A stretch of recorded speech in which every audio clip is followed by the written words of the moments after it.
So we're gonna start a new game, and we have actually one name suggestion. So we're just gonna run with that. We will still need 2 more names for the lady as well as the sprite. And yeah, I suggest let's just go. Welcome to you, Christopher. I give it a good luck and have fun, and it's an interesting way to spell the name. I like it actually. And thank you, Eridar. I appreciate that. Good luck to you as well. Welcome to you as well, Mikazi and Heinemüller. I hope you both also have a good time so far.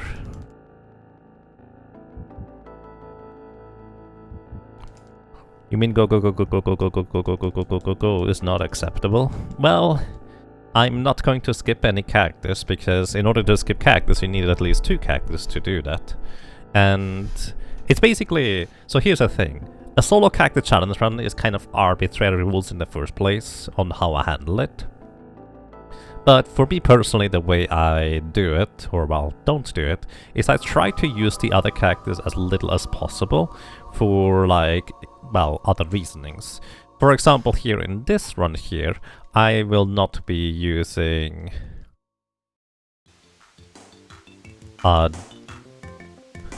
words. I will not be using the boy or the lady for anything that isn't, well, just regular necessity, let's put it that way.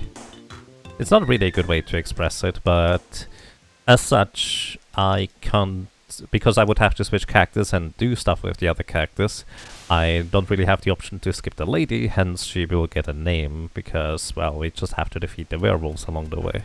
And that's just how it is. Coffee? Coffee. I didn't get a coffee. I meant to, but like, yeah, let's just finally start. It's been too long since I streamed something that was with commentary, I feel. Welcome to Spotlight, I hope you're doing well. Also, whenever you redeem that hello, anybody, if anybody's curious, that's when the little creature in the bottom left of the stream pops up. That's it. Called Fossil.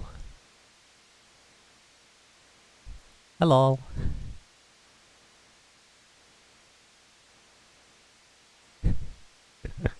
Hello.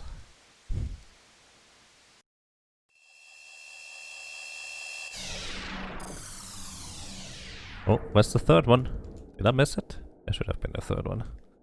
Oh wait, that was the... There's the third one, I suppose. Hello. So, one caveat to this run is I try to keep the other characters at the lowest possible level with the boy and the lady in this case. But lowest possible level for this run here in particular means that the boy is going to hit level 3 after defeating Just Mantis and Tropicalo, and there's not really anything you can do about that, that's just how it is. Because you do get enough experience from just Tropicalo and Mantis and alone in order to level to that extent.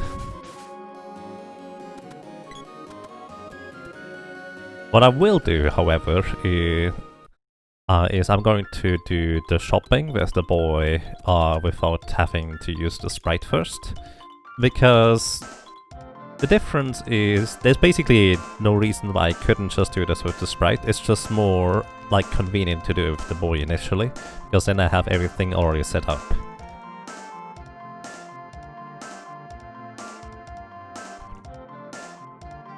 You just realize you never finished this game, even after getting the remake a while ago. I see. Hello. Yeah. It can be a bit taxing, and it's not necessarily an easy game, to say the least. A cute way to get rid of these 300,000 points. Yeah. By the way, this is just kind of done via CSS animations. So if you like to set up a CSS animation that could go into that corner there for like another idea, feel free to let me know and we can set it up. But I'm not somebody who knows much about these kinds of things at all, so it's kind of a bit of a work for me to get it working. But just in case somebody would be enthusiastic about it.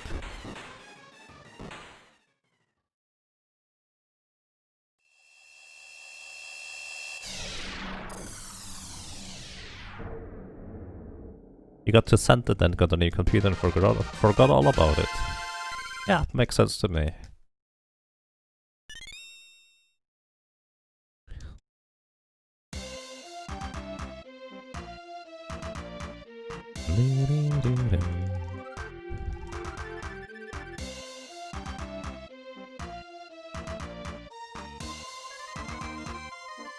You redeemed Yagamov Wave when you had the webcam active, but you did not know there was a 20-minute delay. Oh, I see.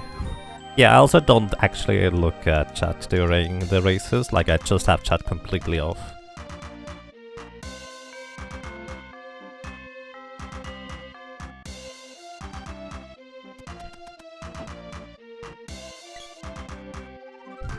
Wave. I'm waving after the fact, I suppose, now. Welcome to you, Tag. And hello. You're cool. Well, I can confirm that. Welcome to you, Dan. How are you doing today?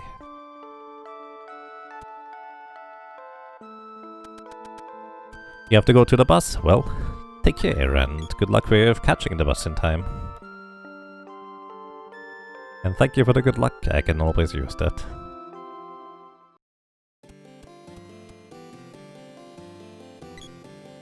Oops, did not mean to run up there. Did I despawn the...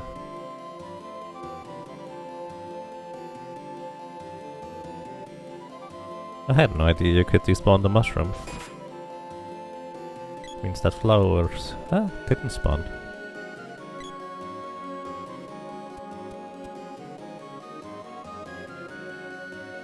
I mean, there's no point in despawning the mushroom. On the way to the left is not an issue. Just kind of curious, I never really thought about it.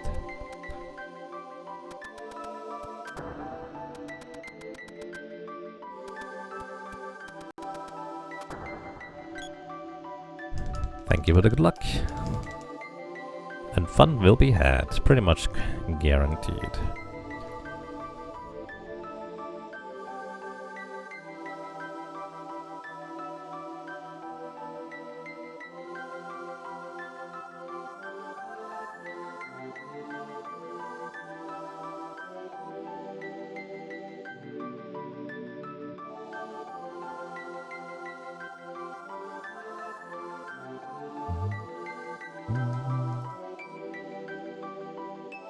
Welcome to you, Moonlight, and, well, thank you once again. I hope you have a nice day.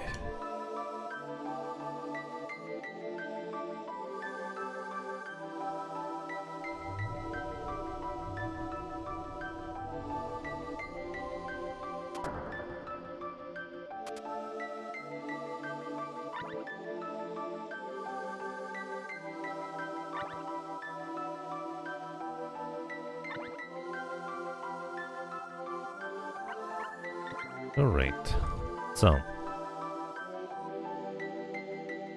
I suppose you could say the reality is, if I didn't do like the buying portion right now, Tropicalia would be a bit of an awkward slog to deal with. I guess that's one reason as to why you want to do that. It's gonna be a little bit awkward already because I don't have a charge attack. But that's kind of the most I can think of. Well, aside from, I would have to actually pick up the magic rope later and run back through the cave with just a sprite in order to pick up the magic rope. I suppose that's another deal as well, isn't it? Well, I want to have 2 stacks of barrels and preferably like 4 stacks of fairy walnuts, I guess? Something like that.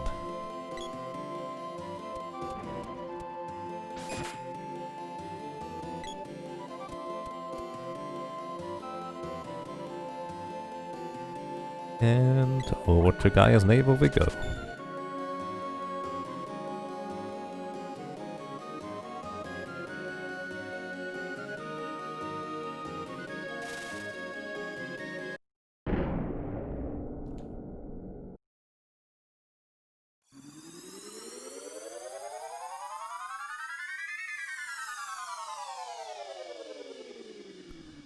Alrighty.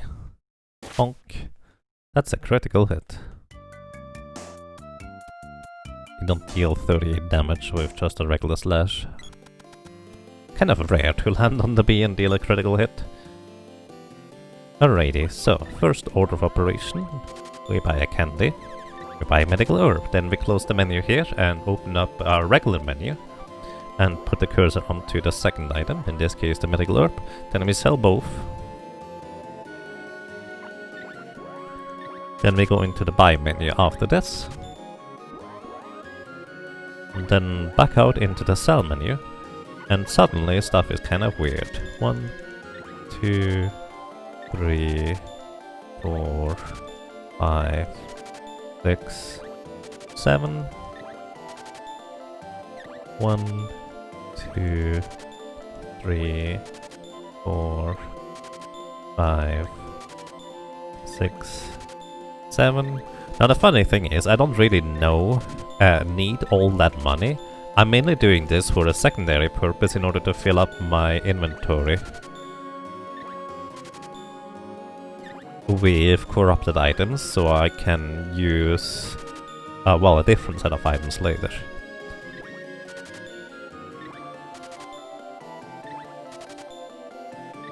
Also, I didn't keep count on these, it'll be fine. Alright, so now I need to buy fairy walnuts. And the Sprite is actually the one character who cannot equip and trash items. So we're gonna be a little bit limited in that respect.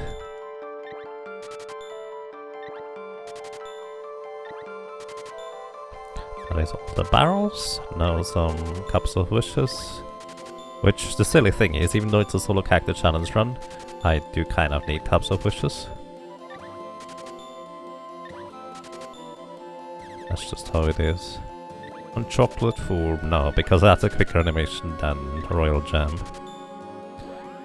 So then we sell things again. How many plus did I get? Barrel, okay. So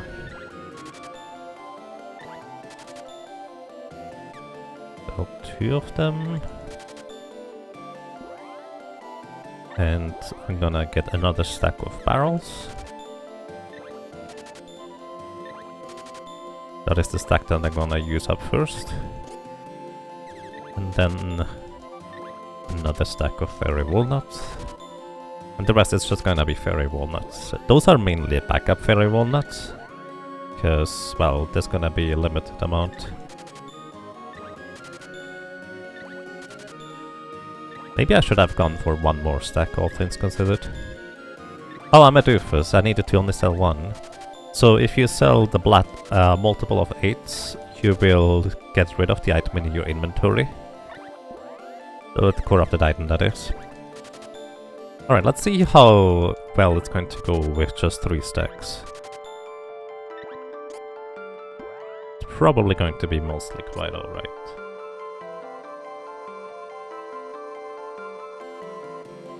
But I think 4 is going to be more beneficial overall. Alright. We save here because it's really easy to die against the goblins coming up.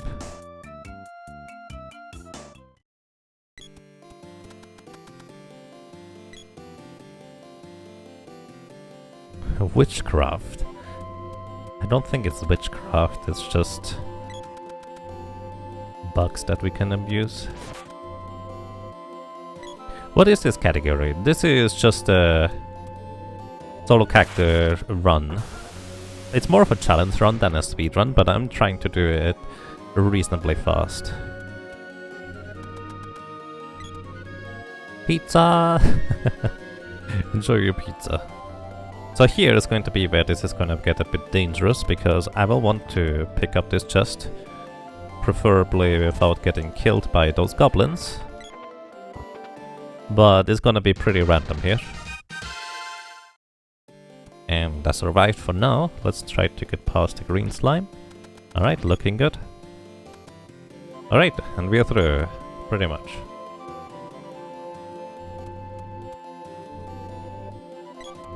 Keep the runs coming. Well, I try. Currently, for anybody who may not be aware, the Speed Gaming Live tournament for a Link to the Past randomizer is coming up, as well as the marathon. So I have to practice and invest time for both, because I'm participating in both as well. So that's kind of why there's not a whole lot of more regular content. I wanted to play Graveyard Keeper, because it would have been kind of a good Halloween themed thing, but I'm a bit late on that now, if you will. But I still kind of want to play it.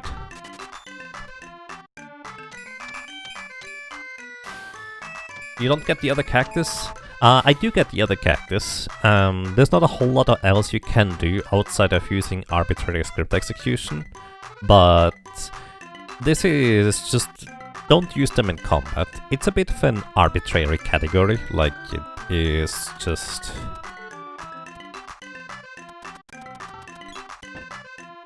it's more of a, like, how you make a type of challenge run that is more or less up to yourself. You will... 2...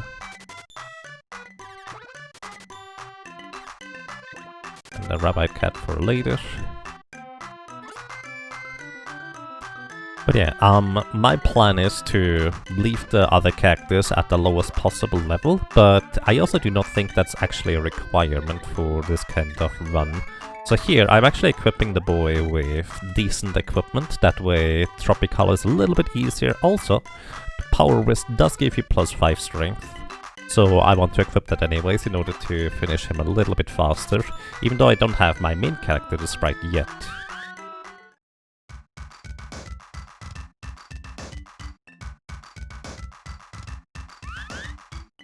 Welcome to you, Plat King. I hope you're doing well. If you have any questions about the category, feel free to let me know. As I said, it's just kind of a made-up category anyways, if you will, but I think it's pretty fun to run. There's no leaderboard for it, because I don't think there's anybody else who runs this kind of thing. Oh, wave. Hang on. Wave. Hey Metal Bear, welcome, how are you doing today? But yeah, the main plan is going to be to leave the cactus dead for the most part. However, I will actually remove them from the party at a later time to make it a true solo captain challenge run. I'm gonna use a glitch for that in order to remove them from the party permanently. And it's kind of interesting on how that works. By the way, I'm holding on the B button here, even though I'm not charging up the attack because I haven't leveled up the sword. But this actually prevents the plant on the right side from spawning if you hold down the B button here. Why is that the case? I don't know. It's weird. There's not exactly much of a reason as to why that should happen. It just does.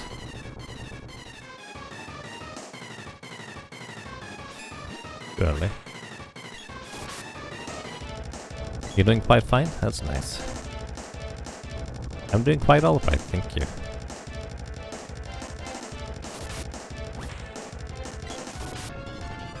So sometimes when you take 2 swipes at him, it's gonna be invulnerable after the next unburrowing here.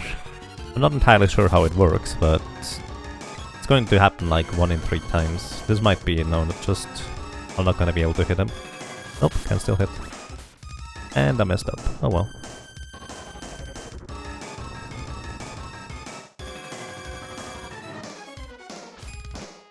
I messed up.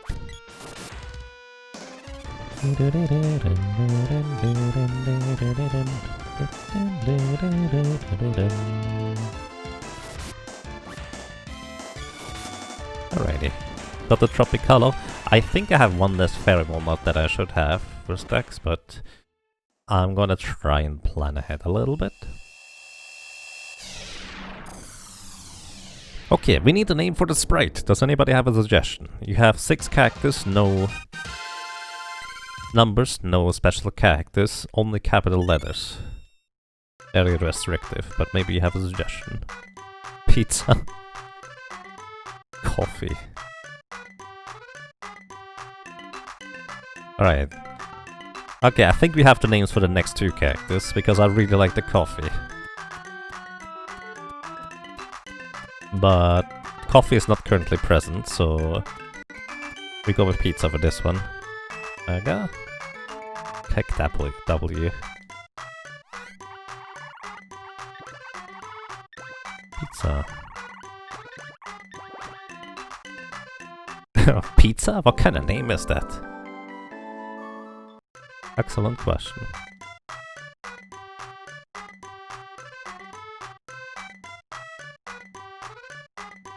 Alrighty, and welcome to the team. Sprite. Sprite is going to be the main character here.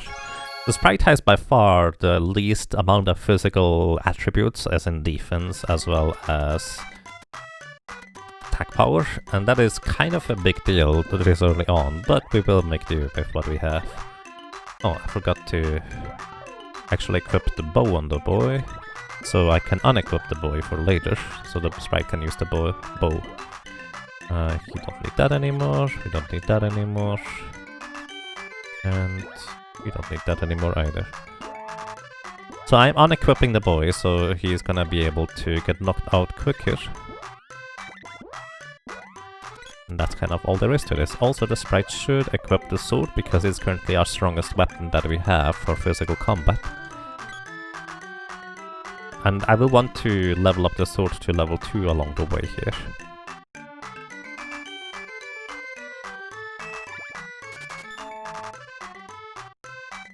You think you see. The Sprite seems like a pizza type to you. Fair enough. The tastiest name.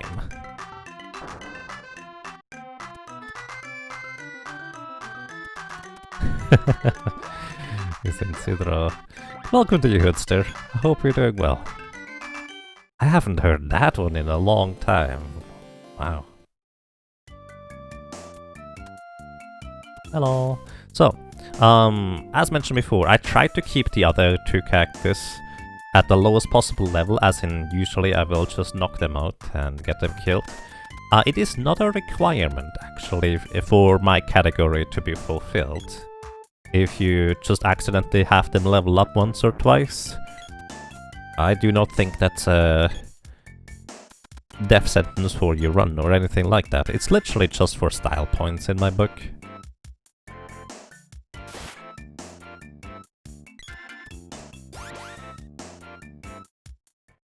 Pizza the Hut. Maybe. So, I will want to level up the Sprite just a little bit. These enemies have 60 HP, so if you're lucky 3 attacks are gonna be sufficient, but if you get a low damage roll, you will need 4. They will always run away from you if you're too close to them, so we can actually just put them in a corner like this, and they will never attack us.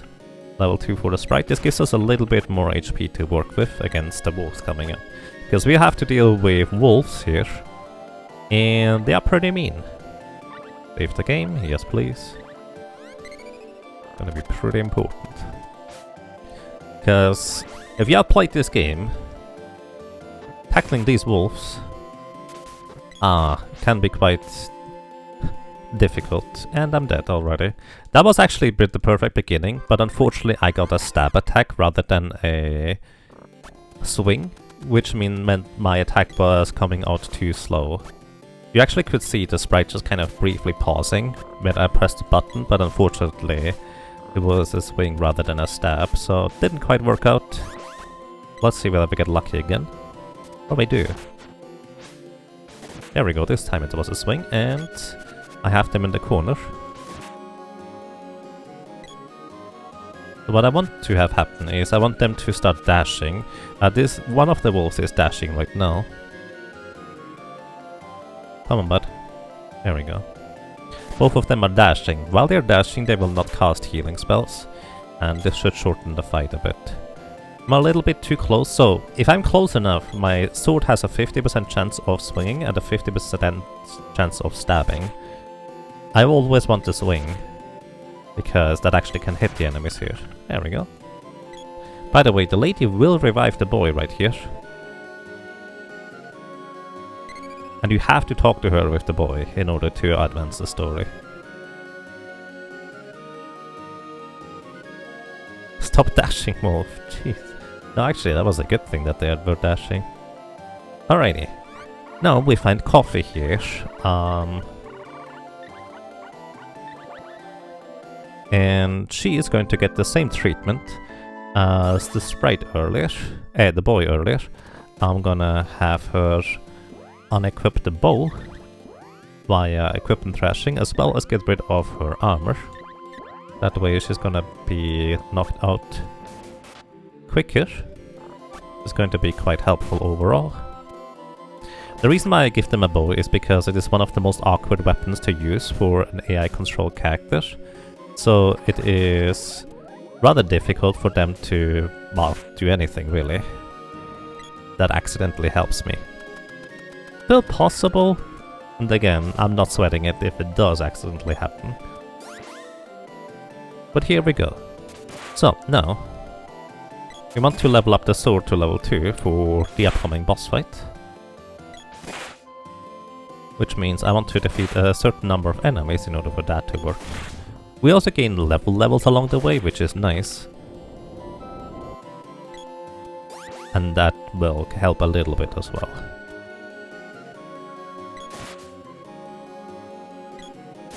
Coffee and none, I have no idea what that is.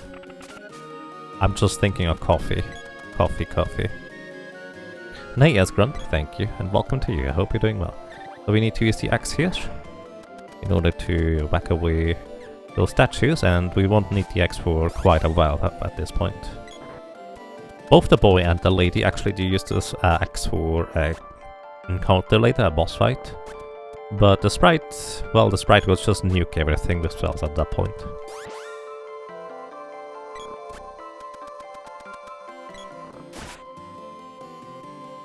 I see. No, I'm just thinking of coffee, like the stuff you can drink. Spelled in a funny way.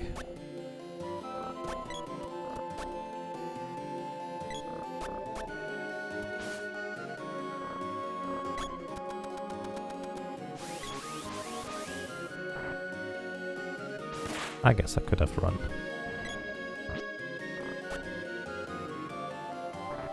Actually, I should probably aim to level up the sword to level 1 before entering this door here in the future. Ah, there it is. Okay, I just need... Actually, I could have knocked out the mushroom and that would have just worked. Because having level 1 sword right here makes for a relatively easy way to deal with these enemies further right here. Oh, but the sprite has such low attack power that the relatively easy way to deal with them is not as easy as it, well, as I expected it to be. That should knock out all of them here. Boom. Also, I'm going to go ahead and... Ooh.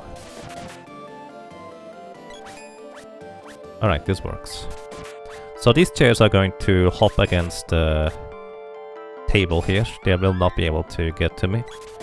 But they give a good amount of experience, which... weapon experience is kind of what I'm looking for here. Nice crits, right?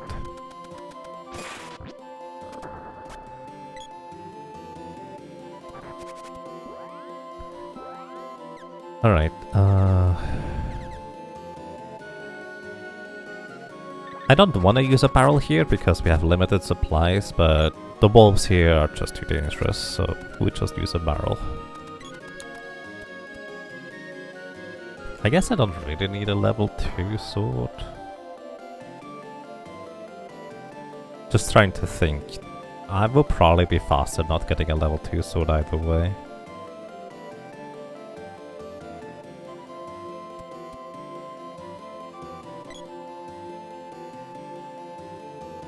Leave the game, yes please. Because it could go pretty wrong. Let's go for one more regular level. And then see how close we are.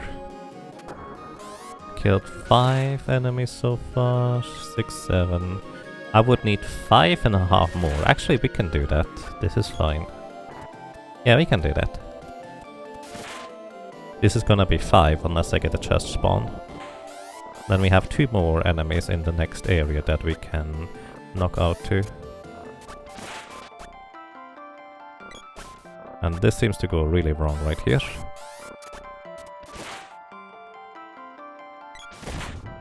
Because that was only 3.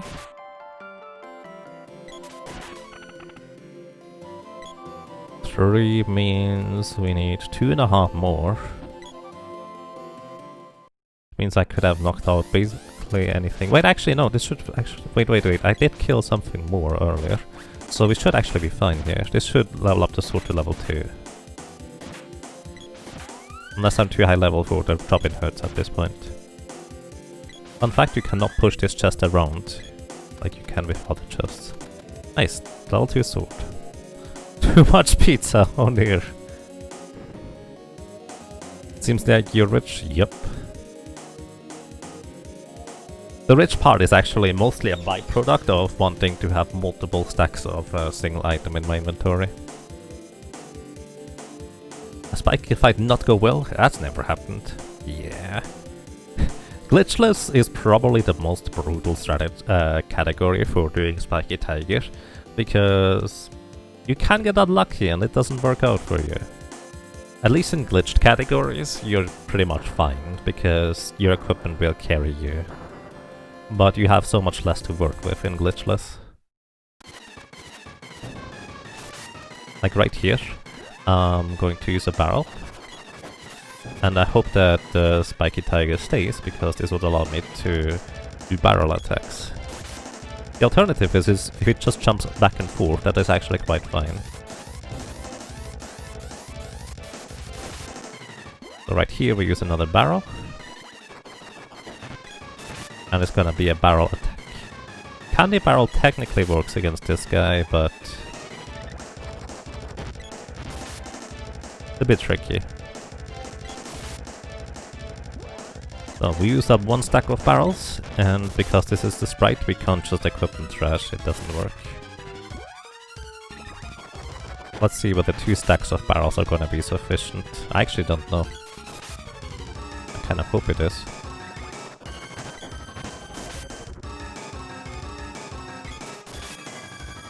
Kind of want to keep 1 barrel, but let's just use it. Okay, that was 7 barrels, I don't have any more left.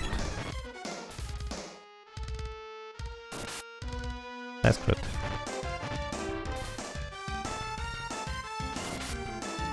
Getting eaten by the Spiky Tiger is still better than... well, it knocking us around, actually.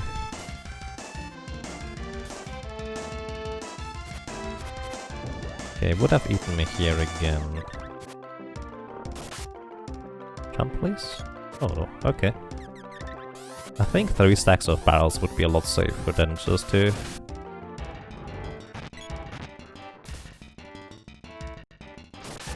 Yeah. It works. It's a little bit sketchy. But then again, that would mean like 20 seconds more menuing. Yeah, you played nice. I also just realized I wouldn't have a way to prevent the engulfed in flame status. So yeah, I should get 3 stacks of barrels.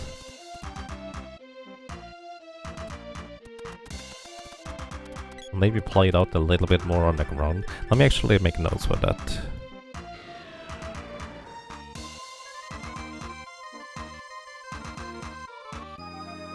Three stacks of barrels.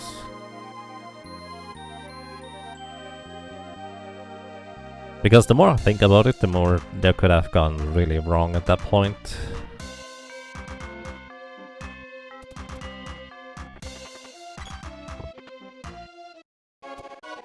And we found the whip.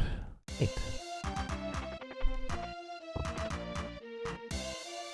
And 50 gold.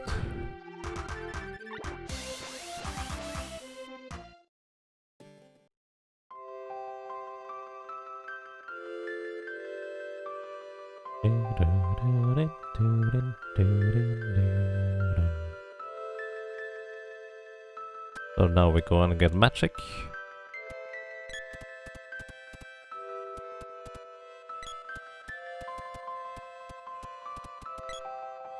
And this is where the sprite will start to take off really quick at that point.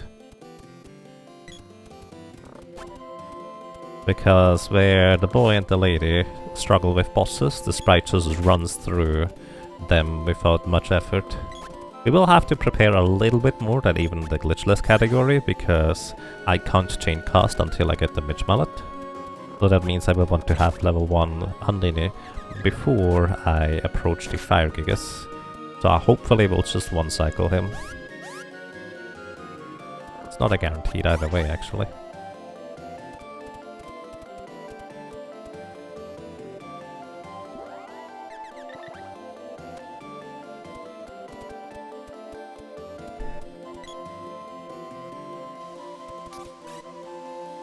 So, now I need that fish to hit them. Thank you. Oh! This kind of throws me off quite a bit, because the boy has enough HP at level 3 and also defense to survive some hits that he normally just would die to in other solo character runs. Well, I suppose other is just being the solo character run of the lady.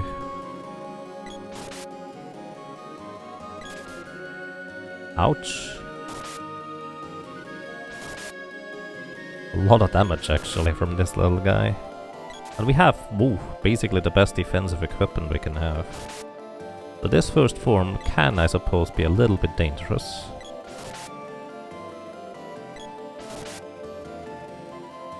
But we only need to do 300 damage, then it will transform. Need to stay relatively far away.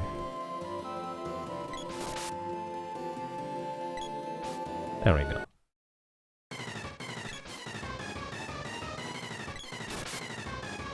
We've all died to Tadpole before, no shame on it.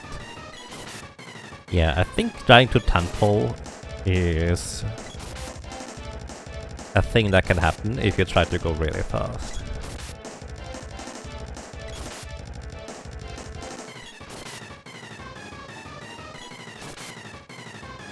With low equipment like glitchless.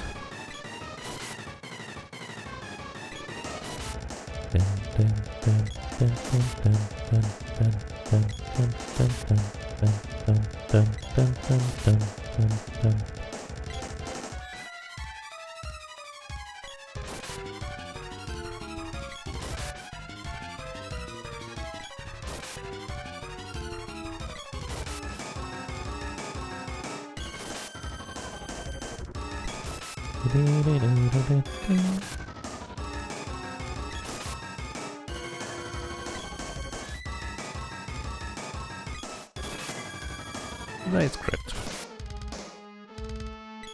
Will you have enough attack power for the mana beast with the sprite? That is actually a real concern. And to put it this way, with glitches, yes, I'm gonna get the mana sword even without using the boy for the traditional mana sword glitch. I have a different way. Just redo Tasnica twice.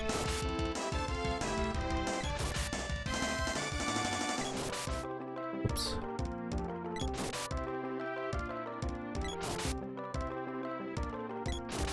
But without using glitches, your best bet actually is getting like a level 8 boomerang in order for the sprite to have a good shot at defeating the mana beast. Level 7 actually might be sufficient. That is what you get naturally by just playing through the game. Level 8 you would have to get the additional sword orb, I think. Actually, that's not true, is it?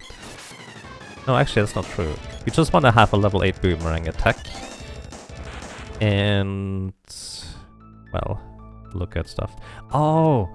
Oh, I forgot about... oh, I wanted to look up something, actually. I forgot about this entirely.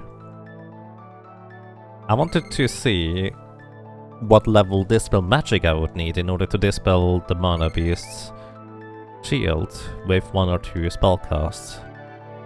Does anybody know that?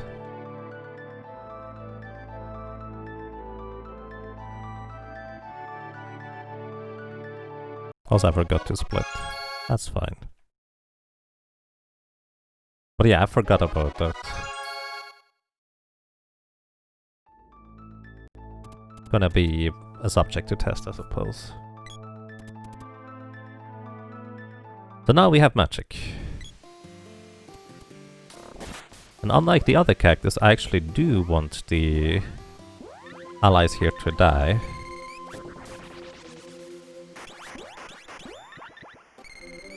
I'm not gonna get any experience from the enemies here anyways.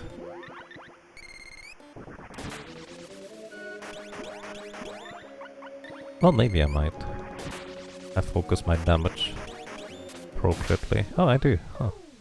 Okay, then I start using the fairy walnuts.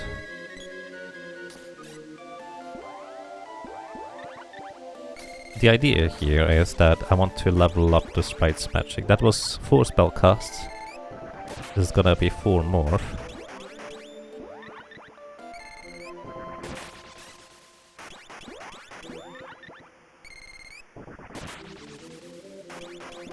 And then 4 more. And hopefully I will get the level I want. With 92 HP you will have 10 MP to work with. I'm kind of hoping to get the 10 MP right here. And defeating them. 1 more spell cast and Andini will level up. I did not get my HP. And fighting these fish is kind of dangerous, so I'm gonna skip out on that one now.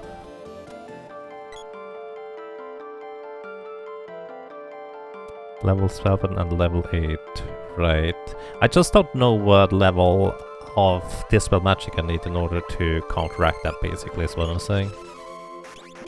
Alright. Recover my MP. 3 fairy walnuts invested. Oh, actually, I did just level up to level 8. Oh. That's actually pretty awkward. Okay. I would need to defeat like 1 more enemy along the way for this. I do revive them right here because I'm gonna buy more Cups of Wishes for later to be able to cannon travel. Because here is my only real opportunity to buy fairy walnuts, basically restocking the stack.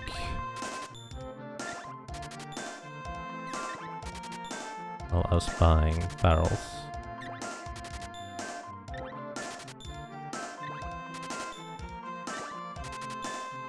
I won't have to worry about consumable healing items for a long time, although I guess I could have filled up on chocolate since I did use 1 or 2.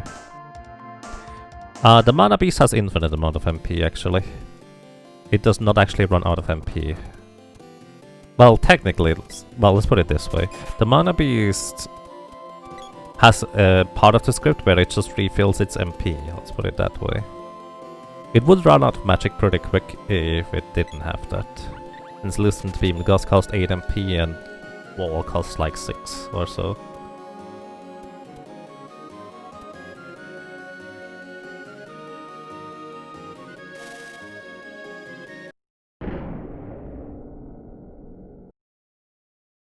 Isn't this spelling pretty useless?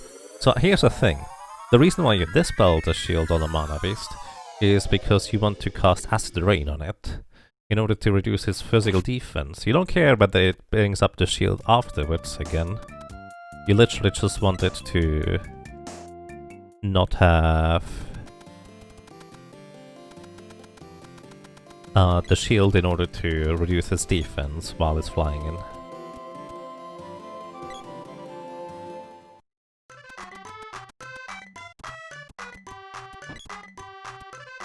Because apparently the Game Genie hack that gives you unlimited MP gives everyone unlimited MP? Interesting. Never tried that one. I can see how that would work, I suppose.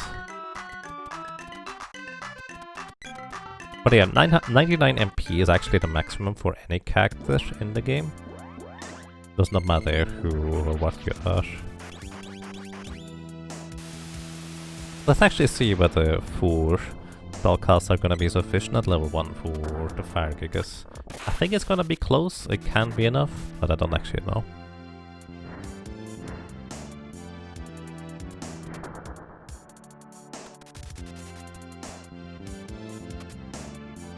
It's gonna be really close actually, now think about it.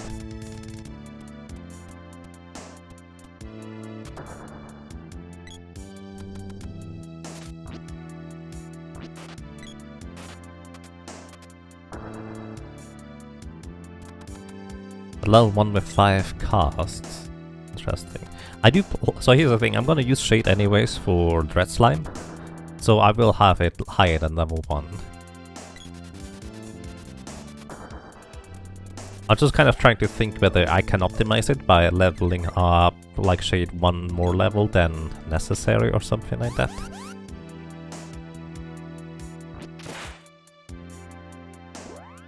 Tacharians are Tacharian. Yep, that's a thing that happens.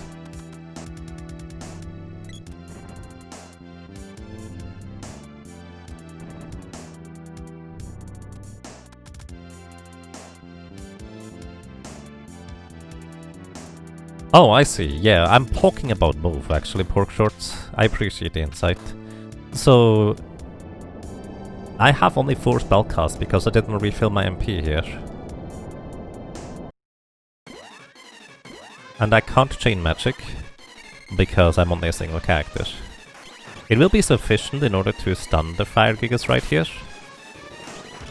And it actually might be enough damage if I get high enough damage rolls. 212... 212, 203. It's actually gonna be pretty close.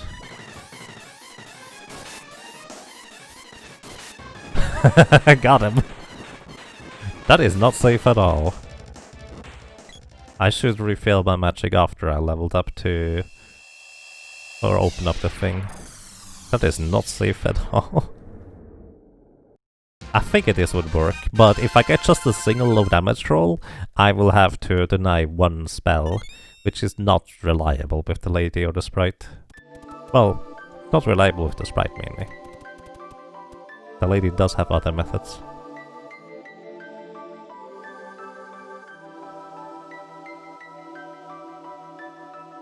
But yeah, 4 levels of 1 spell cast are not sufficient. I need 5.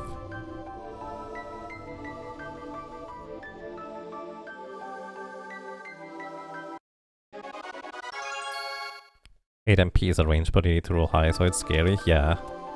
Especially for a solo character challenge run, it's too spooky. I'm not gonna do it. I will just refill my MP, even if it costs me an additional fairy walnut, probably. Or alternatively, just stagger it differently and go back to rest after the thing.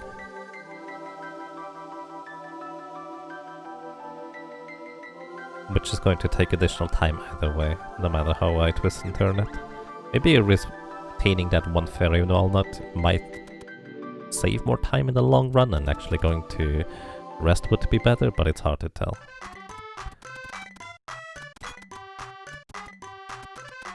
Speaking of which, I have 3 refills with the fairy walnut right here. And I will want to have Gnome to... Oh, actually, pork shorts, if you're still here. 2 level...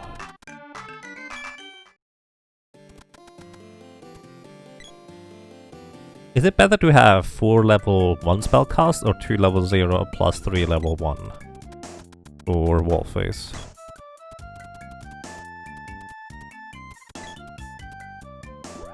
Because I'm gonna cast Gnome Magic 10 times here. You do level 1.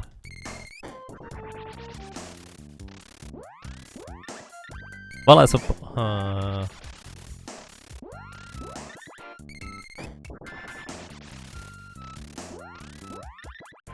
Even if I have level 1 cast, you sometimes won't die. Right, that makes sense.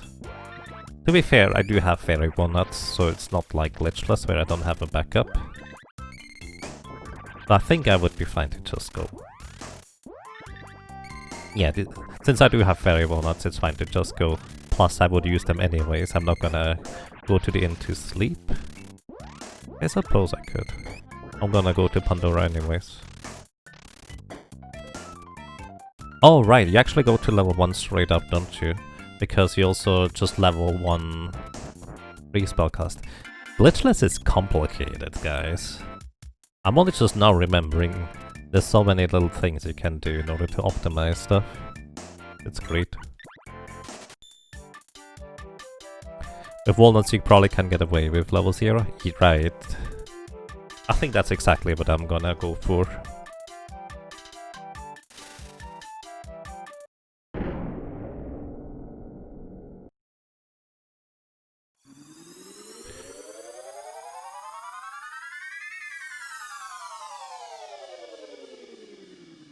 So the question is, do we rest or just use a fairy walnut and then restock after the fact?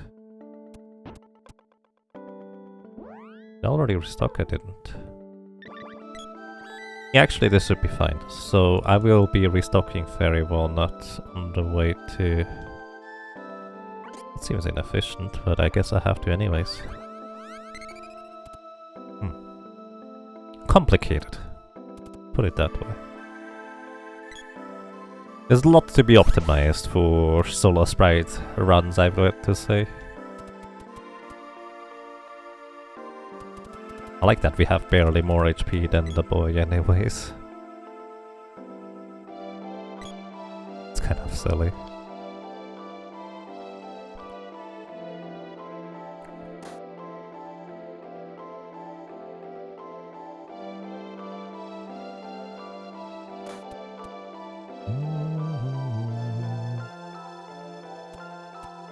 Oops.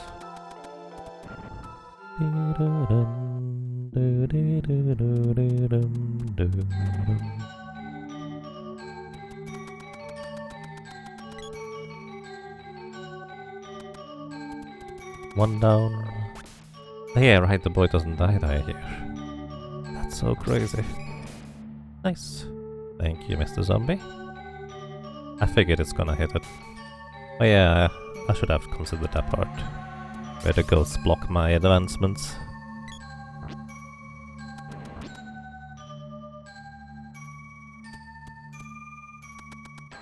Wonder whether despawning enemies even matters much. When you have two ghosts trailing behind you. I suppose it might a little.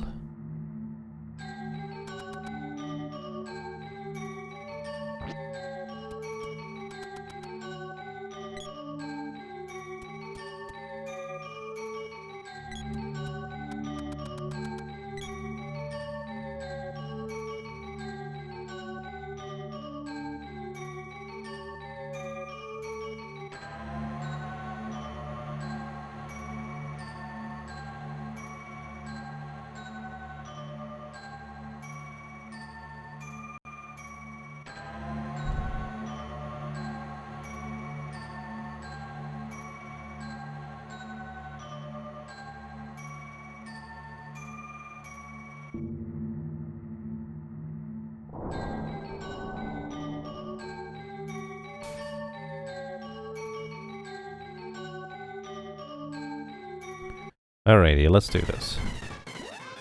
So this guy here is a wall face. Ironically, it is weak to earth magic, because it is considered to be wind element. I suppose there's a lot of cracks between the things.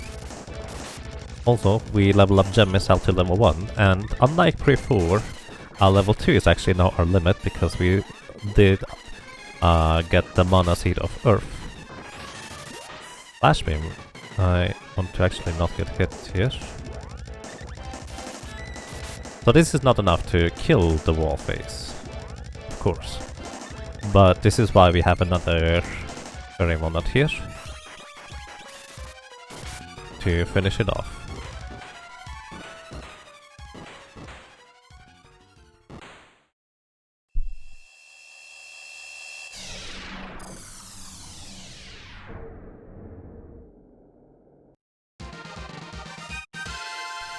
Boing.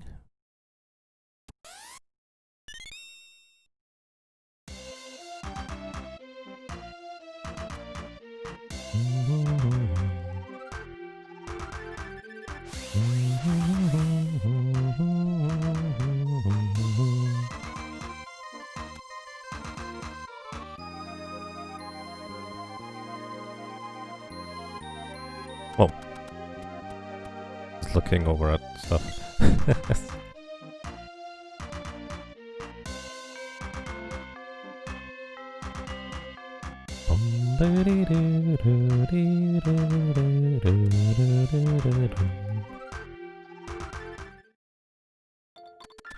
Alrighty. The sprite will want to level up magic along the way to Nika. I want to sleep at Nika. Oh, don't go in there. That's silly. Actually, I think no, because it's gonna be Kilroy and then Jabberwocky, which for both I'm gonna go to Nico anyways. So it'll be fine. The boy interrupted his attack somehow. Or missed. By the way, that was weird. Oops, come on lady. I'm gonna push here until the flower attacks, so I can just move the others past. Because I still want them alive. Actually I don't, thinking about it, because I want to level up my spells to the next level. So I'm wrong, I don't want them alive right now.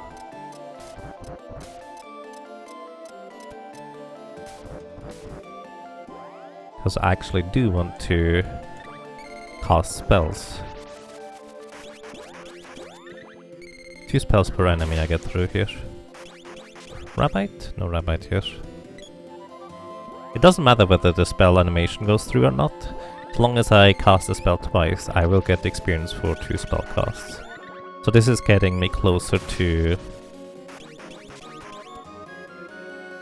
level 2.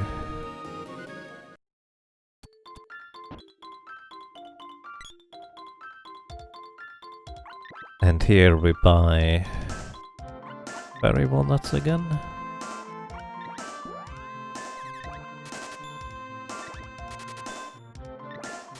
Also a restock on these, as well as let's just get some royal jam right now. This is gonna be backup if necessary.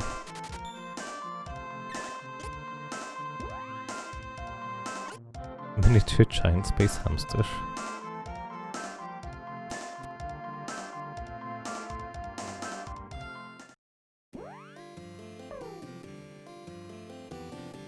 Actually, this is fine. We're just gonna rest in the Dwarven Inn. That way I get my MP back. I also don't need the whip upgrades on the Sprite, unlike the other 2 characters. Is a miniature giant space hamster a normal space hamster or a large space hamster? Well, it's a miniature giant space hamster.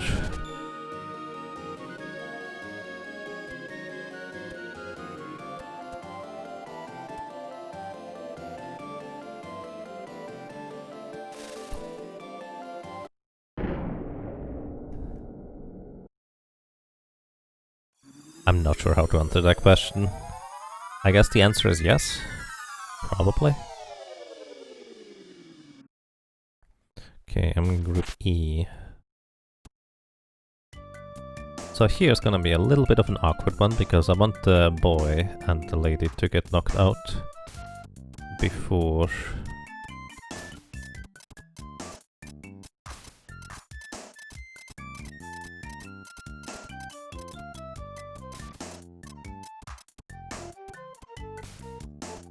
we get to... Wait, no, actually... That was entirely pointless, because I'm going to rest here anyways. Do I? No, we don't have to. This is fine. Probably. Worst case scenario, I have to finish off Kilroy with the sword. No, this is fine. You don't have to rest.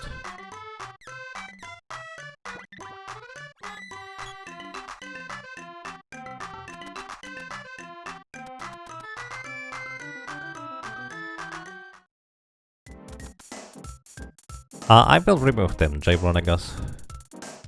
I will remove them after raising the Sunken Continent, like with the other solo challenges.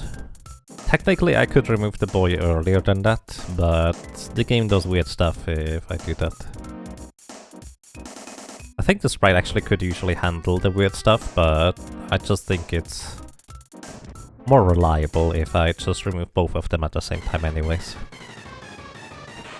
Like, technically I could remove the boy the first time I visit the Ice Palace. Alrighty, so level 1 freeze actually does not do a whole lot of damage against this guy, but it's still a lot more than the physical attacks of the Sprite would do to him. And once we level up and they need to level 2, it will deal about 50% more damage than what it does right now. So it's gonna be a pretty decent bump in damage overall. Plus, we are basically leveling the spell while progressing through the game as well by defeating the boss here. Which is kind of decent. Also, in case you're curious, it is a total of 13 spell casts triggered from level 2 to level... Excuse me, from level 1 to level 2 in any magic school. And here we go, this is... level 2. One pheromone that to use.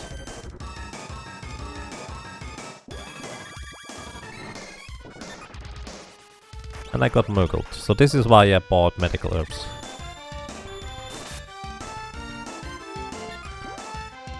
Because even though I'm spellcasting and I don't take any damage, the status effects actually can still apply to me. When you're Muggled, you cannot cast spells. I could just wait it out until the Moogle status disappears. It's a little bit awkward though. Alright.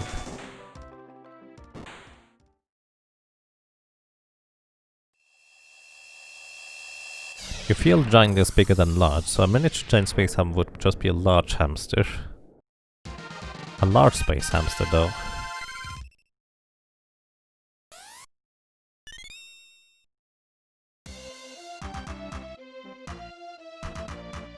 Nuts! Oh well, bye!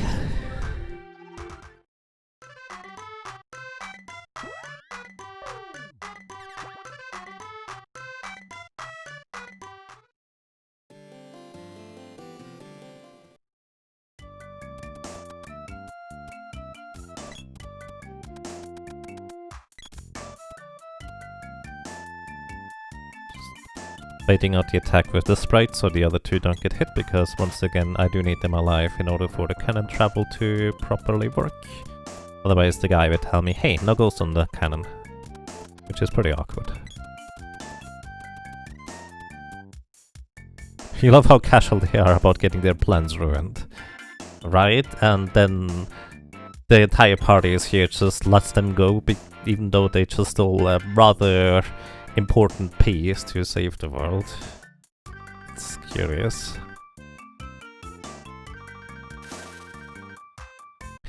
No. Giant space hamster is a species unto itself. That's why it's a miniature giant space hamster. Ah, I see. Hello. Welcome to you, Laffy. I hope you have a nice day.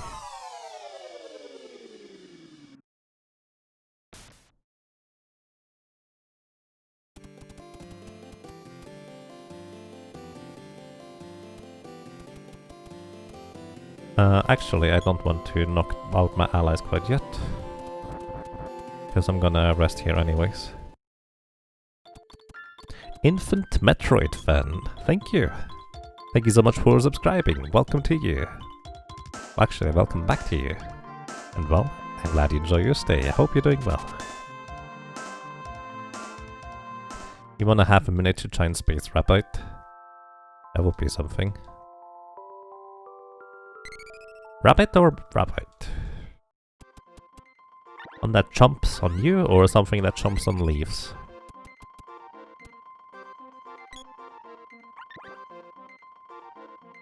I should have done the buying first, but I kinda forgot. So let's just hope we don't die against the boss coming up here.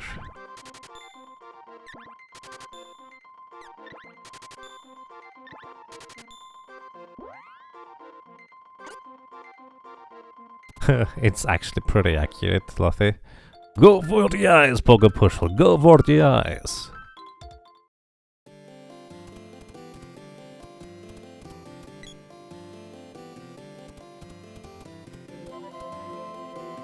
Except you would be more yelling that stuff, which... well... not really into yelling much. And Plushie, thank you! Thank you for a long time of support. Welcome back for 34 months. And well, I'm glad you enjoy your stay. Thank you so much. I hope you're doing well. You're water. I didn't hit you. There we go, that's what we wanted.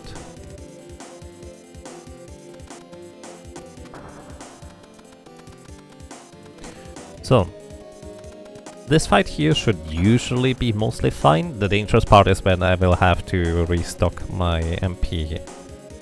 Because I will not be able to defeat this guy in one set of spellcasts.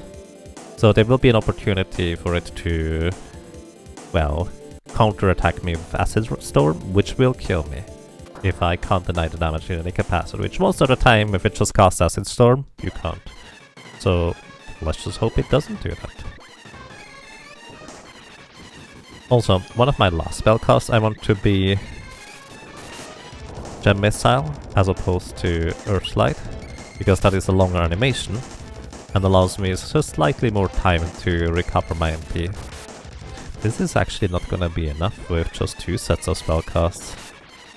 I will need a 3rd one. I don't think this is enough damage.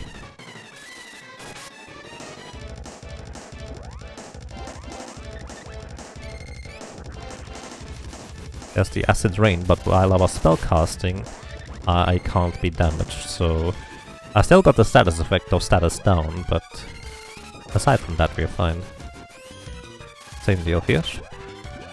He actually does not usually cast Acid Storm many times or frequently, so this is a bit unusual.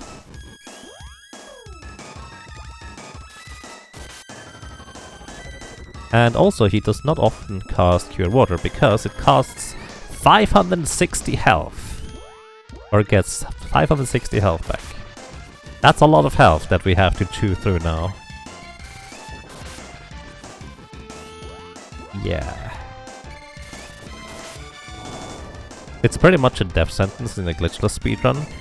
For me it's just an additional opportunity. Are you dead? To get nuked. It was not dead. Holy cow, it healed a second time. It's very rare for this guy to heal at all. He healed twice.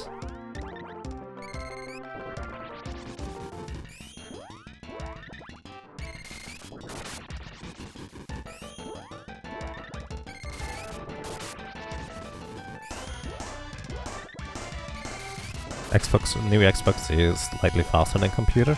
Oh, that sounds neat. I'll have to use another Fairy Walnut here. One of my reserves being used up now. We've gotten lucky that I haven't gotten casted on while recovering, so I guess we're mostly fine here. That was an unlucky fight, holy cow. But hey, we survived, so that's good. Maybe I should have level 2 Gnome before entering. Would not be a bad idea. Welcome to you, Graffin. I hope you have a nice day so far, as well as welcome to you, Yes Grunt. And Mini Berry. Welcome, I hope you have a nice day as well. So, don't forget to talk to Luca twice. Yes, this recovers my MP. Been here for a bit. Okay. Yeah, I'm not that good at reading chat, as you probably already are aware of at this point. Save the game, yes please. Thank you, goodbye.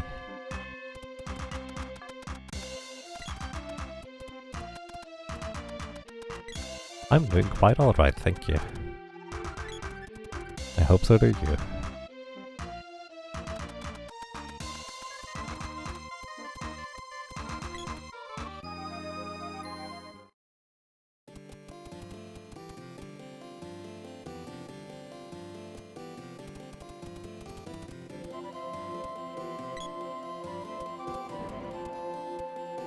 Going to wait here until it attacks. Wow! A rabbit is just assassinating people.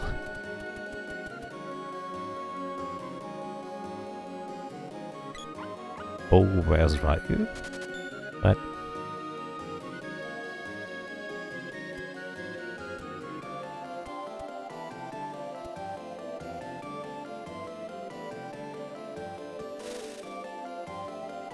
Boom. So, I'm actually flying over to the upper lands right away. And then subsequently I'm going to go back to the Gaia's naval portion of the game. Oh, Ilus, hello! Thank you for the raid, I appreciate that. Welcome everybody, I hope you're doing well. How did your run go? I couldn't quite watch the end of it. Welcome to you, 2C+, Phoenix Down, Ilus, and anybody else who might have joined us. I hope you'll have a good time so far. Uh-oh. Yeah, that's less than ideal. Not that big of a deal, because I have Cups of Wishes, but I will have to revive them in order to be able to cannon travel here. Too early.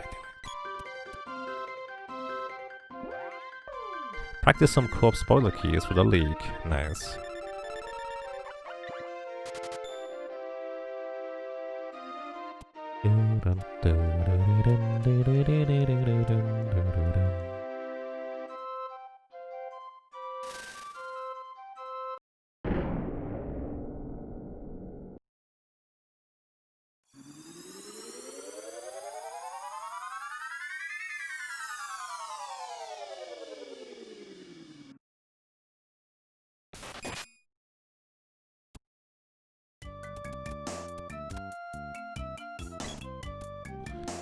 Alrighty, next up.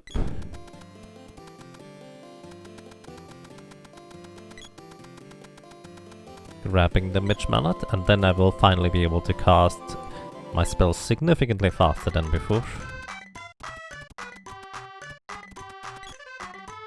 Hello! I seem somehow older. I don't believe you, because the sprite does not age. Then again, the other ones have taken a few more tours of the Reaper, and that kind of may make them a little bit older.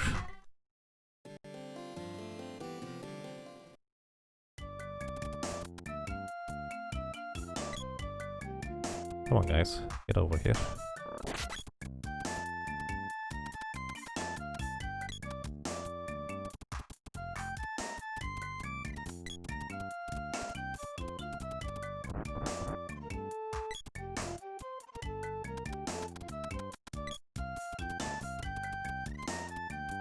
Technically they are all older, just not necessarily by much. I mean, that's fair.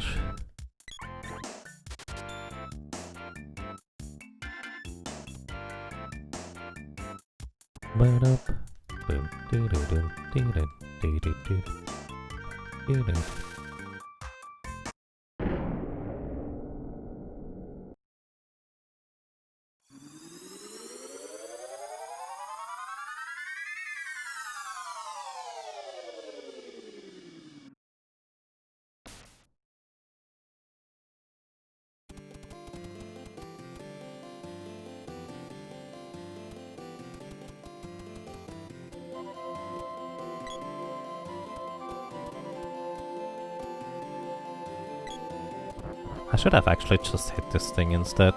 The sprite does not usually deal enough damage to knock it out anyways. Then we could just walk past. Alrighty, back to the upper land, and now we are going to go through this entire thing the normal way.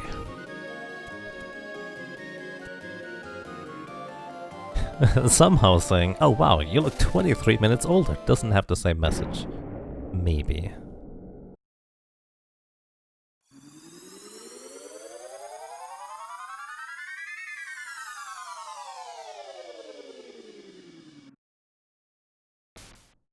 Not even 23 minutes, because last time was actually after Kilroy.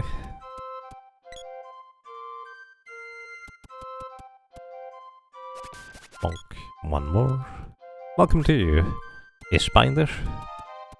Well, that's... I don't know. I do not have much of an opinion about myself, but welcome. I hope you enjoy your stay. So here is where we are taming the sprite, because a small character can cast spells much more quickly. Well, to be precise, the cast delay in between the spell cast is much shorter. Not necessarily much else about it.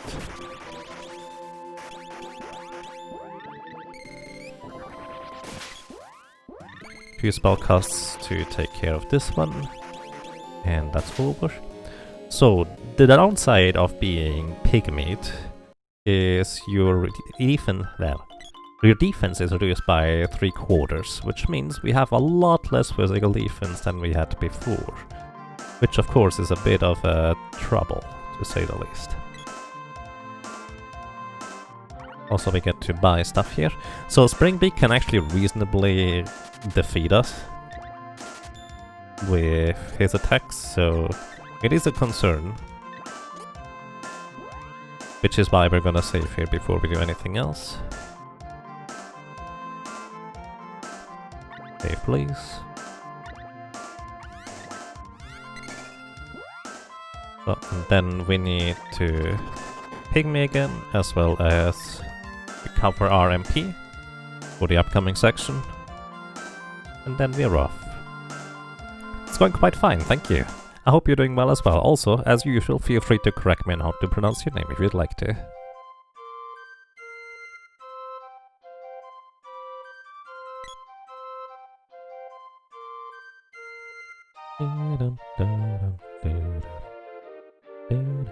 So that silence spell actually is going to affect me here. Just not initially. Now my controls are reversed. It just took like 5 seconds to actually take effect right there. Also, while I'm silenced, of course I cannot cast spells, even if it's confusing because my controls are reversed and the status effect literally says you're confused and not silenced. It's weird. Either way, let's go here. And I just need to see the bottom of the Springbeak in order to cast spells. So one set of spell casts actually is going to be largely enough to take care of Springbeak. I'm just going to use my entire arsenal of gem missiles, as well as Earthslide on him. Unlike other fights, I actually do not have to worry about the Springbeak.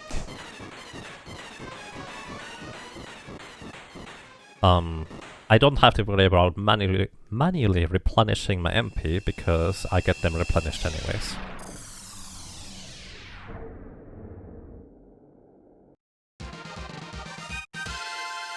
Ring. And we got a boomerang orb. Pizza's level 12. Neat. Level 13 we actually get one more MP, which would be 12 total. It would be 3 lightning bolt spellcasts. Could go for a level 12 pizza. I had like a level 3 pizza. It wasn't great, but it was fine today.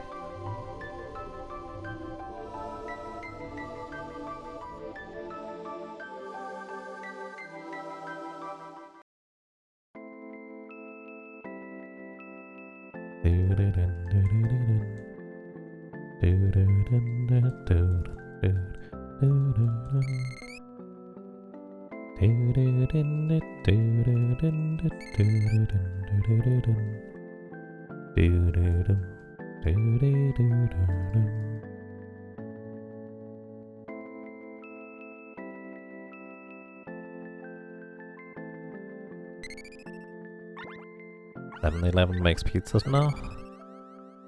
I have no idea what that really is.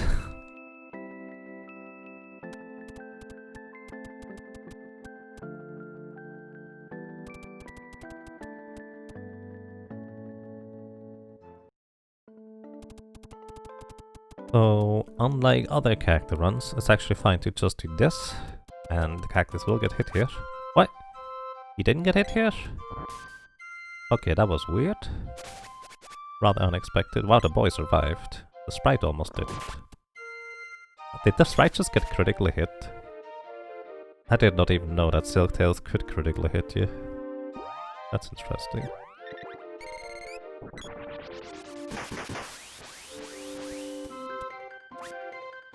So I just need to avoid all damage on the way. The alternative is just healing, but I'm trying to go fast, not safe. Well, that's not true. This is a marathon style run, I do kind of want to be safe. But I feel like this is reasonable enough to not get hit by enemies around here. So I just don't heal. I don't need to.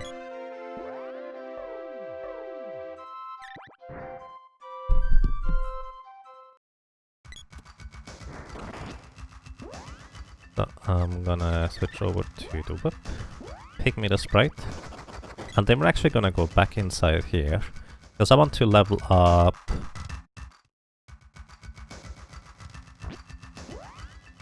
Sylphid a little bit. So that was one spell cast, it's gonna be number 2. On level 1 Sylphid before I go anywhere else. These little hedgehog thingies are weak to wind element. Ouch, I'm dead. Well, that's awkward. I was kind of hoping to level up before I get hit, but I should have known that this could happen. Didn't think about it. But yeah, we just saved recently, it's fine. The rabbit or the silktail critting us was basically what just killed us here. It's very unusual, to say the least. Come on. Wow, did you just hit it twice? You did hit it twice. You meanies.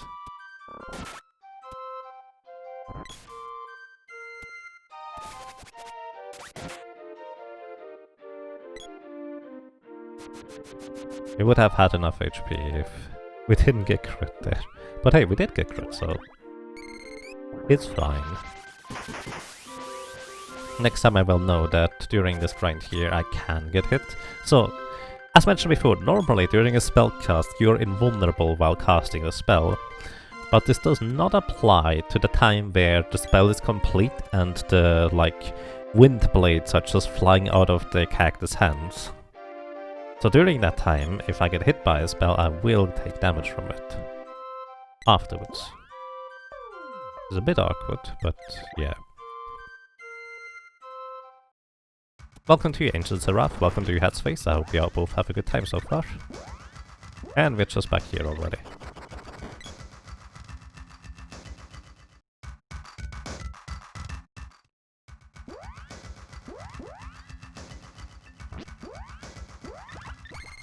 So, spellcast number 2. This both serves to level up the spells as well as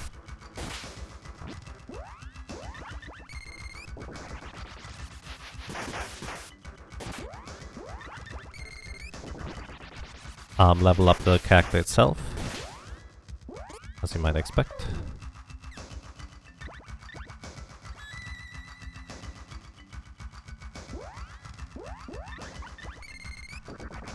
Because one more level gives me 1 more MP, which means I don't have to worry about that awkward half MP thing that I have right now going on.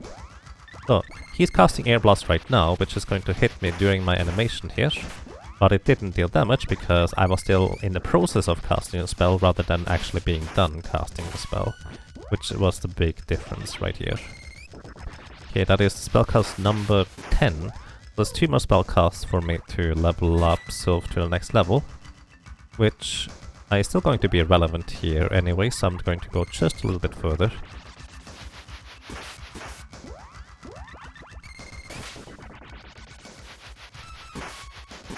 There it is. That is level 2. I don't know whether we can one-shot the Pebblers with a level 1.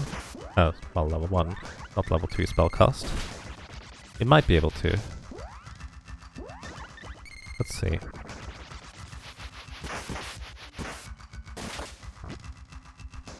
I think we can one-shot them.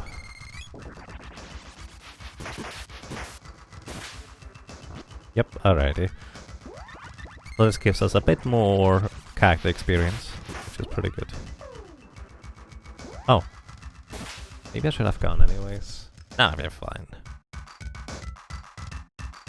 Mostly fine. Come on, lady.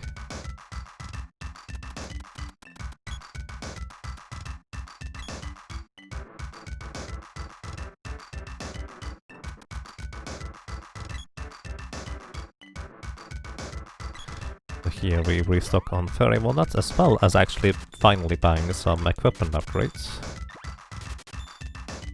A new hat for the sprite, a new armor, and a new armband.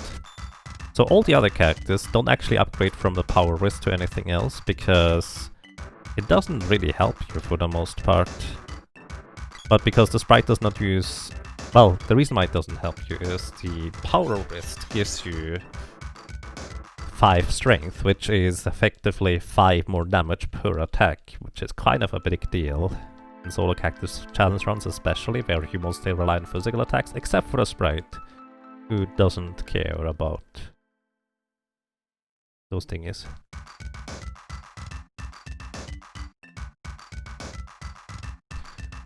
So we just run through this the normal way, let's put it that way.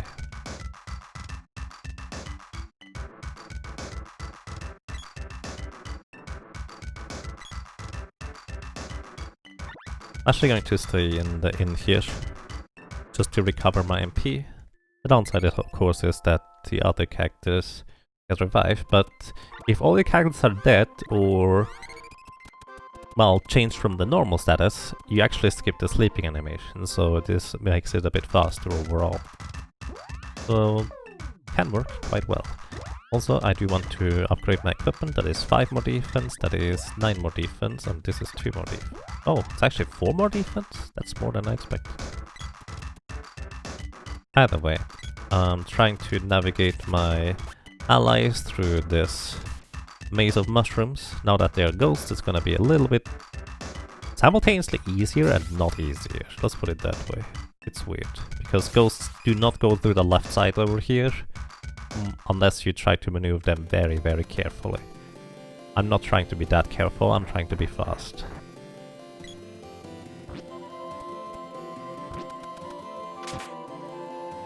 Hit that owl, otherwise it will confuse me. So the confusion status is not the big problem about getting confused in this game. The big problem about getting confused is that the owls will hunt you down, in that they attack 3 to 5 times per second, and that's a lot of damage if they hit you that much.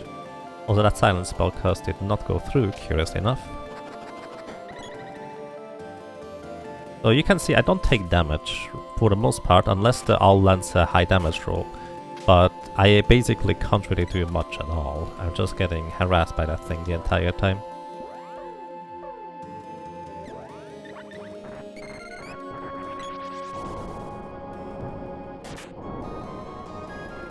Heard the sound of falling rocks somewhere. Nice.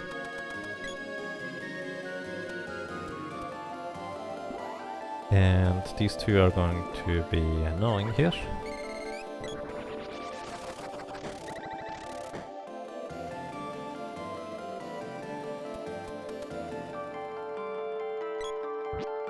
Alright.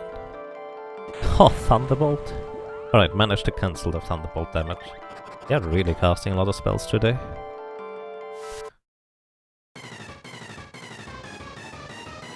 So here, the important part is that you need to have the enemies on screen in order to start casting spells on them. And Great Viper, unfortunately, is pretty fast, so it might actually reach me before I complete my spell cast, especially if you cast Gem Missile in the middle. And I like that. Okay, if I did not manage to deny that spell cast, I would have probably died. So the Sprite is effectively the solo character with really high risk overall. Because now, what do I need to do? I need to recover my MP. How do I do that? I'm going to use a Fairy Walnut. But I'm also going to go ahead and use a barrel here. Because the Great Viper will attack you by just rolling over you with its gigantic body, more specifically with its face. That's one thing. The other thing is that it will attack you while it opens its mouth. That is a separate attack. And it will do a different physical attack with rolled over every time it changes direction.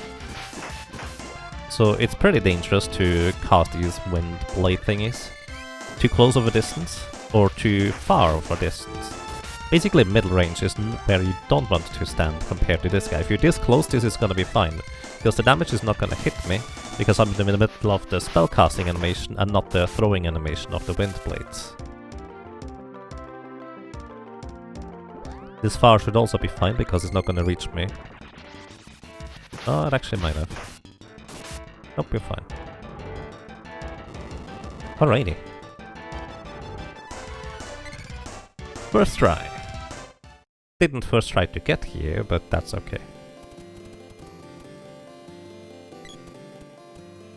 So yeah, the Sprite is effectively a glass cannon. Really powerful, but also very fragile.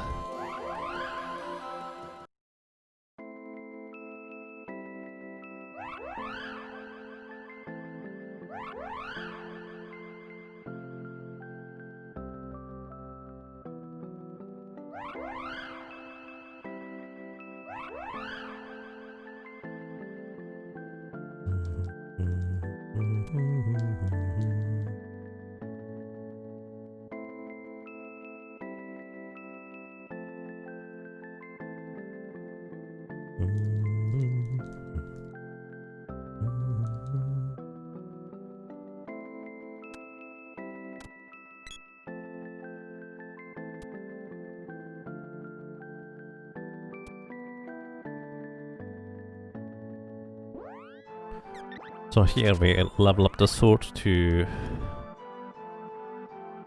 level 3, I guess. Huh. I didn't consider that part, did I? Suppose it doesn't really matter. Except that I can't properly level the weapon now in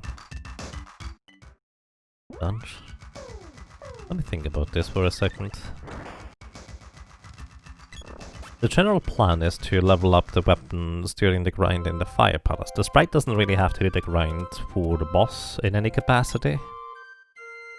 But he will want to have a better weapon in the end. For the mana beast, leveled up that is.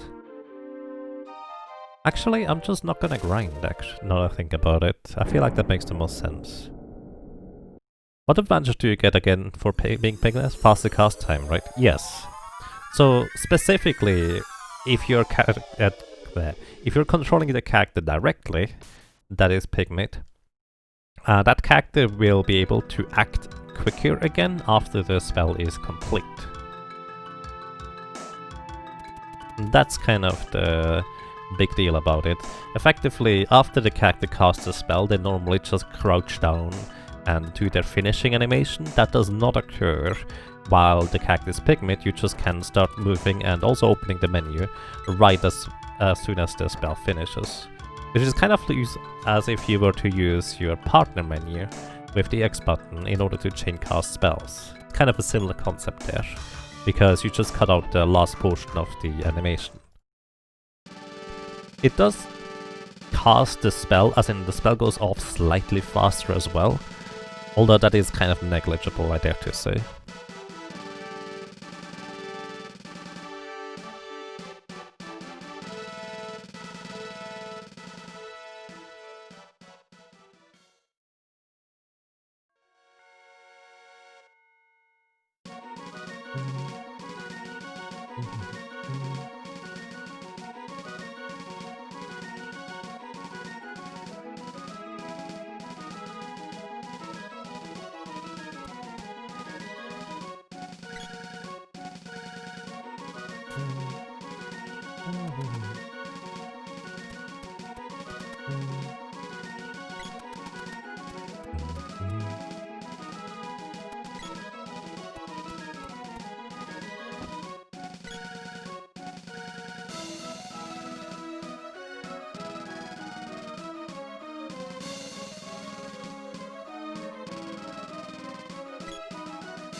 So I'm going to briefly save here.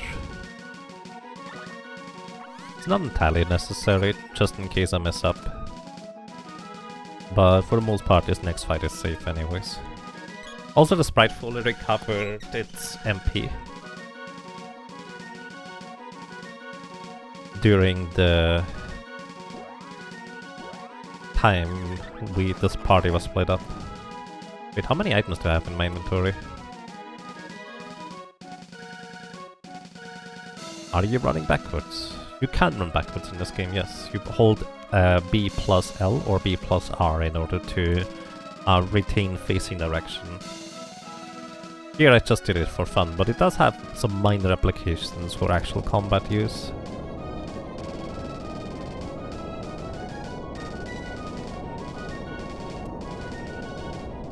So I actually need to 1, 2, 3, 4, 5, 6, 7, 8, 9, 10. Okay, 10 is good. One more would be bad. So I just walk backwards into this guy and he always faces the opposite direction that I'm facing in. So it kind of looks a little bit funny. So here, I'm gonna wait till he comes over, then we start casting spells. Good. Thank you for knocking out those guys.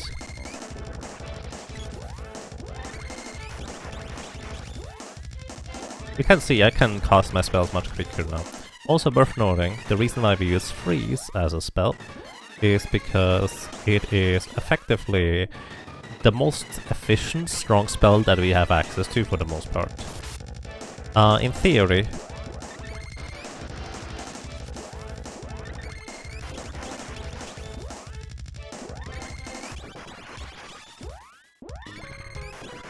by the way, he's already dead, I'm just training spells at this point.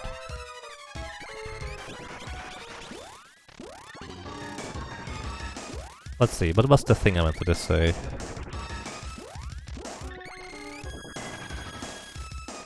In theory, Shade's spell, Dark Force I think it's called, would be of equivalent power to this one here with Freeze, but because you get it so late in the game, you usually don't use it. Plus, there's actually a number of bosses after you get Shade that are just straight up immune. Well, not immune, but take only half damage from Shade magic.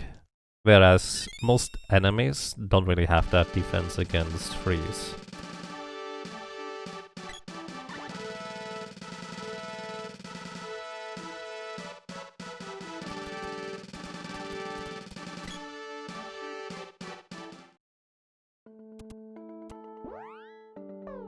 So here we use a fairy walnut to recover the MP of the sprite.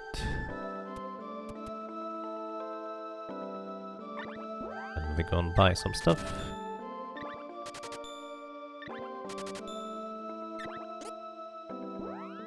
Oh wait, I actually want new equipment, don't I? It's kind of one of the big reasons why we came here in the first place. New equipment for the sprite.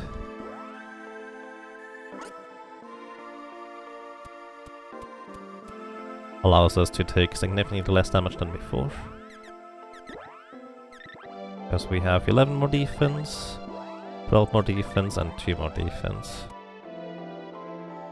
Which is kind of a flat subtraction for the most part, I think. For the purposes of combat. But it's kind of a big deal to upgrade your equipment.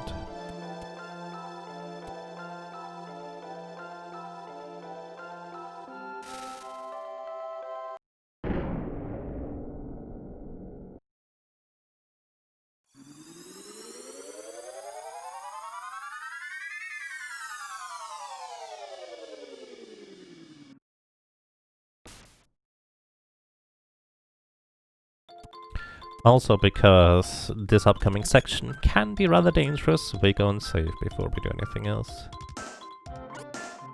Save, yes please. Let's go. Also, Boreal Phase is going to be pretty annoying to deal with, since it has tremendous amount of magic defense. And no particular weakness. And I'm almost at the limit on how strong the spells can get in the first place at this point. Going to equip the whip here on the sprite because we will need it eventually. And the weapon for the sprite for the most part does not matter. But the whip is just nice to hit enemies briefly in order to run past them afterwards. Hey Beth Chiller, welcome. How are you doing today?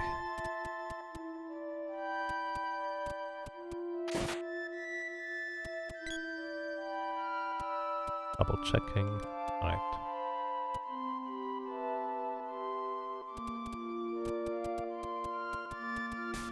Oh, that's not good. That's another hit. It wasn't. I was lucky. Alright.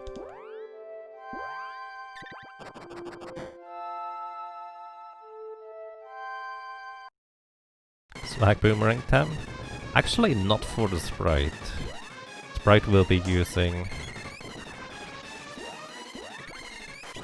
a Mana Sword instead, because it's just more consistent. So Boreal Phase here does not take a whole lot of damage from these spells until they hit level 3, then we will start dealing a decent amount of damage overall. Kinda like before, I'm just casting this spell here to level up gnome spells along the way too. And we have one leftover MP anyways, so it just makes sense.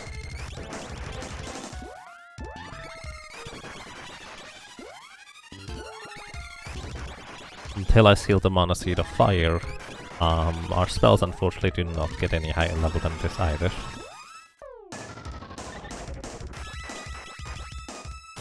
338 damage, not a whole lot.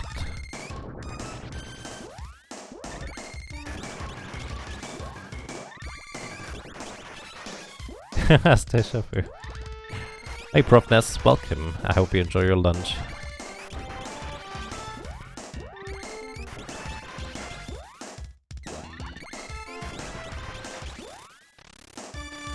My last Fairy Walnut I can use from this deck, then we have to start using the backup Fairy Walnuts.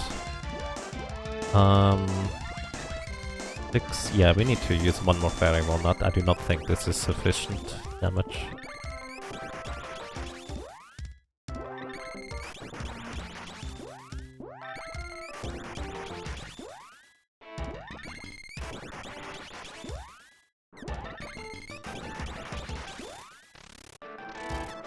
That's 2 used from the backup stack.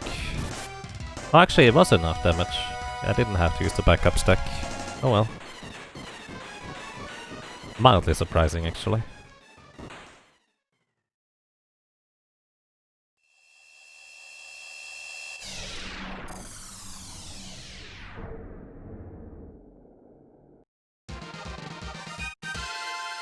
Ring. Get a bow orb.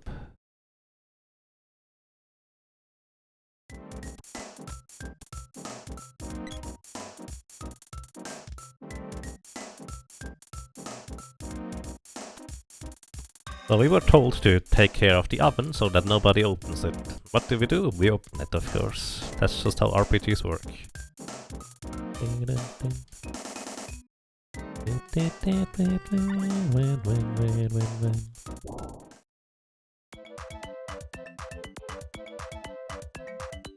Which, to be fair, was a good decision in the end.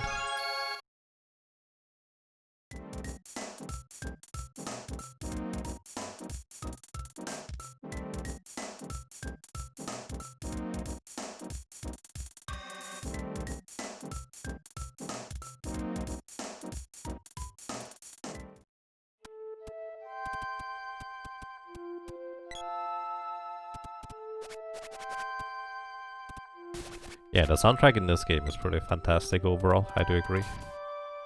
Nice. Alrighty, now we need to start leveling Salamander. Will require 2 full sets of spellcasts to level it up. That's fine. Okay, we're actually mostly going to cast spells on these weird cloud thingies.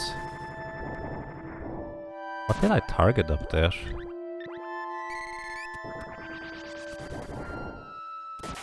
Because these cloud thingies die in 1 spellcast. Which, the cloud thingies are actually weak to fire, whereas the wolves in fact are not, curiously enough.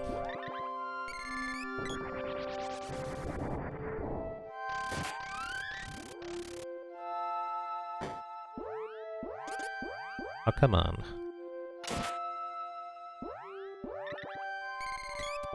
Hoping this hits the same guy again, so we actually get a knockout.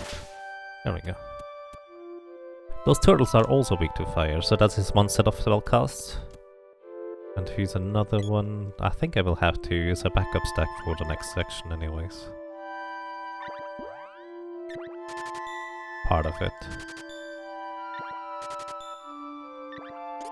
Or we could... Actually, I'm just gonna try what happens if I go straight through from here. Maybe you set the ton of fire? Uh-oh.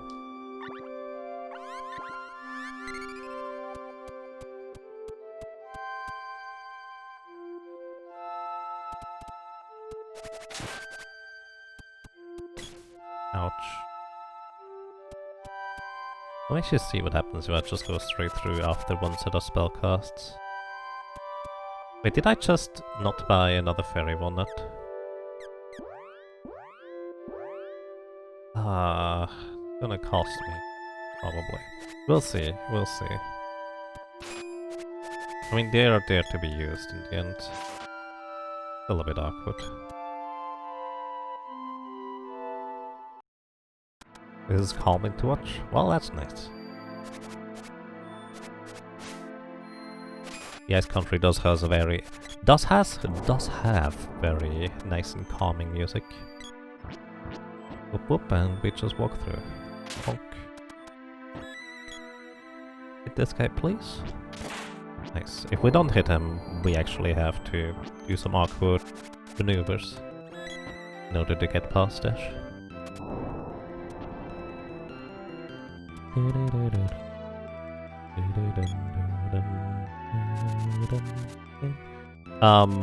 did not see that. Don't worry about it. There was nothing to see at all.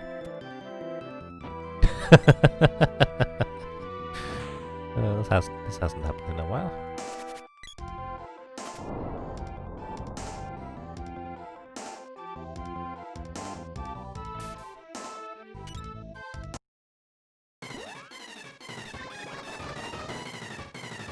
Alright, let's see. This is level 0.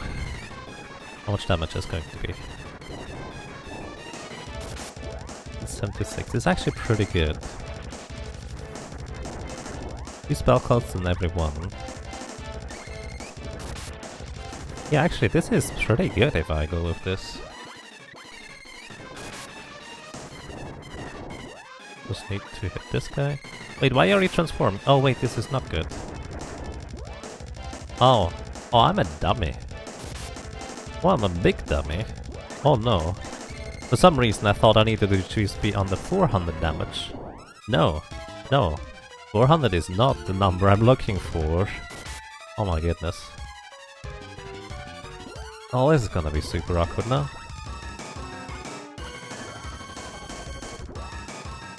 Let's see, I hit this guy once. I guess we just have one more guinea pig to use here. Lava Wave, level 1, plus 1 fireball. Yeah, 300 was the number, not 400. I made a mistake there. Okay, so this would work. So it's 1 fireball each. Then I need to... Okay. Let me actually write that down. Hang on. This is a routing run after all. 3 10-volts. 1 level 0 fireball each. Then 1 lava wave plus fireball. So that is 5 MP per one of these guys.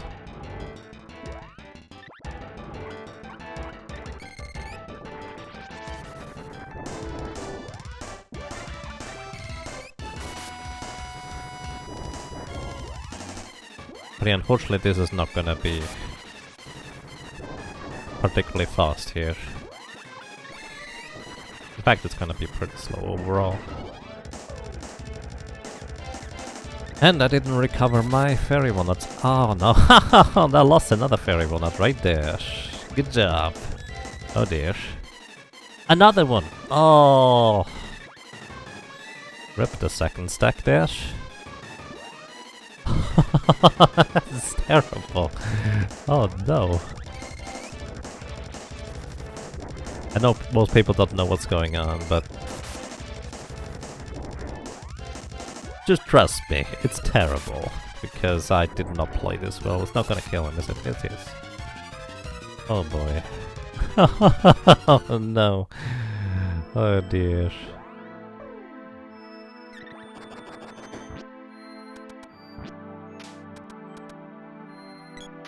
Now I have much less in the way of fairy walnuts to work with.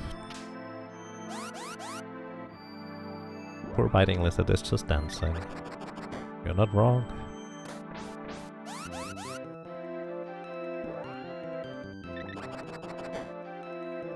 Blame the people who put them in our way though. Bring on! Well, time for your punishment. You know, I like to think this is not a spelling error with your, but it's instead just like a pirate accent thingy. So we use 2 fireballs here. And then we use a lava wave. This lava wave has a ridiculously long attack animation. It actually deals less damage than a fireball, curious enough.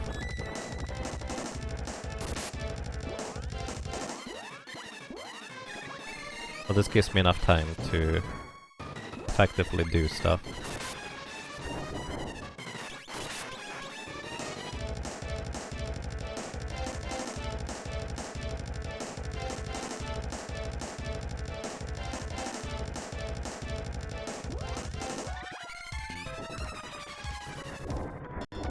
Yeah, it's either Acid Rain or another free spell cast right here. Acid Storm it is.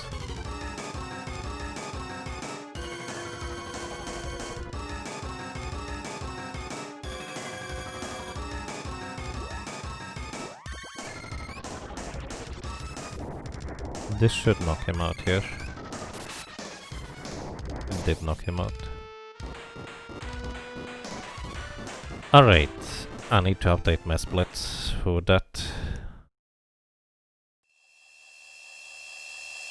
This is why it's a routing run.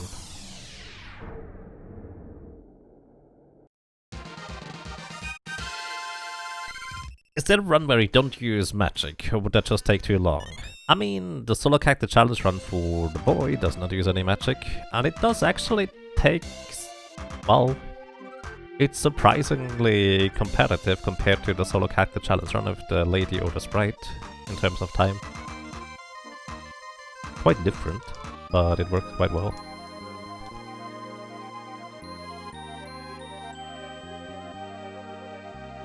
And we get the fire seed for our troubles.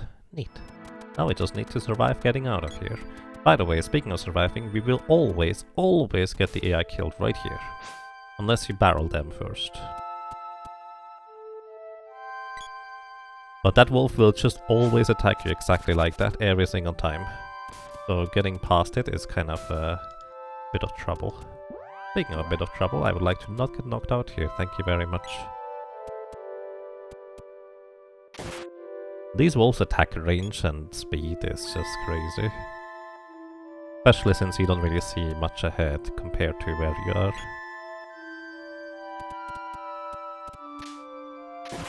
But yeah, if you're trying to go really fast in like a glitchless sense, magic is the way to go. There's not really anything that compares to magic until the very late game, where your physical damage in conjunction with the lady's buff spells actually starts becoming more comparable.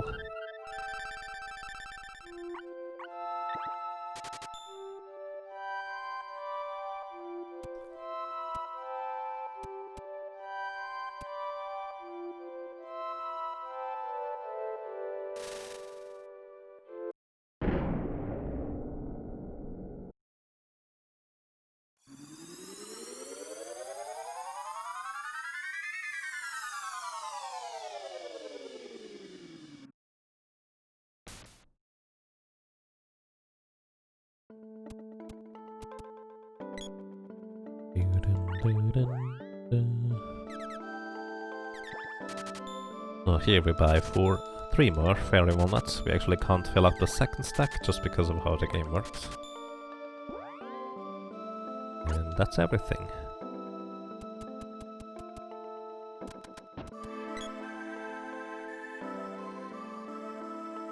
Actually, I'm curious about something real quick. So you know how long the healing animation is?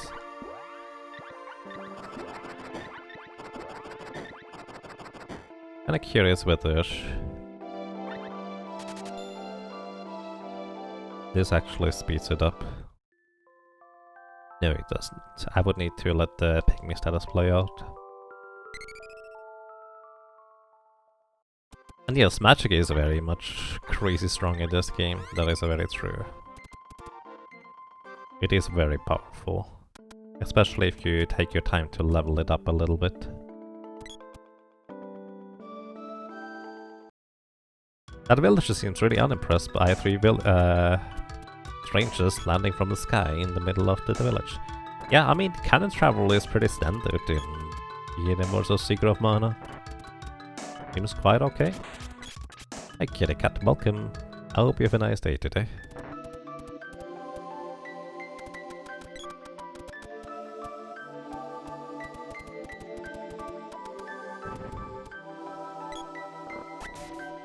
Bonk, one down.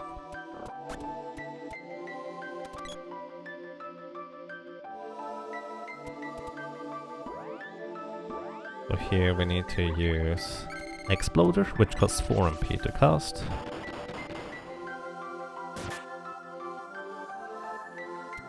Lofty Mountains, oh boy.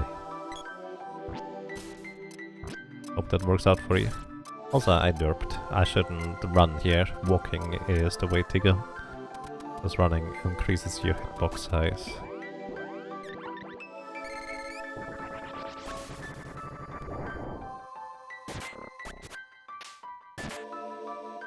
Not gonna be enough, is it? It is.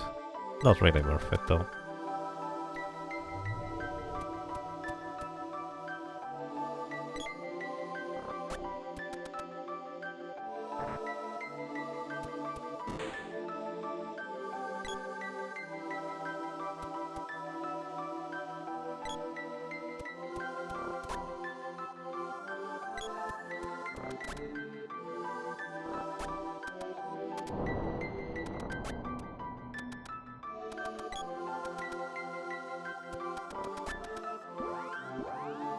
Weapon levels are low. That can happen.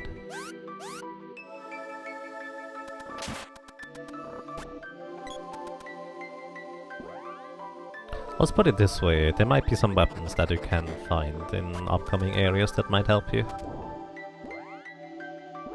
The reason why I didn't pick me the Sprite earlier is not because of safety, but mainly because... I wonder whether you can skip this with a solo character. Excuse me. Not because of safety, but because... using the jumping animation from the rope balls to jump across gaps.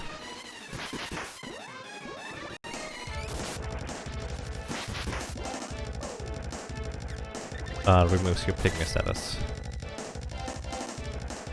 Okay, he's going to cast... Oh, he didn't cast Earth thingy on me. Earth Slide. Convenient, because that way I didn't get stunned in position for too long here. His defense up doesn't matter, because I'm using spells and not physical attacks.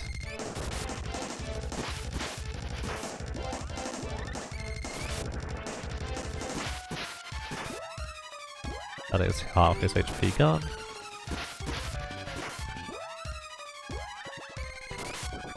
And good night.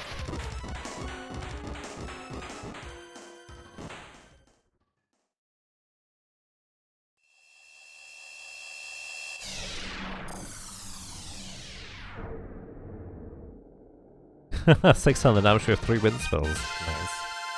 Yeah, Minotaur is easy to deal with if you have your wind spells leveled up and enough magic to use them with. I don't like this. Wind to level 3. Nice. Yeah, that will absolutely demolish him. How much of the time in this run is RNG? I dare to say a lot. It's not exactly a good, like, way to put it, I guess, but I'm not sure how else to put it, but there's a lot of randomness in this run. The thing is, specifically this category that I'm running is not exactly a well-explored category. It's more of a challenge run rather than a speed run, although I am trying to go fast at this point. So it's not exactly particularly well optimized. Nobody else is running this either. So there's not much of a competition going on. But there's a good chunk of randomness to this.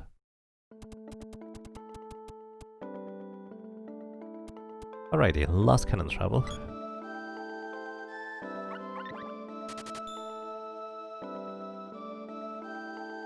Vampire took a while, you had to use a few walnuts.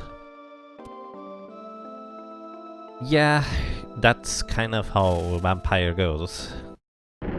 Vampire has more than 1,000 more HP than the previous bosses, and even the bosses after him. It feels really out of place. Cannon time! Yep.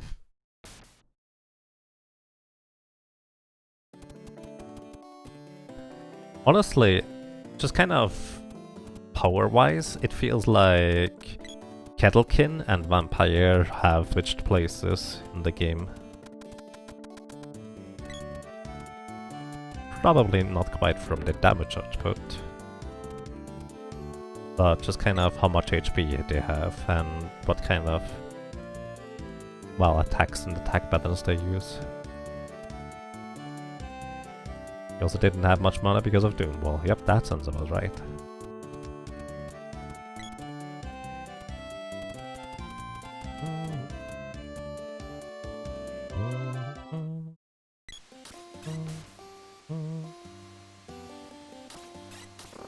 The boy surviving one of these attacks is so silly to me. Oh boy.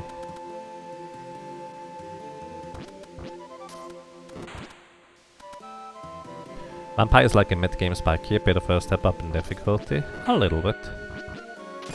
Unless you just completely abuse your magic spells, I guess. Suppose even then, to an extent.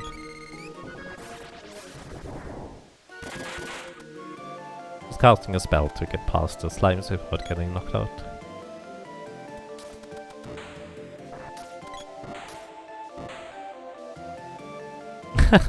You were scared of your guys getting deleted in this area.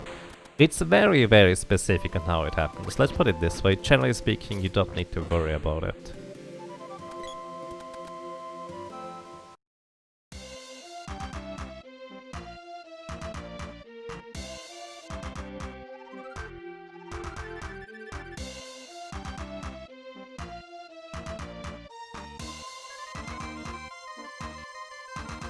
Just kind of trying to think whether I should level up Salamander or whether I should level up Sylph here.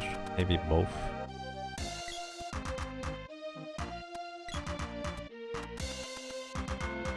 I don't know how reasonable that is with a solo character actually. The main problem. Whether they could just nuke me. I'm just gonna try it. Hello, I'd like to have some new equipment. Thank you. Thank you. Thank you.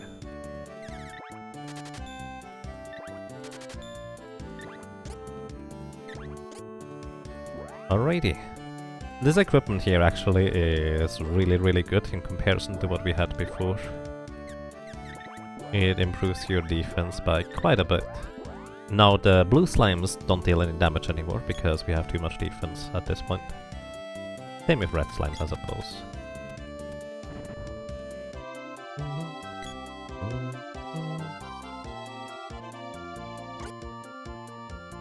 Save your game, yes please.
In Pandora Ruins? Okay, in Pandora Ruins there is no sword orb.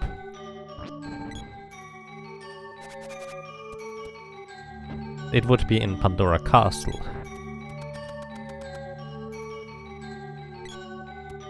But that Pandora Castle sword orb is gone if you didn't pick it up by the time you defeat Great Viper. Oh, fair enough. Okay. Making sure. But yeah, that's a thing. Basically, once you defeat Great Viper, that sword orb is no longer going to be there because that chest only appears if you have 2 or less sword orbs. Which means it will give you the 3rd sword orb, or well, the 3rd weapon level if you will. Which means after Great Viper you do get the sword orb right there, hence you will already have that next level of the weapon orb. Grump. Welcome to you, Blazin. Thank you for the good luck.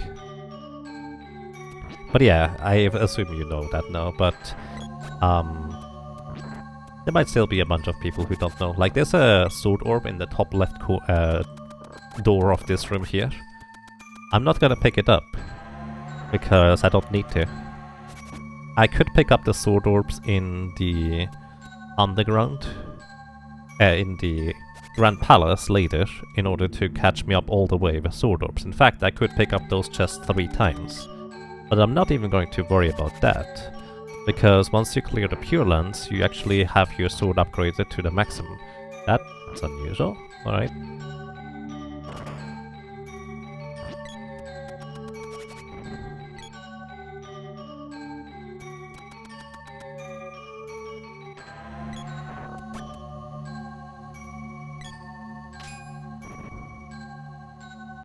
Had to go back to get it.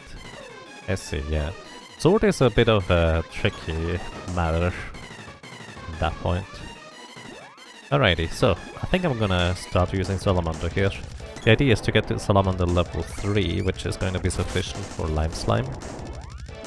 But the problem about using Fireball is I don't lock the boss into place, so to speak. Also, he just cast heal on himself.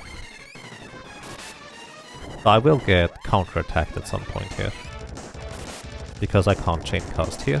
I will take damage from the eye on the right casting a spell here in just a second. There's a Thunderbolt, but it's only single target, so it will not infect me that much. But I probably should just go back to using Freeze at this point. It's safer.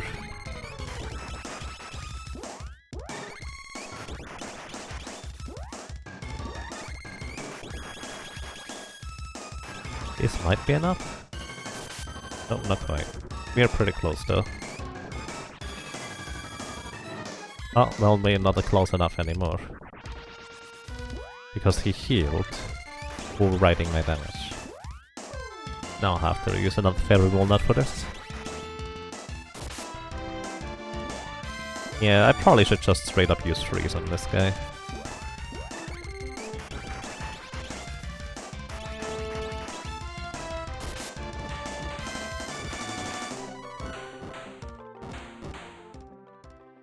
Have one more Fairy Walnut from the first stack to use. It's gonna be sufficient to kill the vampire, but I'm not gonna have much backup in the end.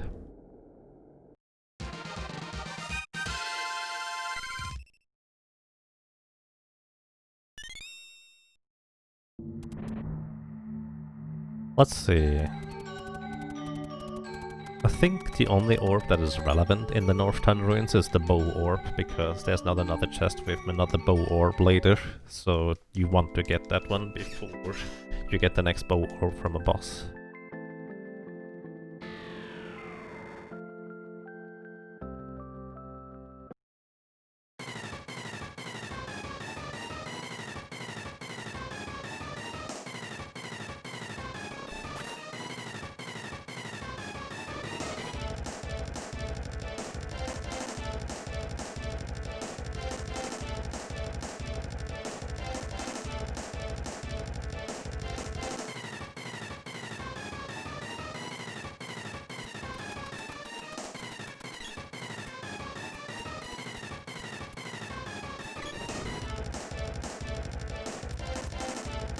You got the bow orb? That's good.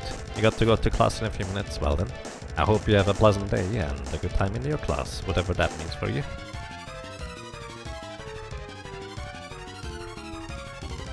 He did McRider 2 no spells and he was a joke.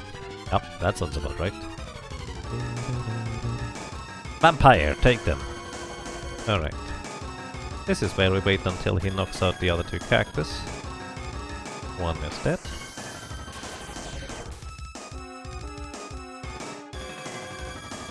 Oh, come on, buddy.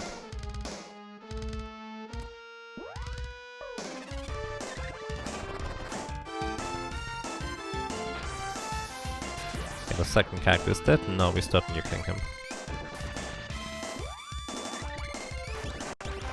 It's gonna cost a lot of magic.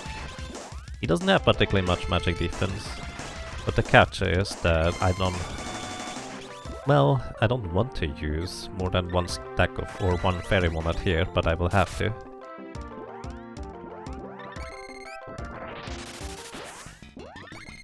Flickering should not affect me because I was casting a spell during it.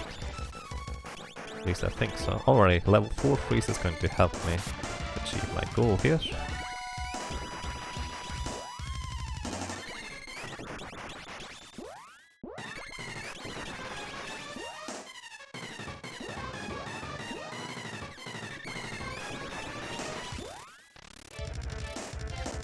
Here we have to use another fairy walnut over here. I hope this is the last one we need to use. No guarantees though.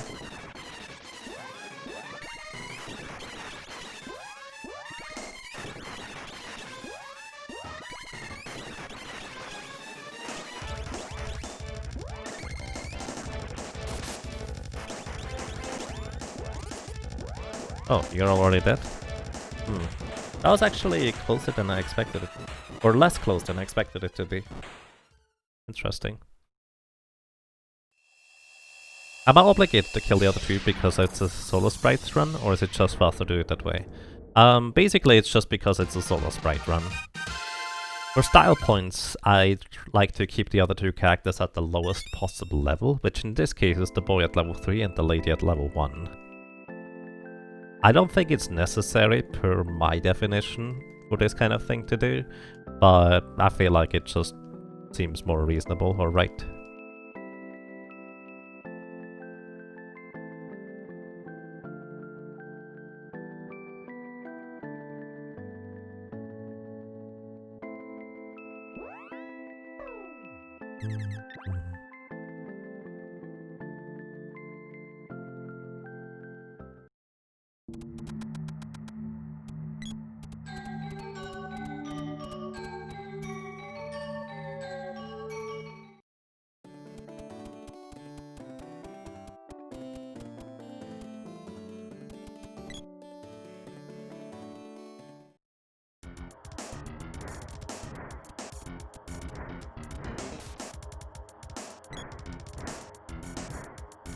Where do you fight the lime slime? At the end of the Dark Palace? Yes, that's where you find the lime slime.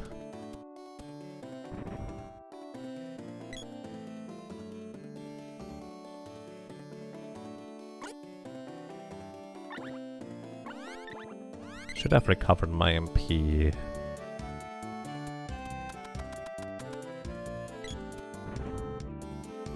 Maybe earlier? Ah, this is fun. Take care. Thank you for dropping by.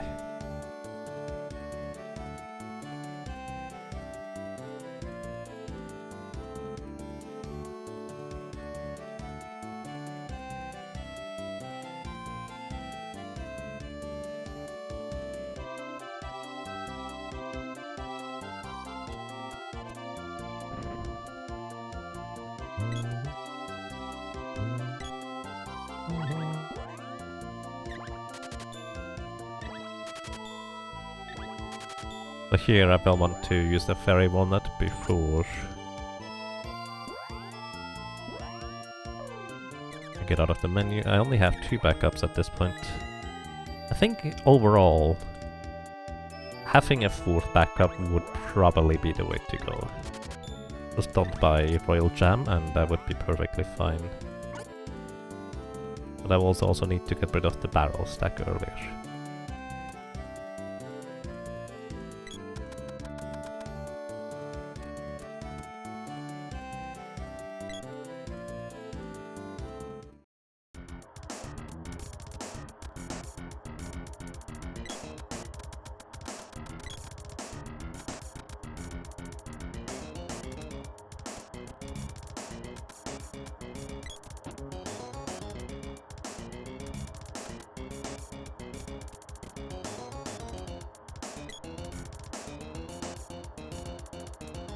kind of like before. If I pygmy the sprite before fighting the vampire, I would not have stuck around, because the animation just forces the characters to be normal rather than pygmied. It's also why the lady and the boy here briefly flicker like regular colors rather than ghost colors. They are briefly made alive for this animation here because ghosts don't actually have the falling animation. Then they get killed off afterwards again. Oh, gem missile right off the bat. What a meanie.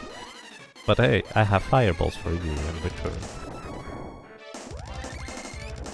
Oh, 3 fireballs now, so we're fine on that end. I'm gonna start casting gem missile to level up Gnome instead.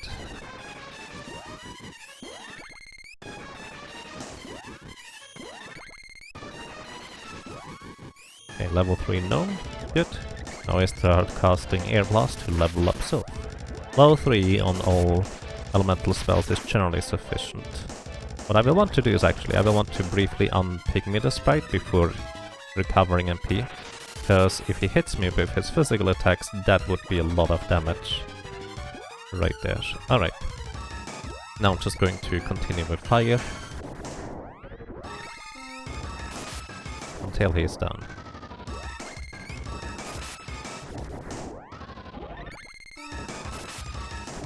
I could use freeze, but freeze does not actually get any more experience because level 4 spells is currently our maximum with 4 mana seeds sealed.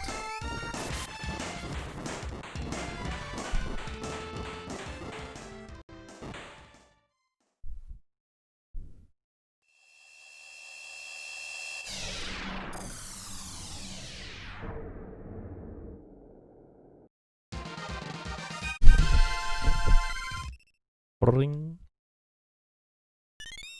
We get a glove orb, which actually is the orb that gives me the gloves that give additional magic power if I want them. I guess I could go for those if I wanted to. Oh. Go.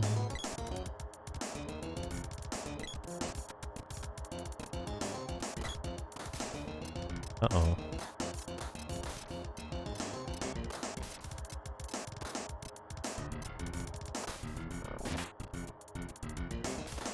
There we go. If we get a high damage roll, they will die in one spell cast. Only got 1 out of 3 the high damage rolls, that's kind of unlucky. 2 out of 3 is more likely.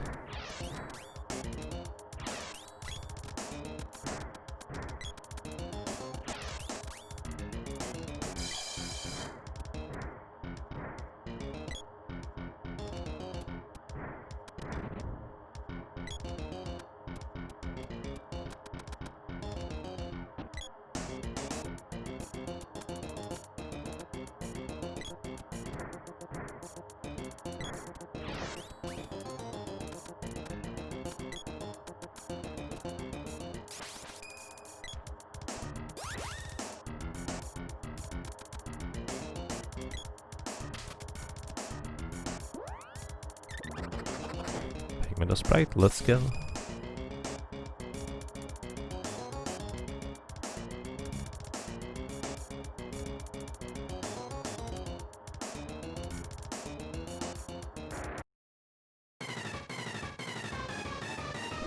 Alrighty, and this guy here we're actually going to use freeze for the most part.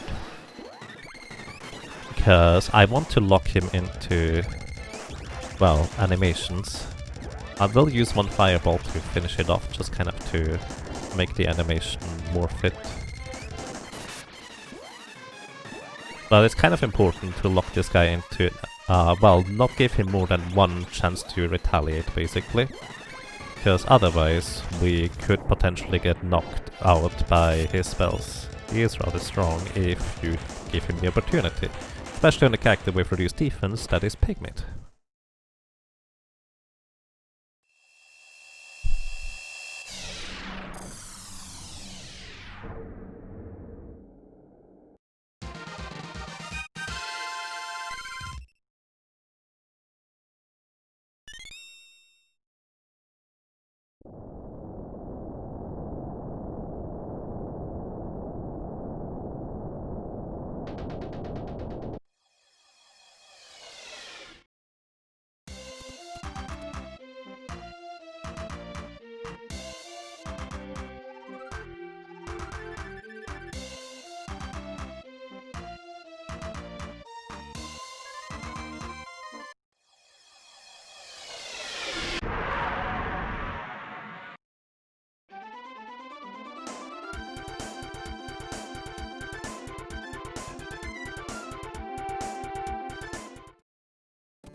Alrighty, here the sprite actually gets new equipment. Again, as you might expect. However, this equipment set here we get is actually a bit unique. The reason why it's unique... Oh, I should have recovered MP before I had one left over. Whatever. The reason why this set of equipment here we get is unique is because this allows us to boost the sprite's magic power by a substantial amount. You know how the power risk gives you +5 strength? Well, the Lazuri ring here gives you +5 intelligence, which is the sprite's spellcasting stat, as well as a circlet actually from the other place I'm going to go to soon gives us an additional 5 magic power that I will be able to use. So it's going to actually effectively give the sprite about 10 levels of spell power, which is quite substantial, on top of being pretty high defense value for the most part, minus the circlet. The circlet actually is relatively low defense value compared to the other pieces of equipment that we are going to get here. Schleimscheibe when? Well, if you vote for the solo character challenge run with the lady coming up in the SG Live Marathon, then you'll be using the Schleimscheibe again.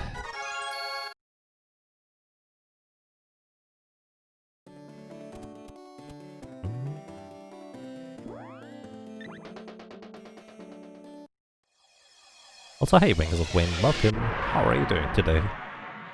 Well, as the solo character run for the lady actually uses that, if I'm not mistaken.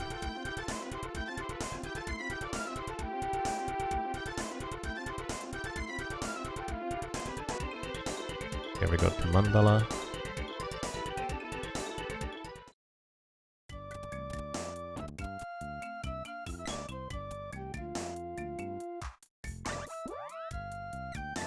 Also, we're going to get an Ivy Amulet.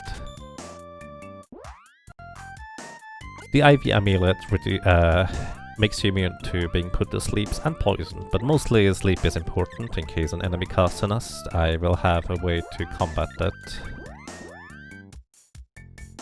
And it's faster than just getting knocked out, usually anyways.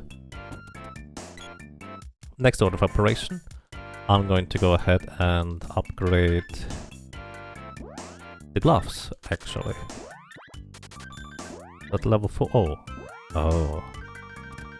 Only level 3 right now. Well, I suppose I'm not gonna upgrade them. That's fine.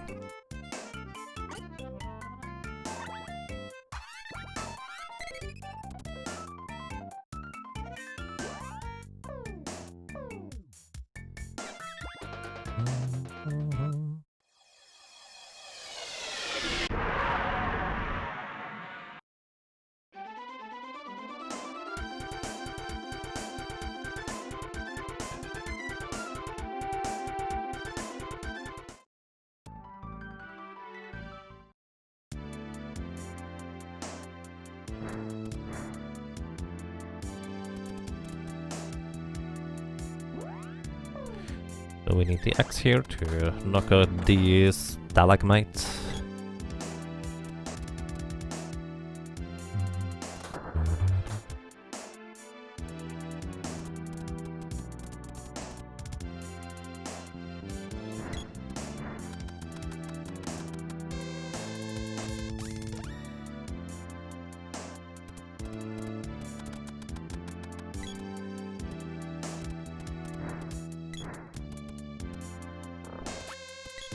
No boy, come over here, buddy.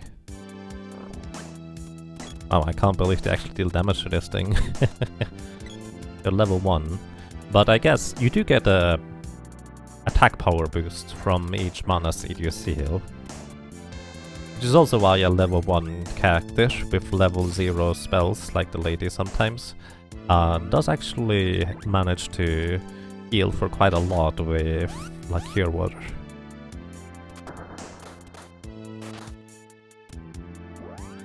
So don't mind me, I'm just jumping across the gap here.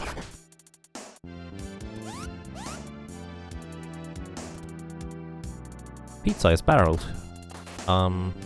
I don't think barreling the pizza is the way to go usually. Correct me if I'm wrong.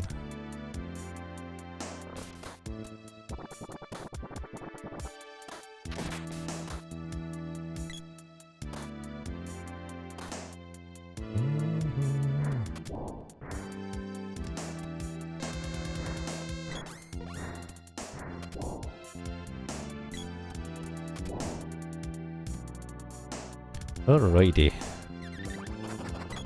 Now we're going to knock out this guy here. This is actually a bit spookier than other things, because its physical attacks can hit me while the fireballs are flying. And if that happens, I will take damage from it. Quite a substantial amount, in fact.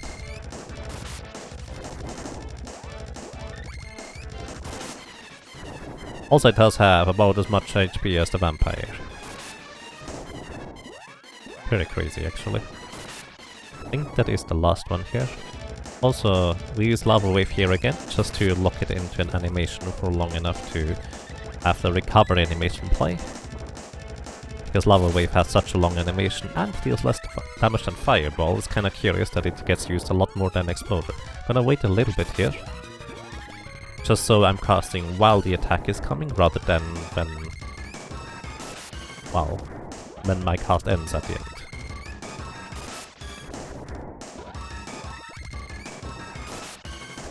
Candy barrel, pizza barrel, so much food in this game. I guess.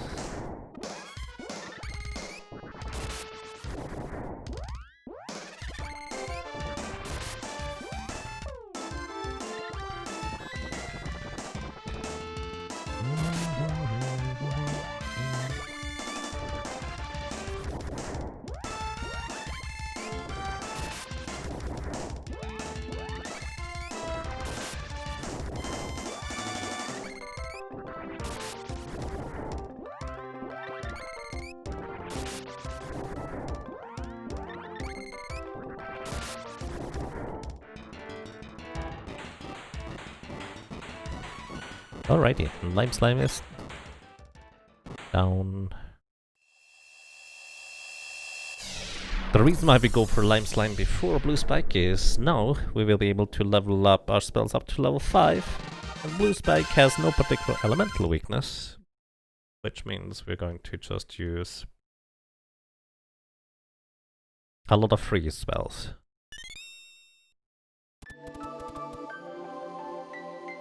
I am the spirit of darkness. Fear my power! Wee. Something like that. By the way, if you ever play Secret of Mana on the Super Nintendo, the B button is the accept and confirm button as well as select button, which is very confusing when you play virtually any other Super Nintendo game where the A button is confirm. Really strange.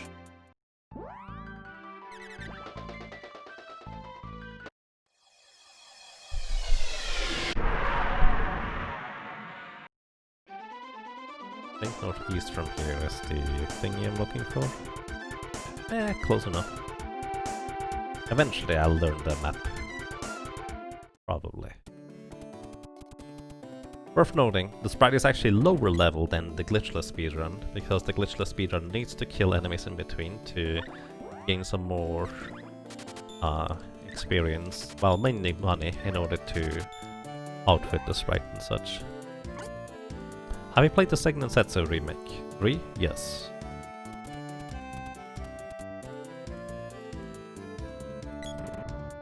Pretty good. In fact, I think it's actually really good overall. Kind of what I would have liked the Secret of Mana remake to be overall.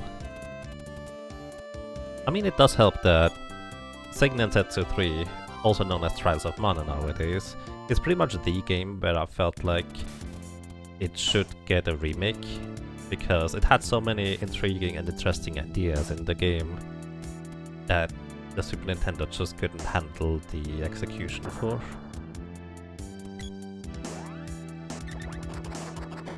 Alrighty, welcome to Blue Spike. We need to run out of the way, otherwise we get crushed. And let's start hailing down the 3 spells. Kind of all we do here. I could also start leveling up Shade in theory and use that in certain instances. But Shade would deal 1 damage until it hits at least level 3, maybe even 4. So it would not be terribly efficient. And like before, I'm gonna use Slowdown Ian just to level up Gnome a little bit along the way. Because we have 1 AP spare anyways. 422 damage, actually pretty good. That is pretty good. We'll need another Fairy Walnut here at the end though. Also, if I had another stack of Fairy Walnuts, I guess I would go straight for the next boss. Chocolate cappuccino time, that sounds great. I hope you enjoy it. Welcome to you, Falk Keegan. I hope you're doing well. Also, does your name have any relation to Cregan's in any capacity? My magic reference. Oh, 5. Nope. Aw, okay. Still intriguing me.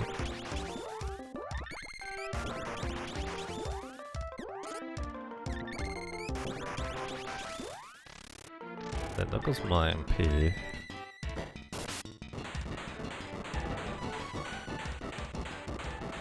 Yeah.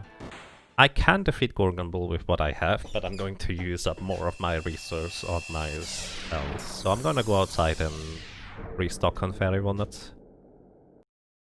Take note of the random names assigned to NPC guards out of the MMORPG I like. Name to stack. Nice. I like it.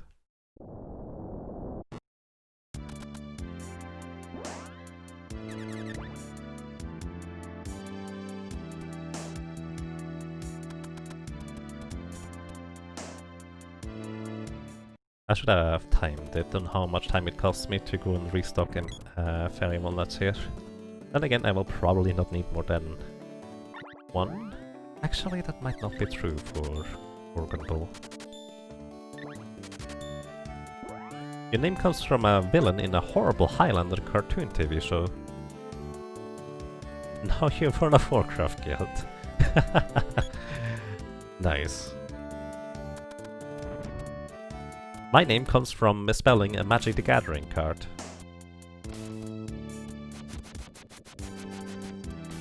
You know, Yawgmoth? Could you guys stop? Because he's dead already. Yawgmoth, there's like Yawgmothville and stuff like that. Basically, a school friend had an entire collection of Magic the Gathering cards. And I needed a new character name for like my 8th character in Ragnarok Online. It was more like 10th. It was probably a lot more than that. Either way, I needed a new character name. And well, it just so happens that I remembered my friend's card had a pretty intriguing like skeleton with a scythe on the cover thingy. It was called something like Yawgmoth. So I just went with that. Yes, that one, Corton.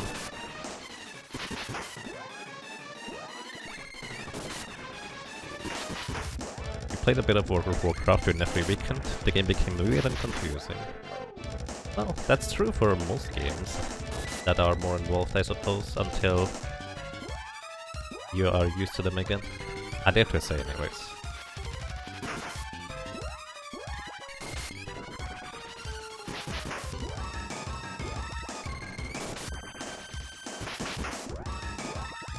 His username comes from the love of soft mobs. Nice. That's pretty neat.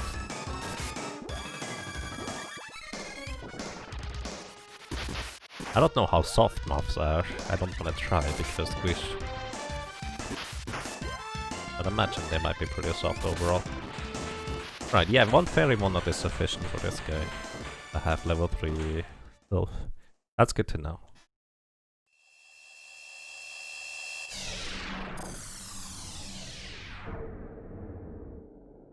They look soft. Right, that's fair. Especially some of them that are just actually looking really adorable.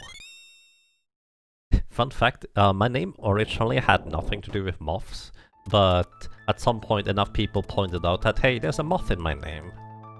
And, well, I kinda like moths now.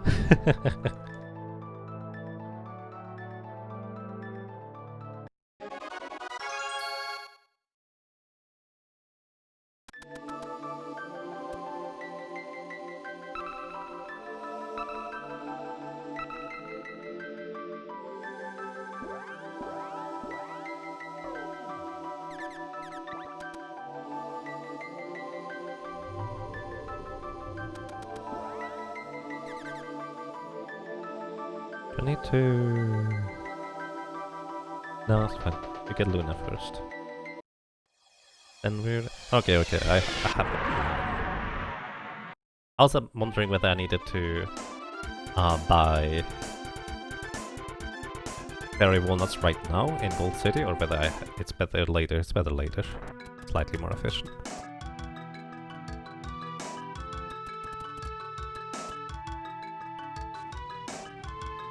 You left the game when all your characters were level 100 and numbers were correct. Now they changed all levels and all numbers per characters are level 40. Our weapon says 20 to 40 damage, but the hits were 7 to 7,000. Yeah, it's very confusing. I definitely agree.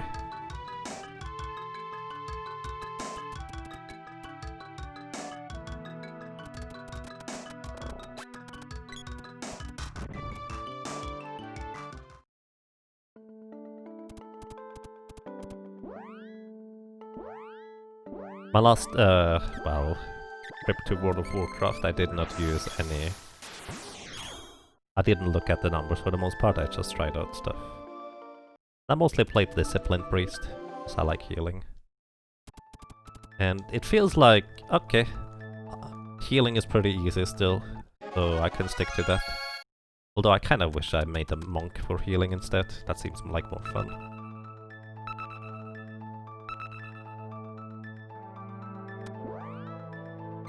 Base Station 13.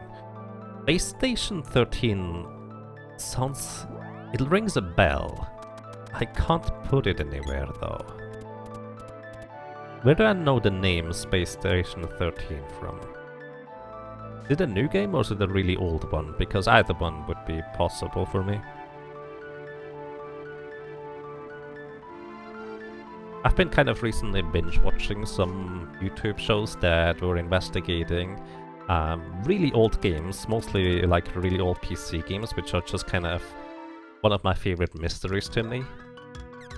There's that really old one. I think I know which one. I think I've watched actually content about that thing.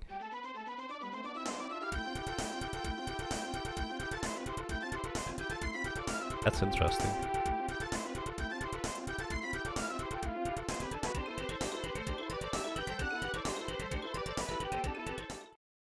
You always like Paladin for most healing. Direct healing always felt better than heals over time. I see. I'm actually pretty much the other way around. I like being able to throw a heal over time on an ally. And that's it. Then I just kind of forget about them. Unless I need to do some burst healing. Okay. We create a corrupted save right here. The reason why it's corrupted is because of how the game handles saving save files.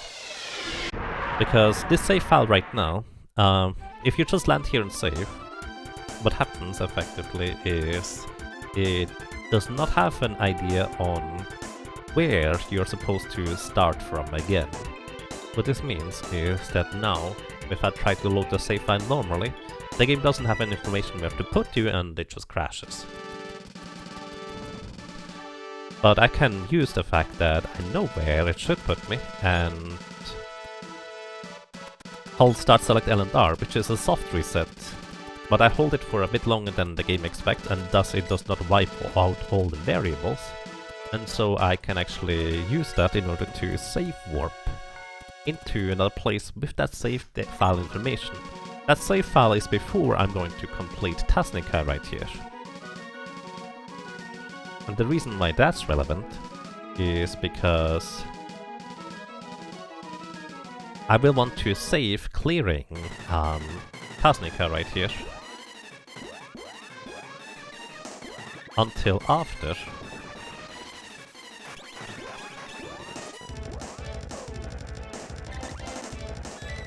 Until after, basically.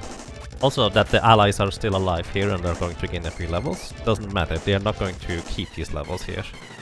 Which is why that's what I'm doing here. Just? Not just. Would have been funny though.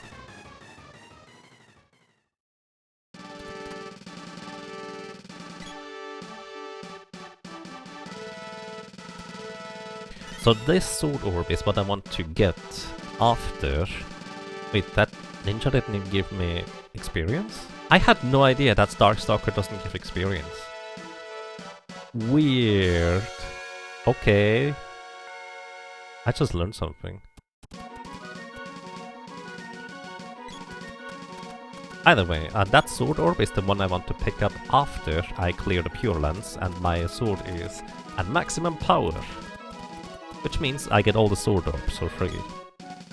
And after that I'm gonna get one more sword orb after I have all the sword orbs already, which means I get the mana sword. That's the plan.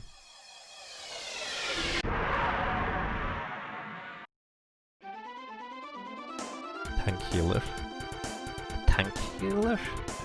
I guess classic you could do stuff like that. And yes, flexibility of the druid is great in that game. I really like being able to do or fill any role that is desirable. Yeah. I think my favorite iteration of druid that I played was actually in Wrath of the Lich King, where...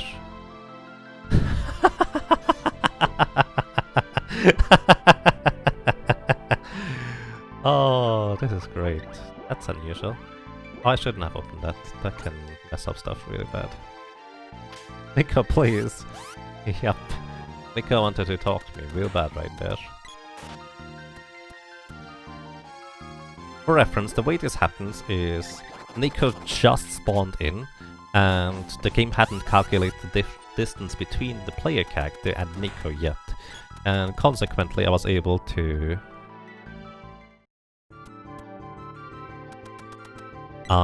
talk to Nico from a remote location. That can only happen when Nico literally just loads in. Kind of silly. Warrior for Wrath of the Lich King. Warrior in Wrath of the Lich King was a lot of fun. I loved tanking with a warrior. It was great. Right, now we're gonna do the start select L and R for a few seconds. Then we're going to load the save file, which has not yet completed Tasnica. And we are inside here. Unfortunately it's going to lag the music, but what can I do?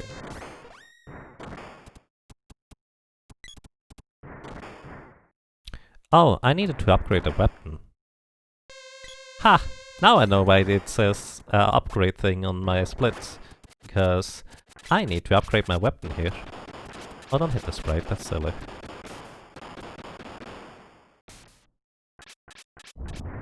Come on, lady. Yeah, I need to upgrade my weapon here. Also, I need to equip the high defense equipment for a second. So I don't get slaughtered by the doppelgangers.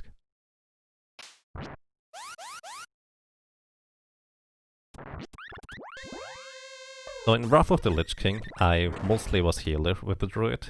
But at some point I needed to focus on studying, etc. So I asked my guild leader, hey, I know you like me healing, but could you look for another healer? I would like to just be DPS instead as a Moonkin. And so I mainly played Moonkin and just kind of sometimes filled in as a healer.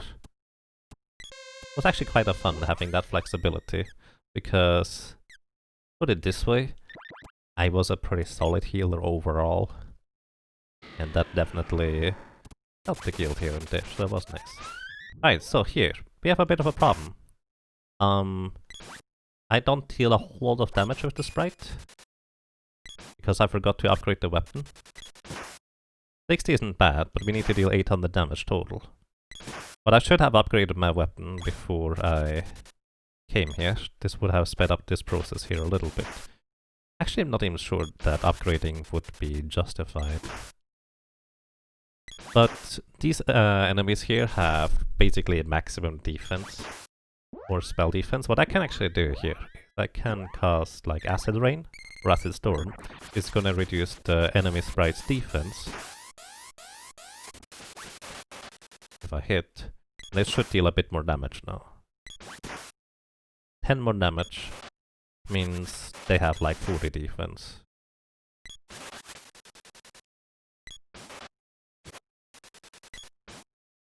Token Moonkin.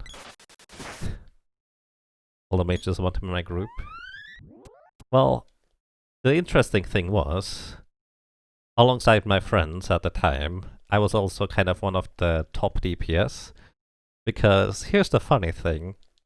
One of my favorite things about Wrath of the Lich King and while defeating enemies as a Moon King was... I just completed double. Next is Watermelon. Do I need to save now? I want to save now, but I don't need to. Would be a separate save file. Yeah, we're gonna go save for safety. Either way, I got that staff from the second boss in Icecrown Citadel, which for most casters isn't that good, because they just don't profit as much from using the thing. But for Moonkin, it was actually pretty amazing. Do I need the save game still? No, actually I don't need it anymore. I just reset. This is fine. I can save over it.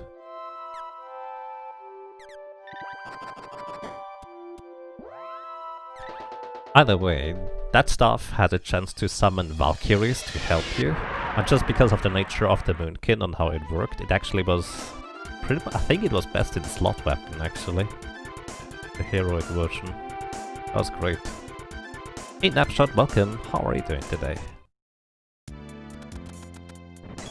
I had no competition for that weapon, basically.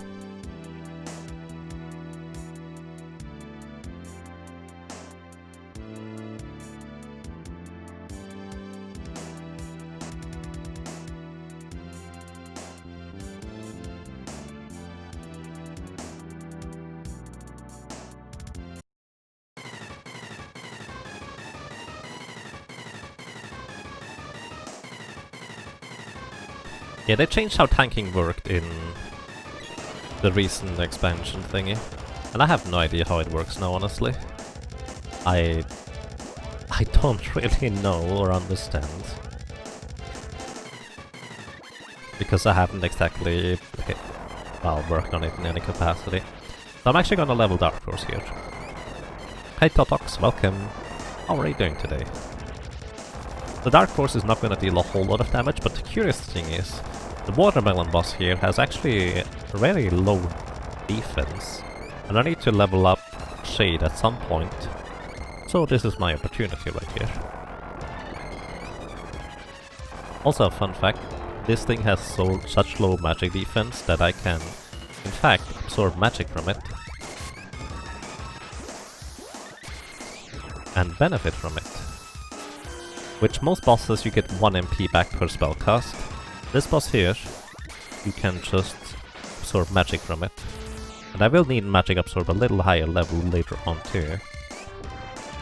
And as long as I effectively stunlock this thing, it's not gonna be able to do anything at all for the most part. Okay, that was 12 spell casts of Shade. And it actually dealt damage. Not a whole lot of damage, but it was damage. And we're gonna be able to use that a bit more.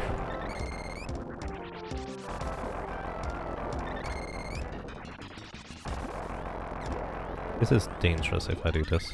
Let's do it.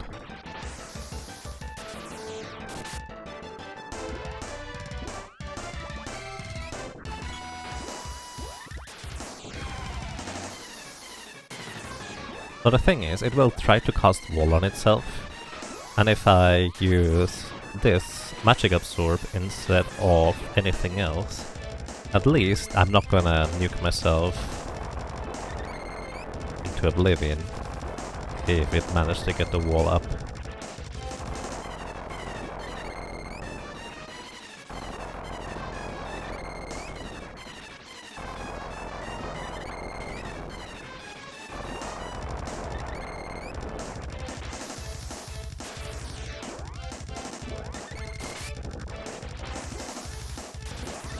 It's a bit of a slow fight, but in the end I do think it is quite worthwhile. Also, I do believe it is out of MP, hence why it can no longer, or I can no longer absorb its MP. Means I will have to start using fairy walnuts here. That is level 2 shade. Gonna help. Actually, it's not out of MP. I just got a really low damage roll, I suppose. And unfortunately, it now got up the wall spell, which is a problem. Because now we need to remove the wall. Can't undo wall, but it actually removed a lot of charges off the wall. Now it worked. Okay, now we can cast spells again.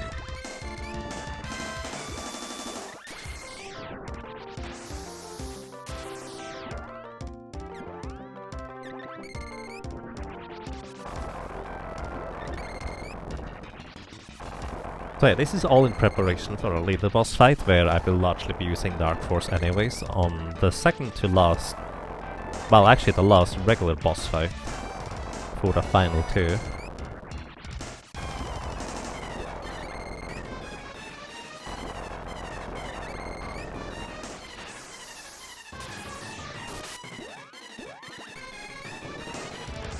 And now I deal enough damage to this guy.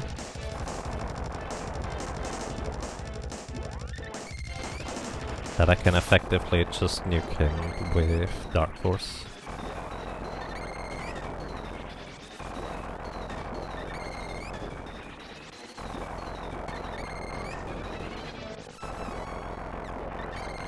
And there is level 3 Dark Force, which I think is mainly what I'm aiming for. I'm not actually entirely sure what I'm aiming for. But this didn't cost me a single fairy walnut. We still have all 4.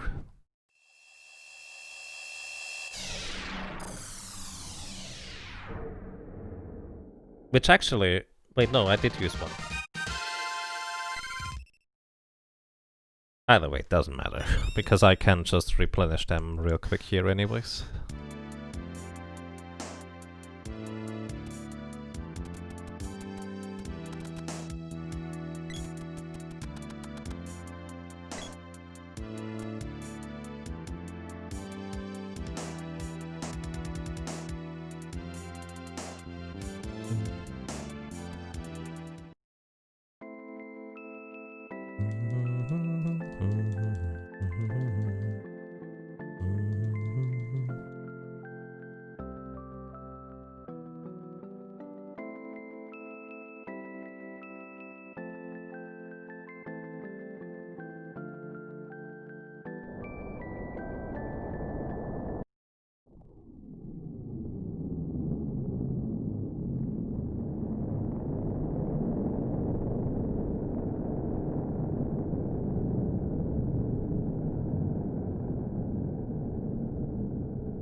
Alrighty, this is where we go and save again.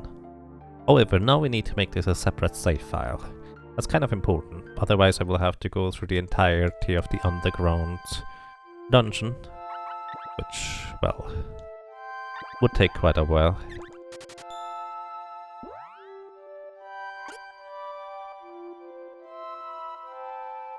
Save the game, yes please. And here we go.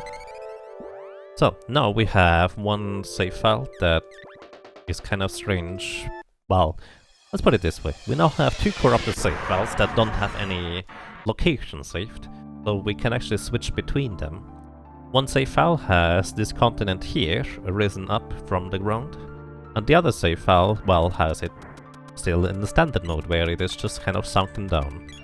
So, I'm actually using the one that is risen, in order to go into the underground portion of this dungeon here. Ouch.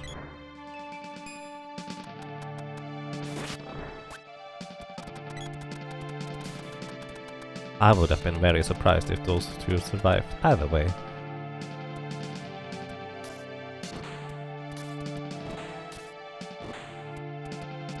Here we go down these stairs into this room, then we do the soft reset, go to the other save file from before the continent was risen.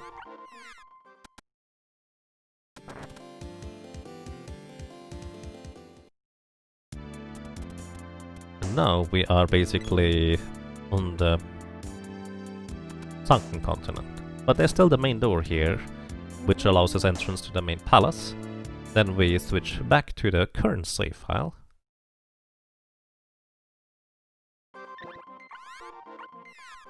Which now means that we just skipped the entirety of the underground section, which means we did not need to defeat Hydra or Kettlekin, as well as not have to navigate the entire underground lost city.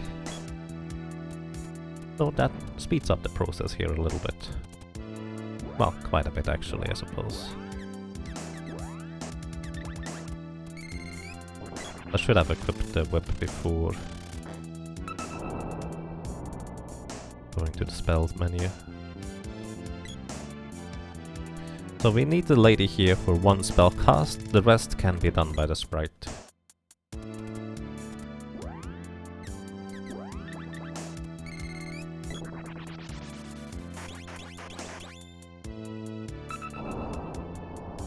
You're the distant sound.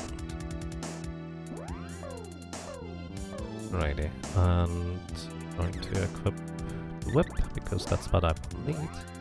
Use the magic rope to get back at the entrance. And then we go upstairs from the entrance.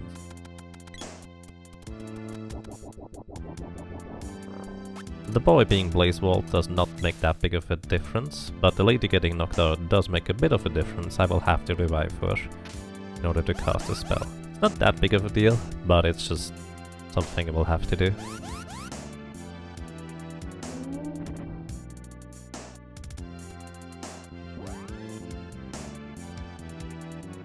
I just realized I didn't re-equip the magic circlet, so I was actually having more defense but less magic power for the watermelon.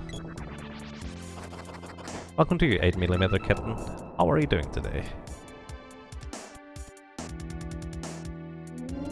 I don't know whether that's actually what it's supposed to say, but I hope you have a nice day.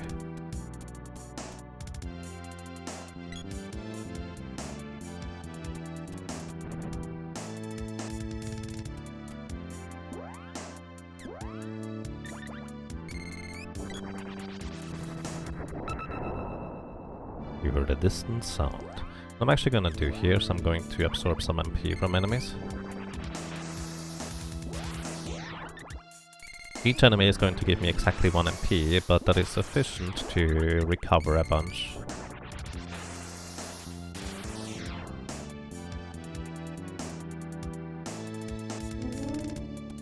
Hello, welcome to your human story. I hope you're doing well.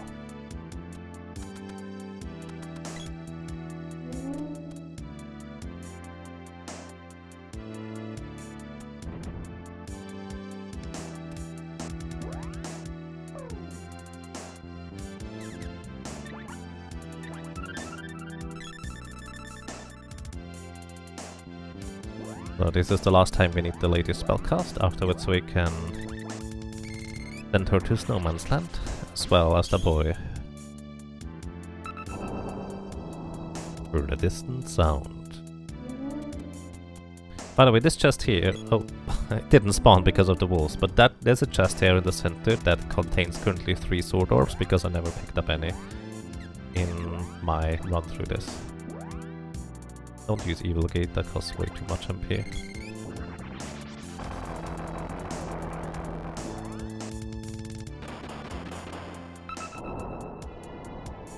Alright, so here I'm actually going to use Change Form on this book enemy here. And it's going to change form to a much weaker enemy with much less defense, but the same HP and MP stats still, so I'm going to effectively absorb a lot of MP from this thing in order to recover MP on the sprite without having to use a fairy walnut. You're doing well? That's nice. Also, that wolf just summoned the chest with the sword orbs. Lovely.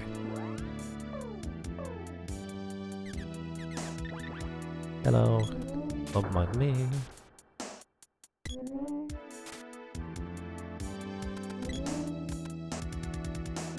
How's the running going?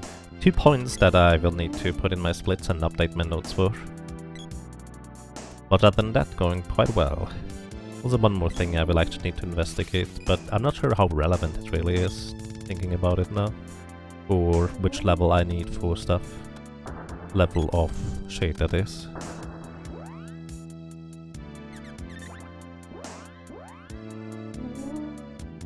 Here, I'm actually going to briefly use Riot spells to put these guys to sleep. I would preferably not get engulfed in flames and get murdered afterwards, but that's just what the Heckhound loves to do. Not much we can do about that. Because in order to get across here, I want to pick me the Sprite and hit the rope pole that is right next to me in order to jump across. That way I don't have to activate the last orb inside this dungeon here with Luna. So, this little guy here does not have much HP and also is weak to fire, so yeah, not gonna survive for too long, unfortunately for him. Sorry, buddy.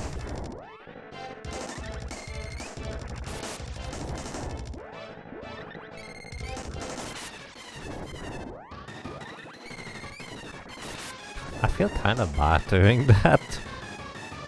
I was just coming over and say hello, and be nuked it.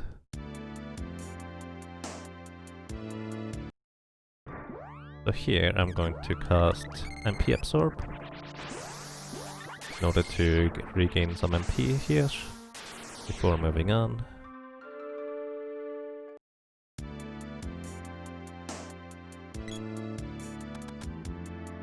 Oops. Now we get to Hexes, and unlike the boy and the lady, we just nuke Hexes with the Sprite. 4 Exploders works for him too there. That actually makes a lot of sense. I was just kind of more worried about running out of magic. Yeah, my solo character route is not particularly well optimized in that. 2 times 2. Makes sense, actually. That way also doesn't get the chance to recover MP, I guess.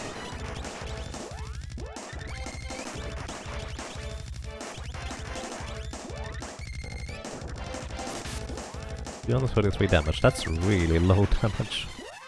Oh boy. Guess it's going to take until level 6 freeze. What I'm actually going to do is I'm going to make a save state before Mech Rider number 3, because I want to test on how to properly take it down with spells rather than anything else. Especially since I don't really have much of a backup with a solo character here. I'm gonna wait a little bit here. That way I don't get damaged. And yes, I will just use Shade on the red slime. Not really any other reason to do anything else. It is just really powerful. I already got Shade to level 3 during the watermelon fight.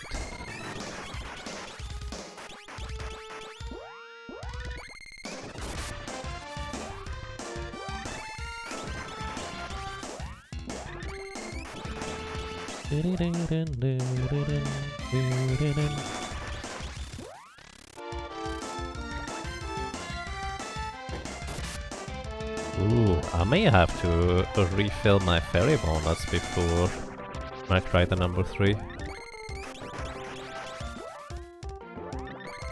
It's gonna be Dispel Magic, so I'm not worried about the damage.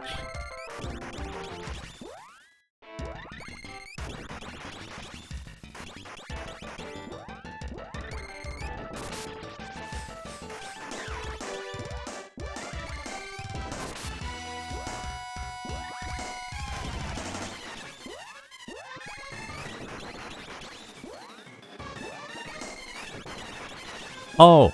Oh, I know what I did wrong. I didn't equip the circlet again. Oh no.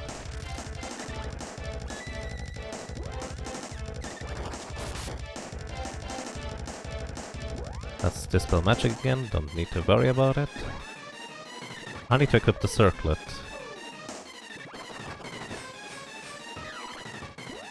Because otherwise I'm lacking magic power. I think that's part of the problem at least. But yeah, I will have to go outside and restock on my fairy walnuts at this rate. Let's see whether this is better.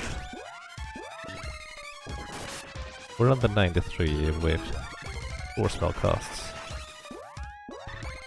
There was just 3, wasn't it? Yeah, that was way better. Oof. Yeah, I'll need to go outside, actually. Unless I have an additional stack of fairy walnuts, which I plan to do anyways. I want to have 4 stacks of fairy walnuts, 3 stacks of barrels at the beginning. Gonna be the plan. That way I have enough backup to just go straight through here rather than having to recover.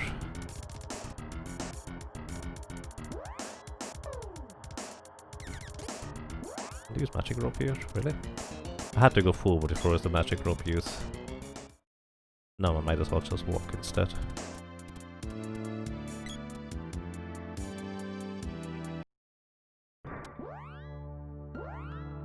Still fast enough.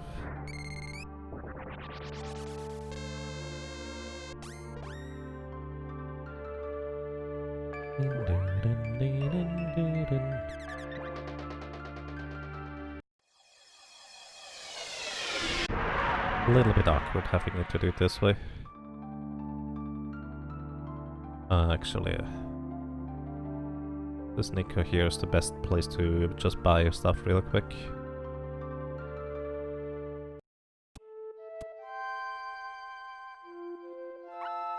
Save game?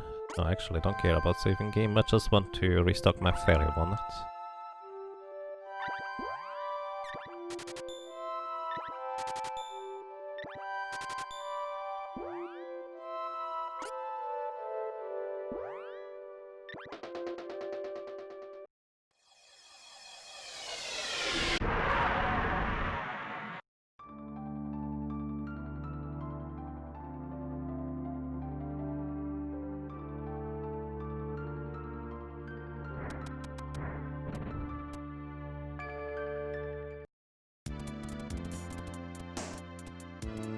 Oh, come on, lady.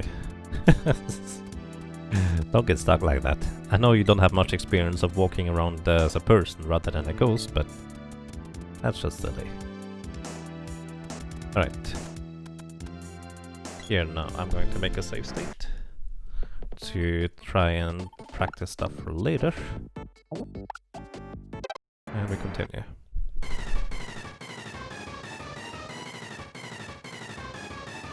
Oh, utterly evil. So we're gonna actually go to the left side here. Because my plan is to have him run over the other 2 cactus while I pick me myself. While he is setting up here, do I have enough time to cast spells before he would retaliate?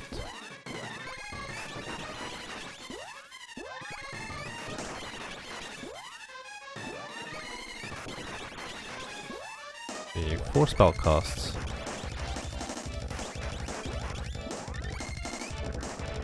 1, 2, 3, and 4.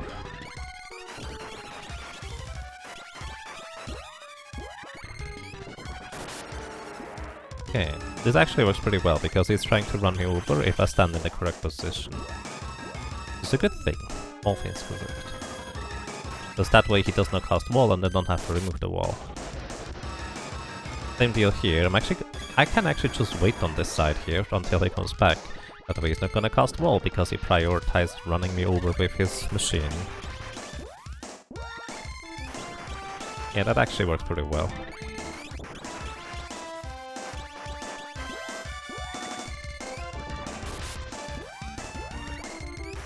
Especially if he keeps wiggling here, he's never going to retaliate with wall. I could go for 5 and 6, I suppose. That might beat us up a bit.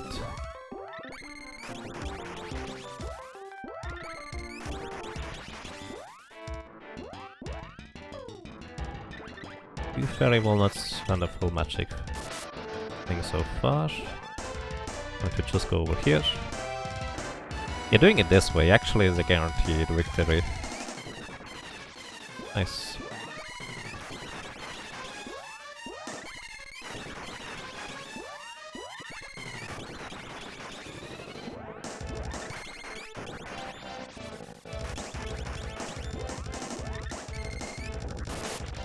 Oh, alrighty.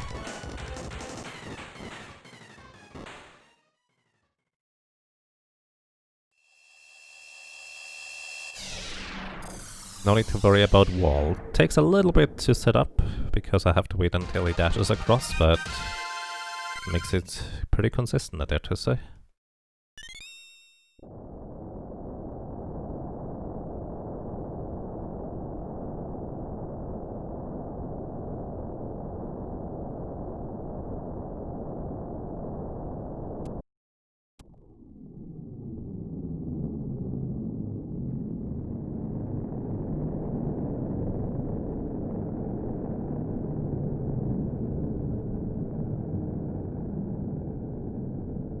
Alrighty, time to make this a true Lock Hack challenge run. Let's see. I think straight ahead is where I need to go. Yes, that is actually exactly where I need to go. Oh, I never bought the additional equipment for my other cactus here. That's fine, we'll figure out something. This is fine.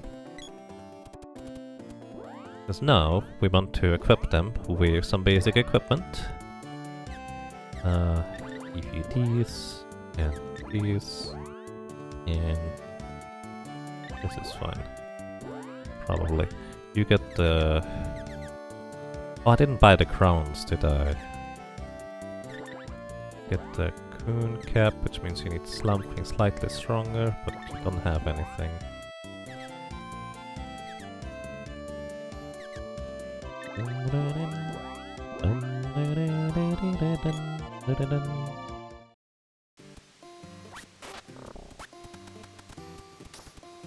Welcome to Auto Haste. It's going quite fine, thank you. How are you doing?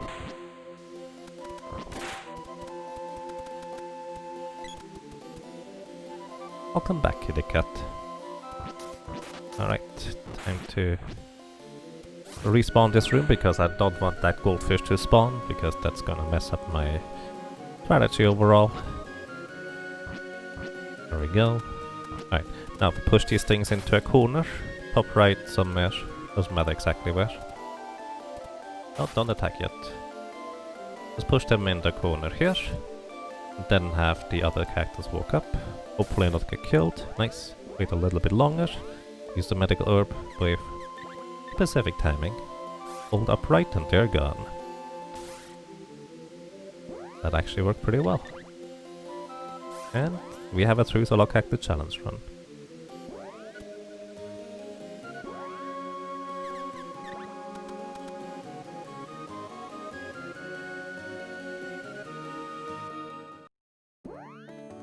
I never went to buy Nico's items, did I?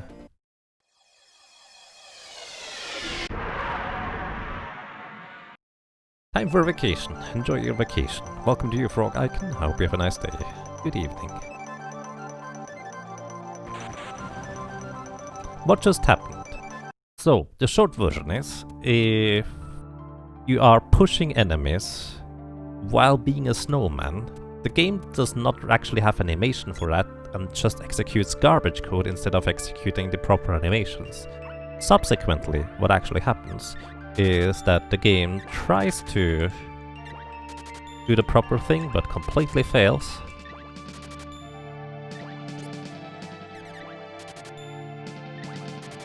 And what that means is it accidentally removes the cactus from the party. That's kind of the short version. Alright, we have new equipment, which has a ridiculously much higher defense value than what we had before. I'm still going to keep the circlet equipped, which is going to make the upcoming sections rather dangerous / risky, and I don't know whether this is going to be reliable. But here we go.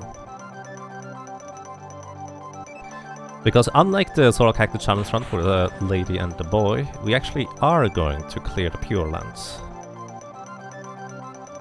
Can the Sprite equip a power suit? No. Only the boy can equip a power suit. Which... it is +5 strength. It would be amazing if the Sprite could equip it, but he cannot.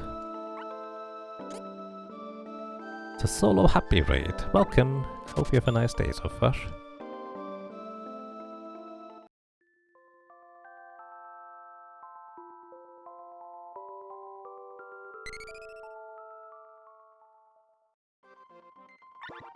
You're having a great day. Nice, glad to hear that. So, the reason I save in this area here is because this allows me to just hold up and B in order to land inside the volcano. It's gonna be my place to go. Come here quick. Alright. Ow. Don't normally get hit by this guy. And we're dead already, good thing I saved. Welcome to the Pure Lands. Which, to be fair, I did not equip the stuff that gives me really high defense. But I should also not get hit like that if I just run past.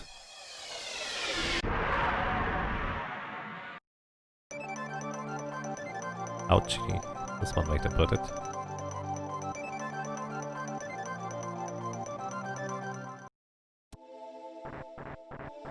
There we go, this is more what I expected to have happened. Here actually can just go around. A lot of paths where it looks like you have to whack away the stuff, but you don't actually have to. Alright, welcome to the worst boss of this entire area.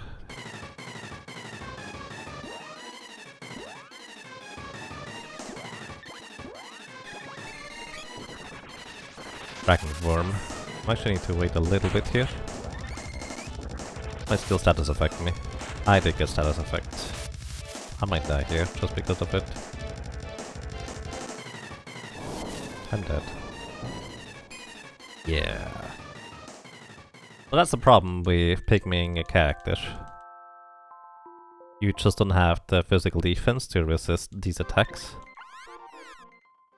And effectively status effects that will petrify you, for example, and you don't resist are a big problem. You hurt those guys to a ton of damage? Yes. So, the strategy I've actually employed, and I think I'm gonna employ here again, is instead of equipping the circlet, which gives me more magic power, I'm going to equip the needle helm, which gives me a lot more defense power. It's a lot more defense power, actually. Means, even if these enemies here hit me, I'm not gonna be a 2-shot, it's gonna be more like a 3 or 4-shot instead. Which means overall I will have a much better survivability compared to what I had just now.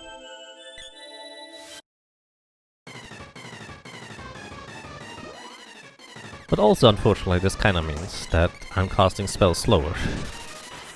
But thanks to the defensive equipment, I should actually resist all sorts of physical abilities and attacks this thing throws at me. Would it just level up Thunder to level 4, which is good.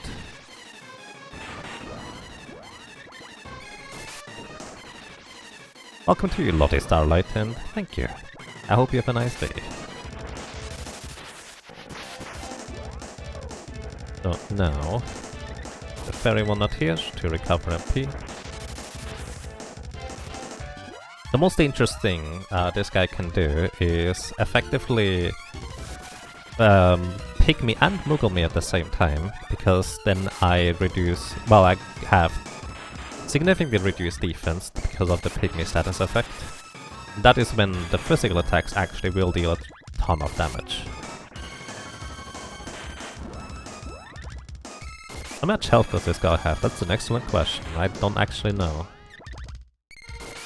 You'll be here for a while? Well then, I hope you enjoy your stay. Okay, we denied the Earthslide damage. Earthslide is basically the only thing that actually does any regular damage.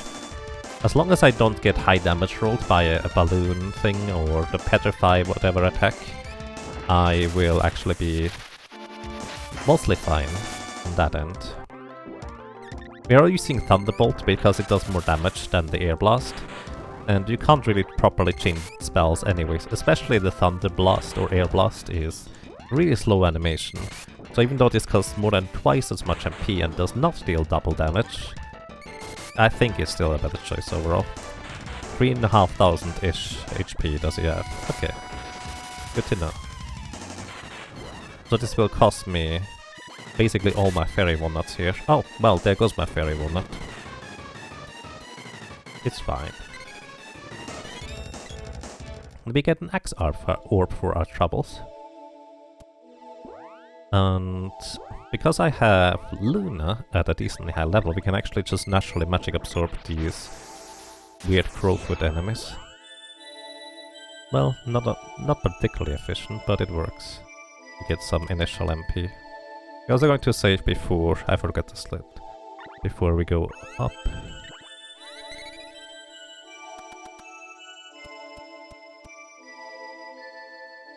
Yeah, the Pure Lance is basically a boss rush. Actually, more or less the entire game is kind of like a boss rush.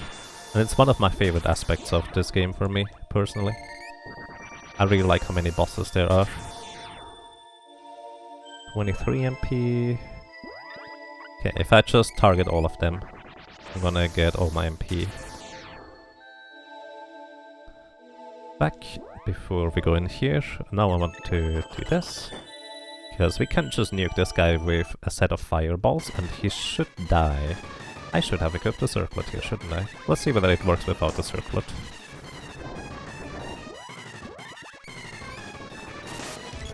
Actually, I think I have a higher level. No, I don't. Normally you can use Exploder in a glitchless speedrun here, but I don't think it works for me because I don't have the circlet equipped. Not gonna be sufficient, is it?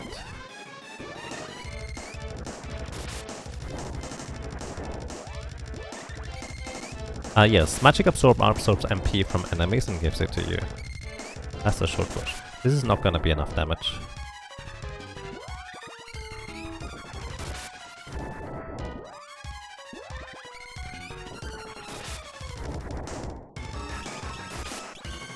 Yeah, this was not enough damage to knock him off. Let's see whether Magic Absorb actually absorbs any MP from this guy. I think he has too much magic defense. Yeah, it's a 2. He has too much magic defense for that to be irrelevant, so... It's gonna hit me here, actually. Yep, I'm dead.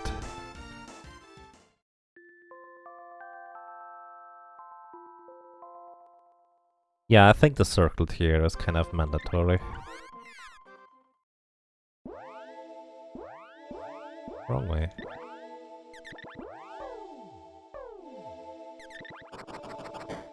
Ripperbone indeed.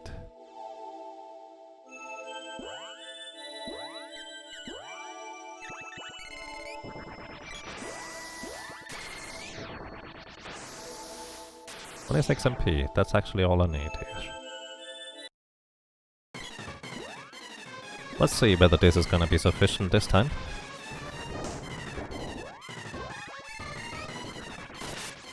Oh, that's like 50 more damage.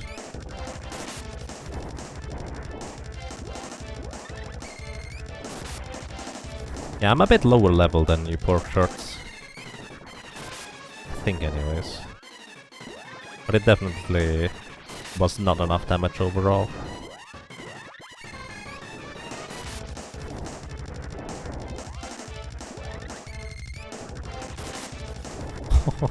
Oh, low damage roll is really low.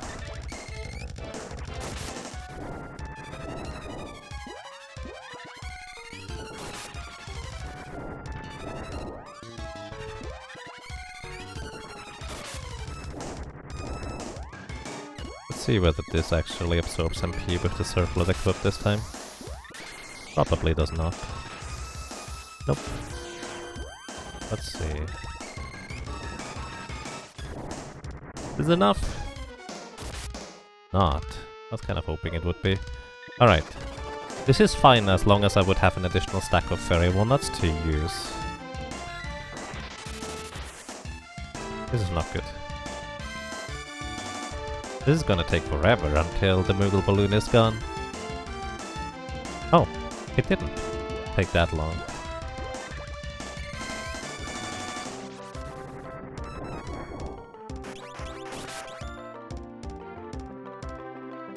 Come back here. Hello? Hi.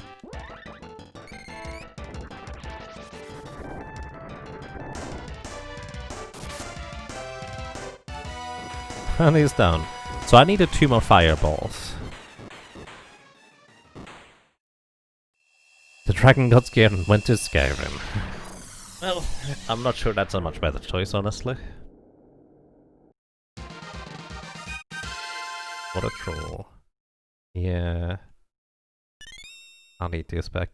I actually don't even know whether I need to use backup fairy walnut stacks. I think I would want to have them just for safeties, for a marathon type run.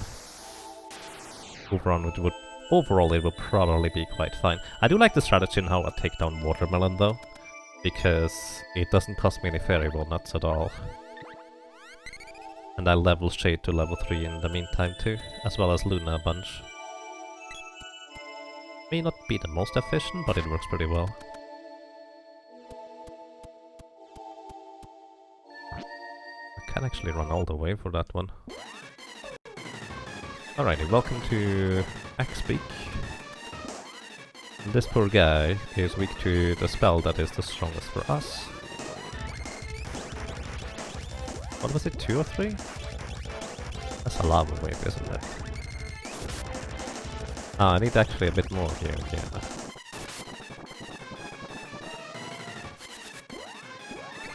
Okay, denied the Sonic Pulse because I'm casting a spell.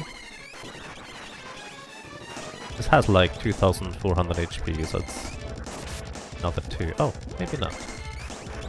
Either way, 2 is going to guarantee kill.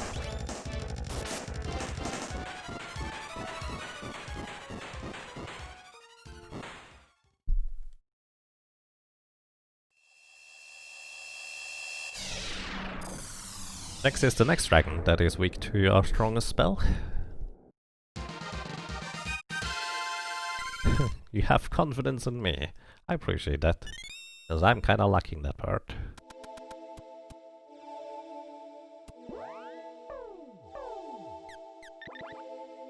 Either axe or the sword in order to go through here. Actually, you know what I should do? Before I do that, I should absorb MP from this Rollfoot thingy.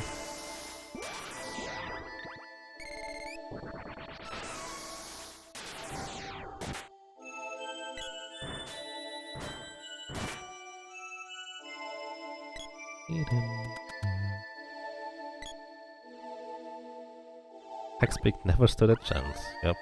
Such an easy fight so close to the end. Yeah, it's true, isn't it? Kind of a weird one, all things considered. Even if you don't use, like, just freeze as a nuke spell, he just doesn't stand much of a chance. Oh, not close enough. There we go. Alright. Unfortunately for the Red Dragon, he's not much better off. He has just over 3000 HP if I'm not mistaken.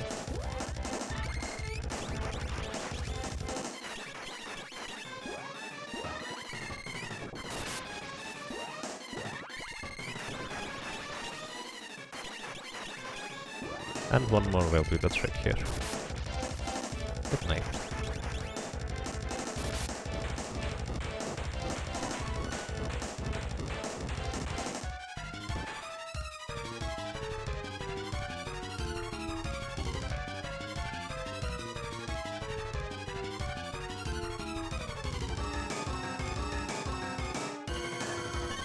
Got the glove orb. And we're out of here. Love that I stayed pygmy if I managed to get a whiteout skip.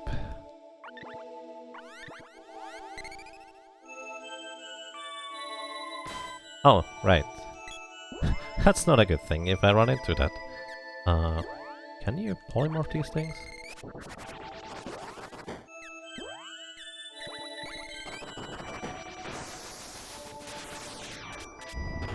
Are you going to kill me with that?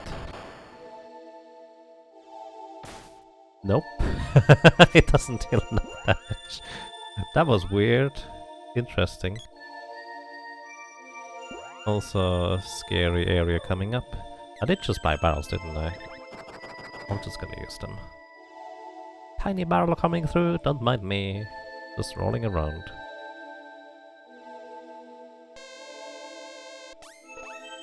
How many bosses can you deny the whiteout? A lot actually, overall. I think... Let's see, if we start from the bottom. Pikey Tiger, Fire Gigas, Jabberwocky, Doom Wall. There's probably a bunch more, honestly, that I'm just not thinking of.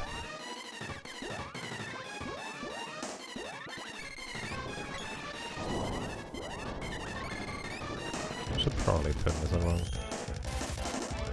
Does it save time? It saves a little bit of time, yes, on the subsequent thing is. Ooh, my Earthlight is not strong enough, actually. I would need level 4, don't I?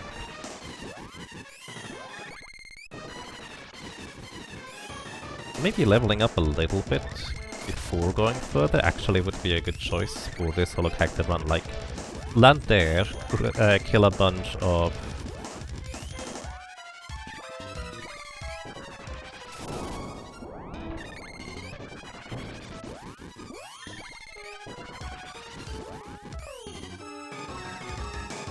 Yeah, we're just gonna fix it. That's fine.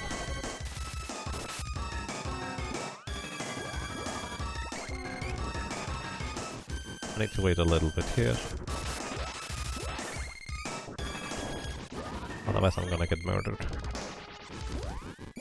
Yeah, maybe kill a bunch of like these griffin hands in order to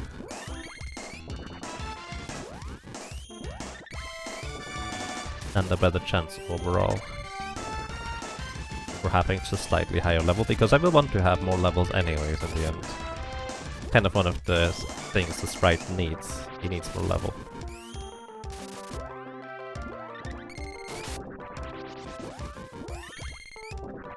Alright, I don't know whether this is gonna be enough damage, but we'll see in just a moment here. No, it's not enough damage.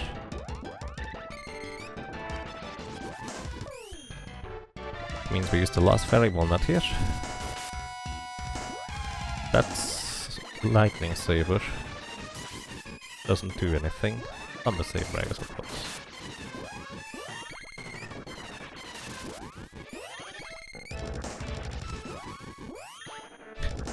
Which one would you say is the hardest and the easiest of the three to solo? I'd have to say the lady is probably overall the easiest, because you don't have to do any crazy tricks. But she's also kind of slow. It depends on how much patience you have, I suppose.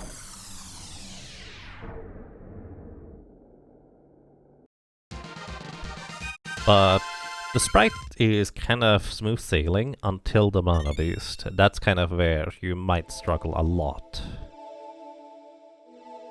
Kind of the short version here.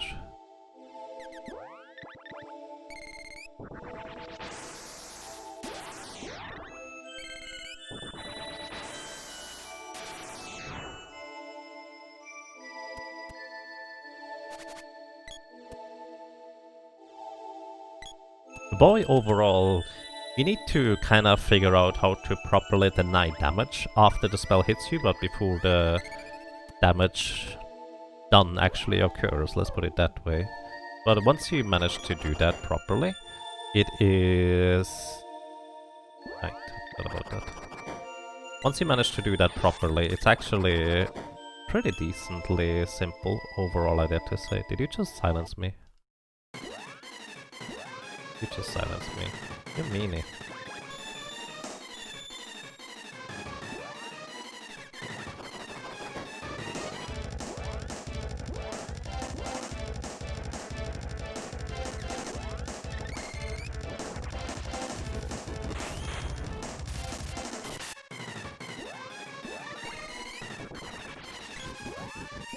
Well, I hope that's gonna be enough damage here. Might not be enough damage.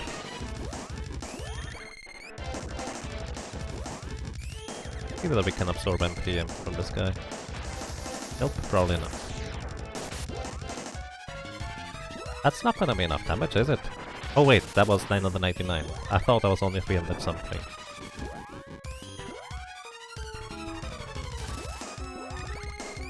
I actually way overdid it.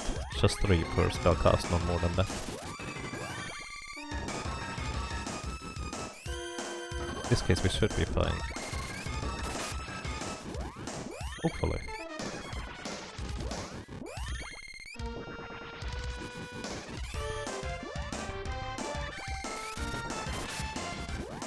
Well, moment of truth here, because I'm out of MP and I don't have any more fairy walnuts. Ah, it was enough. Barely.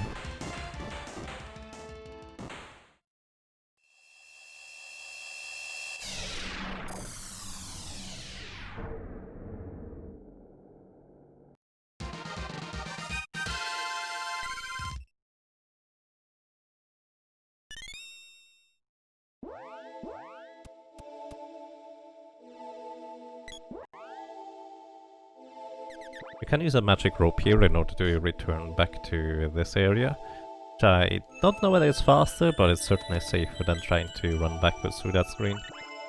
Alright. We have cleared the Pure Lands and enjoy the cutscene. It's one of the few times I actually don't have to do any inputs, because it's a timed cutscene.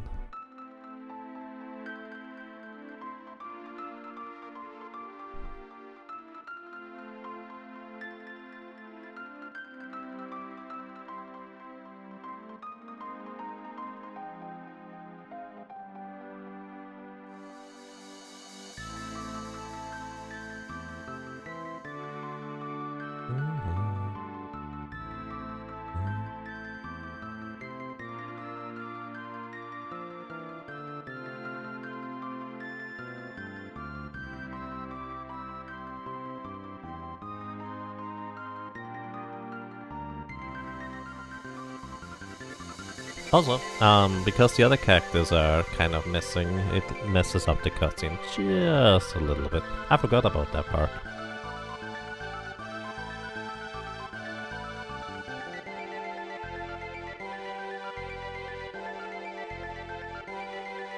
Wait, what's actually speedruns Mega Man X? That's really awesome, I just saw that on the side here. Wait time for a bathroom break. It actually is, yes. Because while you're just a little bit away from the end for the other characters once you reach this point, it's actually quite a journey still for the Sprite. Because we are probably going to go up to Dread Slime, run back out of Mana Fortress, and back inside in order to have as much, well, Fairy Walnut ammunition as possible. You love Mega Man Egg. It's a really good game. Like, really, really good.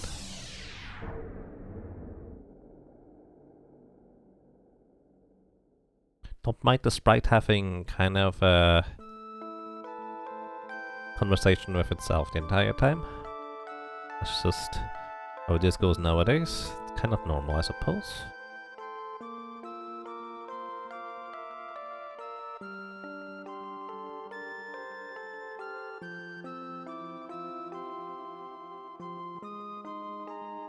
You got to the Sigma stage, was never able to beat one of the first one.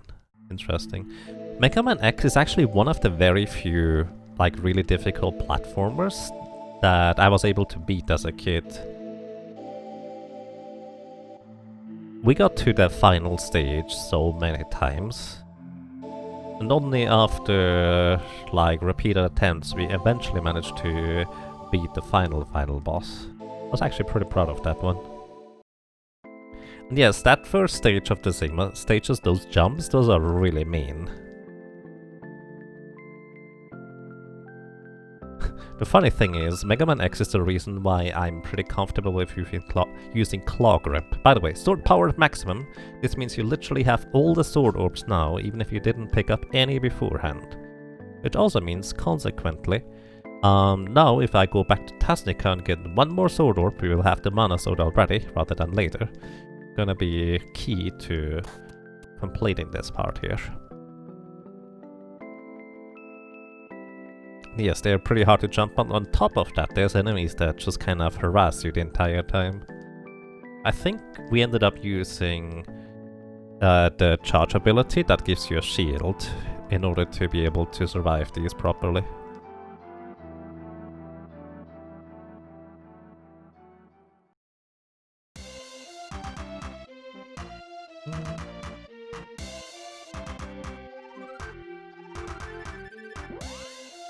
Alright, that's quite a lengthy cutscene, but that's just how it is. You never beat the jump, you died on the hallway filled with enemies. Ah yeah, those are not friendly either. If you manage to find a sufficient amount of upgrades beforehand, it's not too terrible, but that's a big if. Oh, I did not mean to talk to you. Floop, I hardly recognized you. You're not even a ghost anymore. What happened to you?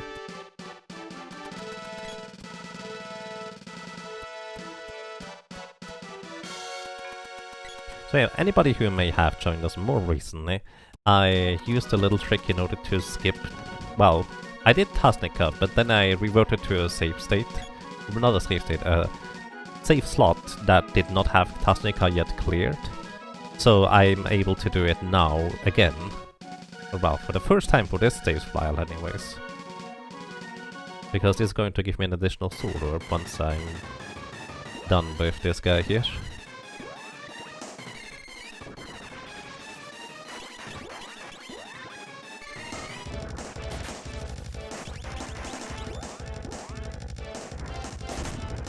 Chest? No chest. That's okay.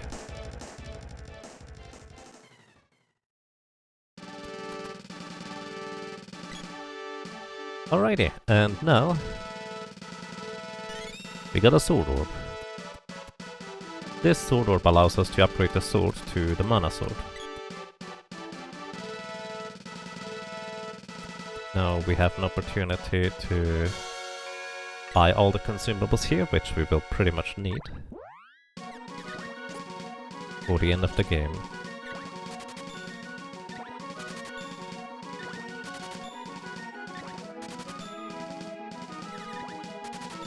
And yes, even 4 candies is going to be relevant.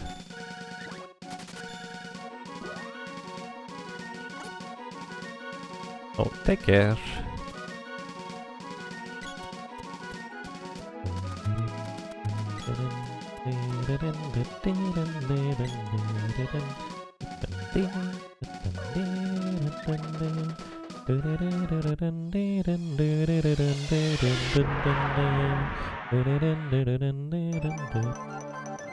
Alrighty, we're just going to go to the desert, upgrade our weapon, and then we're off. Did it restore my MP? It did, okay. Would I did get the restore after the level up? That's weird.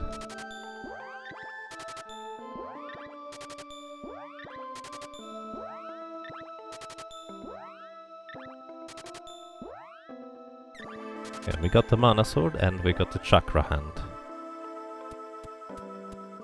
That reminds me, I didn't even put on the Lazuri ring. That's why I did less damage than Pork Shorts did.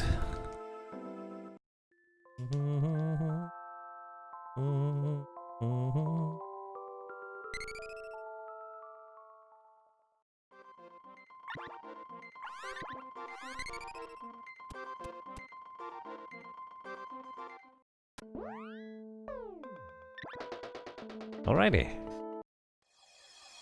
We don't even have to do the skip in order to get onto the Mana Fortress, because we actually did clear the Pure Lands on the Sprite in order to get the Mana Sword in the end. Technically, I only need to defeat the Thunder Gigas, but at that point you might as well just clear the thing for more experience and such, because that's kind of what we will need anyways. Since we will want to have the sword leveled up to a level 7? 5 or 7 charge attack. I don't know which one is going to be what we want. Either way, right now it's level 2, which is not a whole lot.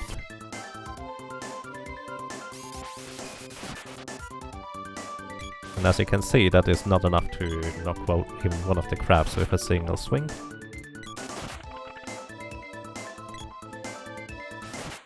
But it does a lot of damage with just regular attacks. But I need to deal at least 451 damage in one swing in order to knock out the mana beast. Which, well, gonna be the goal here. While I'm not actually using any magic, I'm gonna go back to the heavy defense equipment. The gauntlet actually gives you +5 strength, which is nice. We will want to have that against the mana beast. What we could use, on the other hand, is... oh, whatever, it's not gonna deal damage. What we could use, on the other hand, is actually...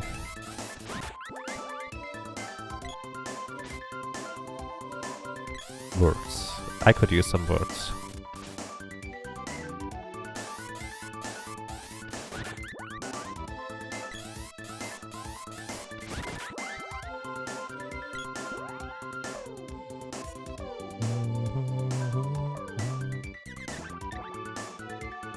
By the way, what I could use is actually some additional equipment from the Mana Fortress enemies, but only specific ones. Specifically, the werewolf enemies here, I think, would give us something interesting. So if I manage to defeat one of these guys, that would be quite beneficial overall. And the chest? No chest. Chest is, I think, a... 1 in...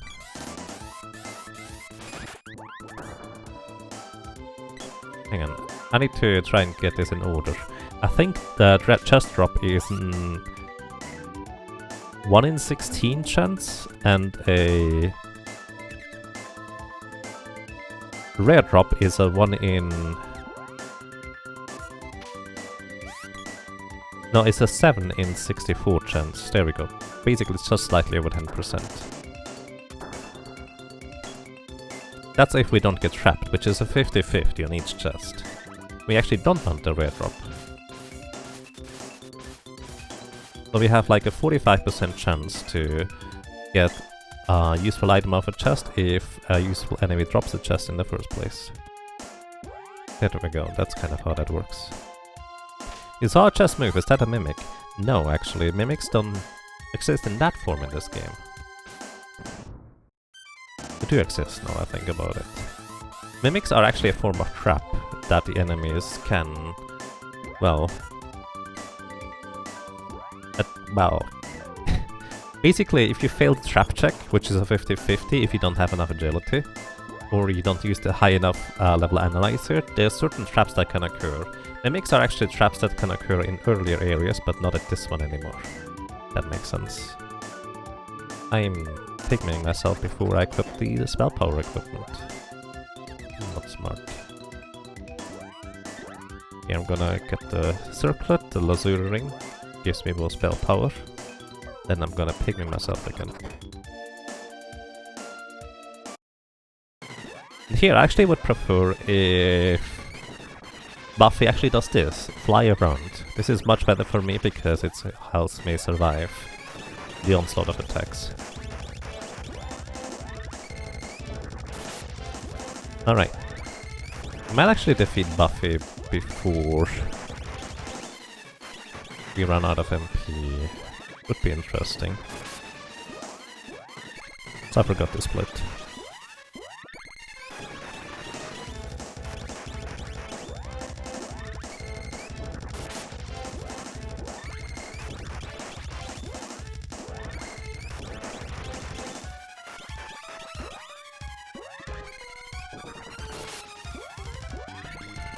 I don't think this is gonna be enough damage. Probably? Let's see. It's probably pretty close. That's a bad attack. Yeah, that was really close actually. I was just one spell cast short. And the reason why that's a kind of a big deal is now I don't have any MP, which means I can't absorb MP from enemies. Which I have to use a fairy walnut for that. And no, experience is actually not split between the characters at all. Every character gets all the experience in this game. The reason why I have only one character is literally just because it's a challenge. This is a challenge run. Nothing more fancy than that.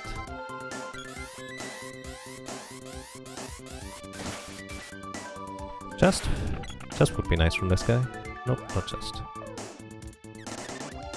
The thing about chests is, by the way, if I get the trap and I get the 1 in 16, you're dead, trap, I'm, well, dead. It's kind of a bit of a risk to open up chests in this game.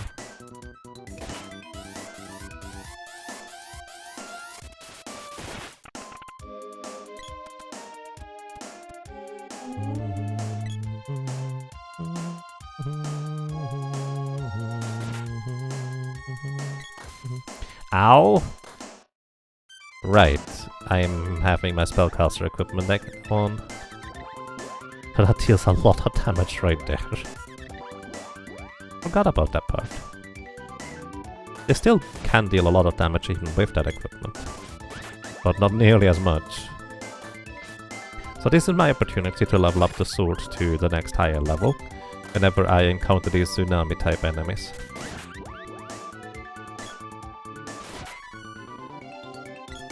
Because I will need a bunch more levels for the Sprite to be able to deal decent damage. But it's mainly for survivability actually, rather than dealing damage. Technically I could go straight to the final boss and defeat it right now, but it's not terribly safe in comparison to the other characters anyways.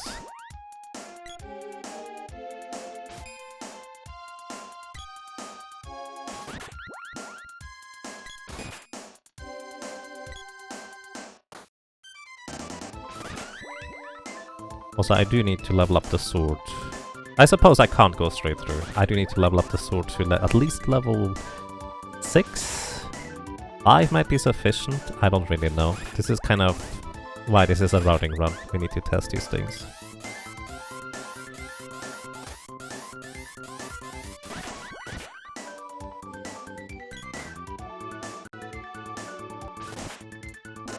No free spellcast, please.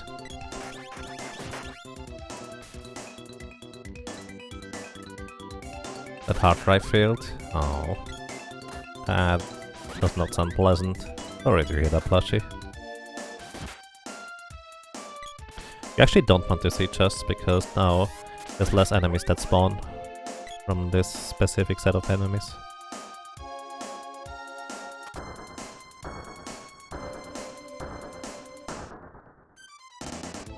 Alright, back to spellcaster. Actually, I'm gonna heal before I do that. Heal. Then I need to knock these guys out. It's pretty dangerous to try and mess with them like that. They are a bit too close for comfort.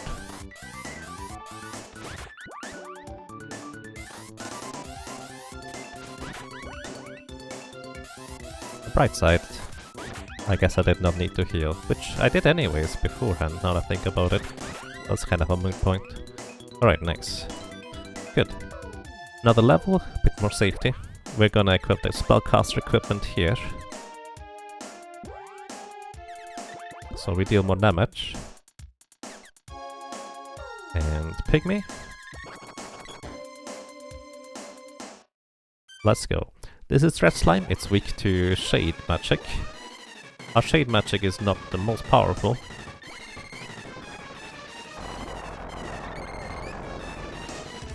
But I hopefully will be sufficient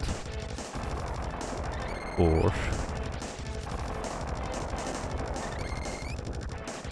too early to wait until it starts exploding before continuing. Oh, actually that was sufficient to do max damage. Let's see how many is 3.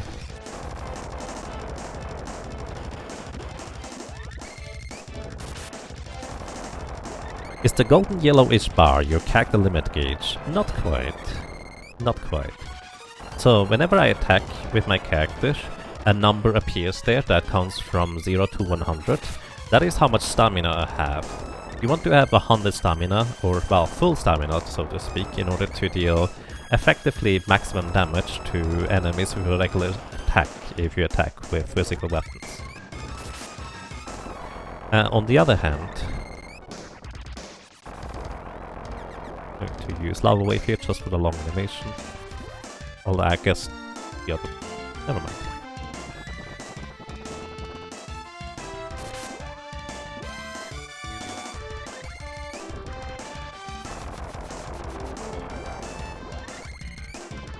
On the other hand, if I hold down the attack button, it allows me to charge up my weapon's attack, which is a certain charge level.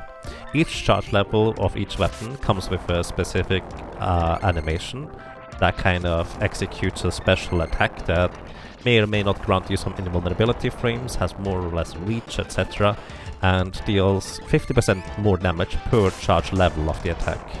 Oh, it's already dead. Yeah, charge attacks are honestly my favorite thing about the charge attacks as a kid were that they just looked really fancy. I loved how they looked, and that's kind of why the spear is my favorite weapon. It just looked really nice. That was literally my reasoning. It's also pretty decently strong overall.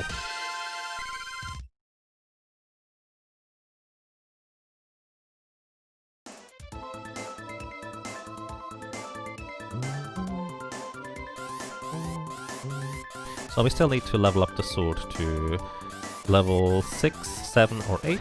I'm actually going to go for level 7 here. Acid Storm, stop that, that's rude.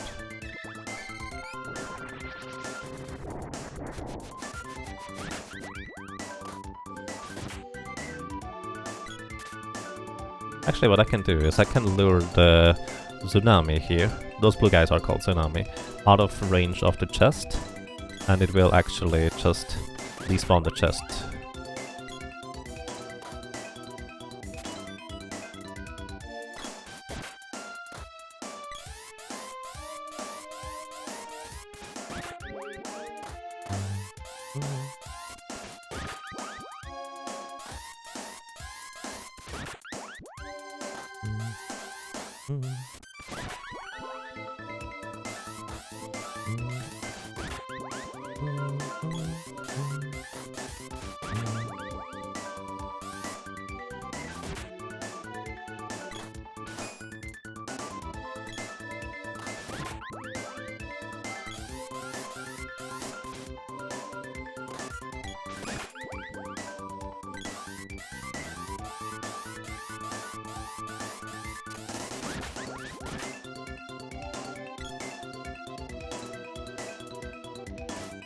Oh neat, that's another Tsunami enemy here.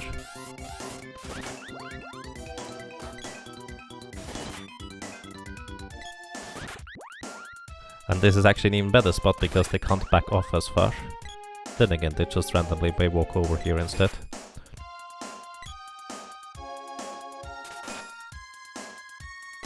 Wait, I still have my spellcaster equipment equipped. Holy cow, this could have been really bad. Here we go. That's better. Oh, 48. Yes, these enemies just kind of replicate almost infinitely. There is some form of limit to how many times they can replicate, and I do not know what the reasoning behind their limit is, let's put it that way. It's just at some point they stop.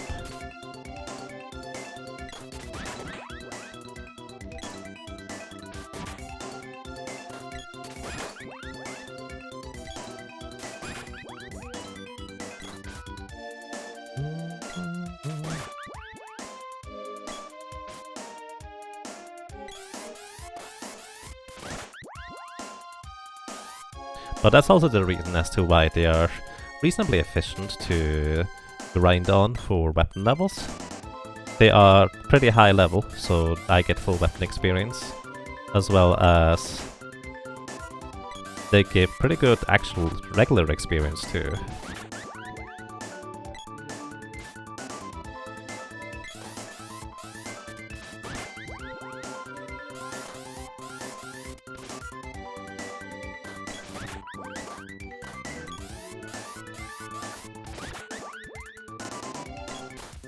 Oh, another chest. No acid storm, please. Oh hey, there's a basilisk. Basilisk actually can hurt me right now. Normally it can't because the equipment I bought is too good, but because Acid Storm reduces my physical defense, he actually does have just enough power to punch through my defenses. And he's reasonably dangerous because if you get petrified, you lose half of your current HP before you take the damage from their regular attack. That's kind of a big deal. Rip that chest? Yeah, I don't want the chest. Chests are dangerous to open at this point. Because it's a 50-50 chance whether I get a trap. And if I get a trap, it's a 1 in 16 chance that it's an instant death trap. The alternative is I get 1 HP. Only the lady has a reliable way to survive that, outside of having high enough level to...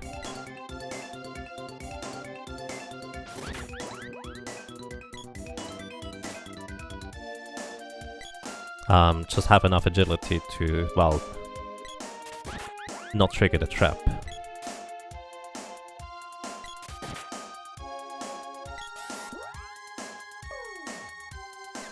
Yes, an analyzer can help with that, but actually I have a different method of dealing with the enemies in that end. Curious enough. So analyzer, if you have high enough level, you can analyze the chests, and if they blink red, which is counterintuitive, but if the chests blink red after analyzer, you have disarmed the trap. As a kid I thought when the chests blink red, it's a trap in there, so I don't want to open it. That's not how it works.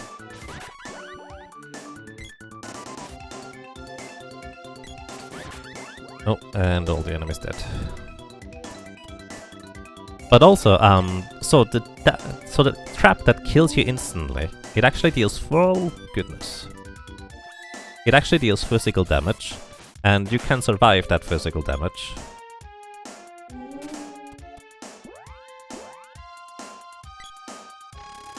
Oh no.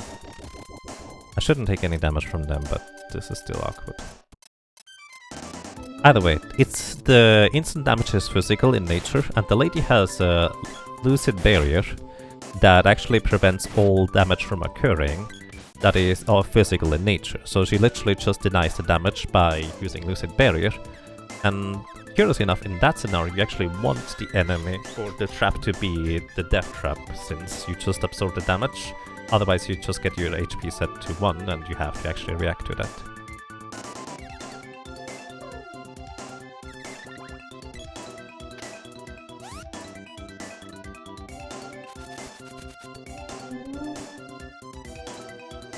If it blinks red, there was a trap. No, actually. If it blinks red, you disarm the trap.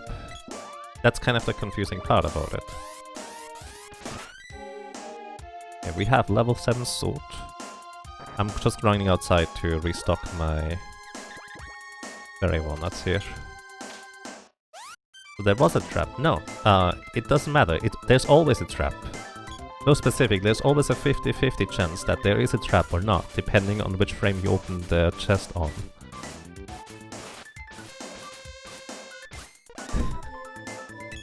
It's not that there either is a trap when it spawns or there isn't. It's more that you have a 50% chance to open a trap. If that makes sense.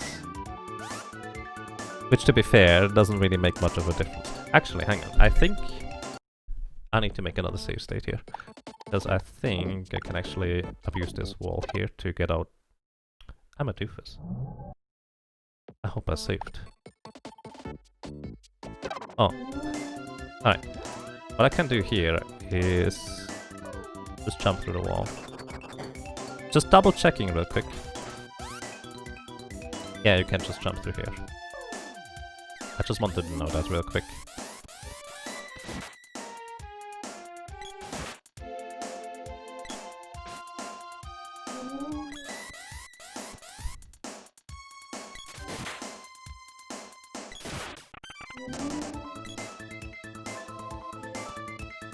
Actually, did not need to kill any more enemies at this point.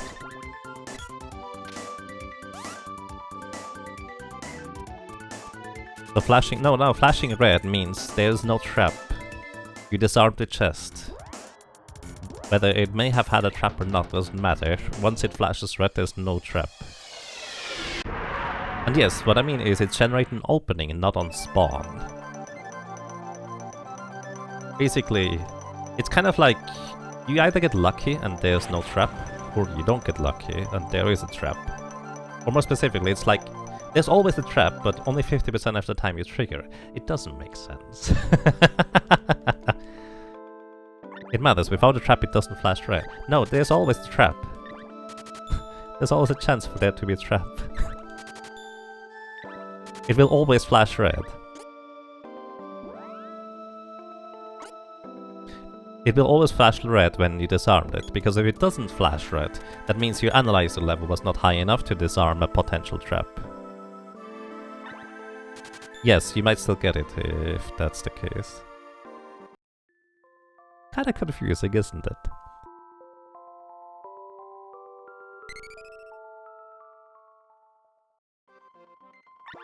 Hey Willard, thank you. I feel like I got really lucky in most of my matches, which, especially against the Zazas, actually mattered quite a lot. Totally confusing, yeah. It is absolutely confusing. Basically, use Analyzer until the chest flashes red, then you know the trap is disarmed. Alternatively, if you have high enough agility, you don't need to worry about traps. Because at some point your characters get high enough level, especially the boy, reaches that level 70 or so, when he has enough agility to never trigger the trap in the first place. Give me some of that luck. I mean, I would if I could. Kinda difficult to transfer luck though.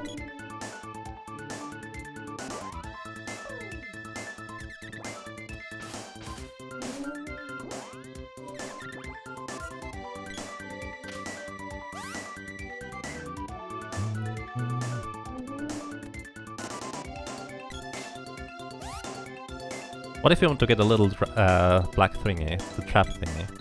Then you need to have a character that does not have too much agility in order to open up a trap. So I think the way the little Shadow Zero works as a trap, it's a 1 in 64 chance when you get a trap that a Shadow Zero appears. I did get one on stream the other time, but unfortunately was kind of hidden behind scenery and I didn't realize that. I was actually specifically hunting for it too.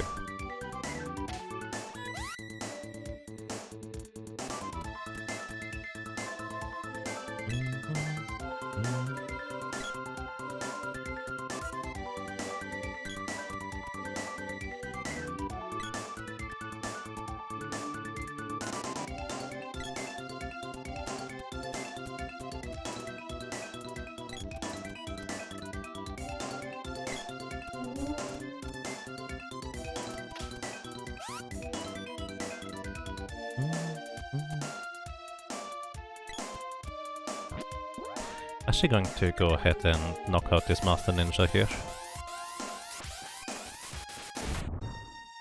Hoping for a chest, no chest.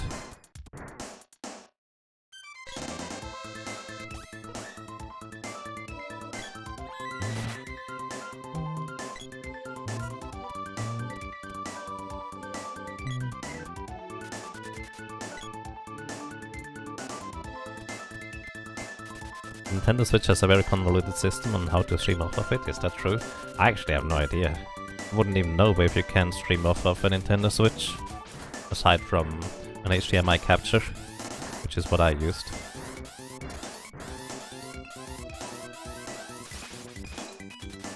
These guys can one-shot you, even if you're level 99 with the best equipment. They're kinda spooky like that. Alrighty, wait, don't ping. By the way, you can't change equipment when you pick me your characters, so that's why I have to unpick me. Switch equipment and then pick me again. Because I want to have better spell power against this next boss.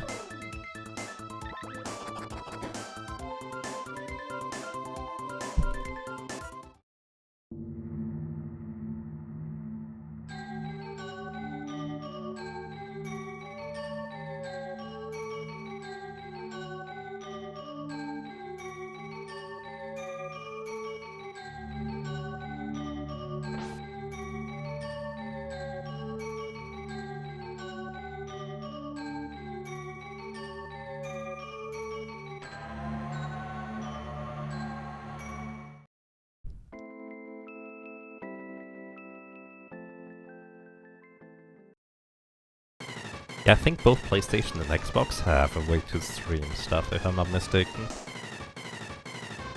But I don't actually know anything about the Switch.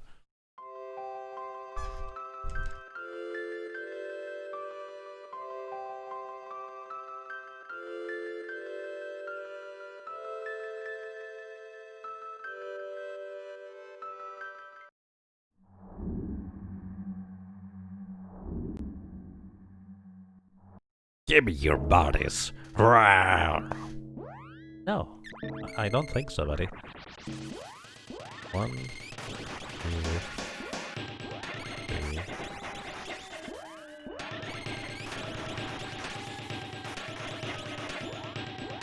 1, 2, 3, 4. That's about 1,600. 1, 2,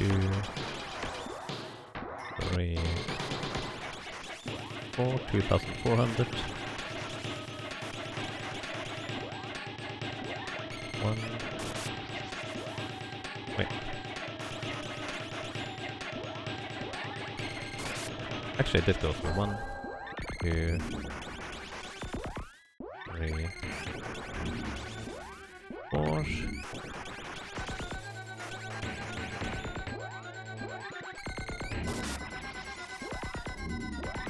Two, 3, 4. 1, 2. So this is... I have no idea. Like 200 times... Actually, it's almost exactly 4,600 damage, probably. Now that I think about it. Means we're just not quite there for dealing enough damage. Lead and Glare is not a bad thing. I'm gonna deny it by casting a spell myself. I'm invulnerable for the time being.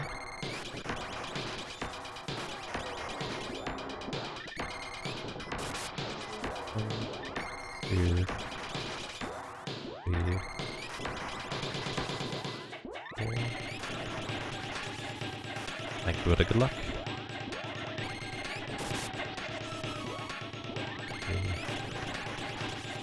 3 and 4. This should do the trick. Boom.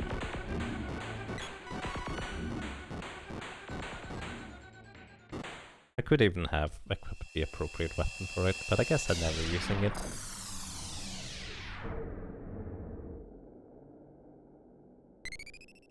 Alrighty. I like our HP.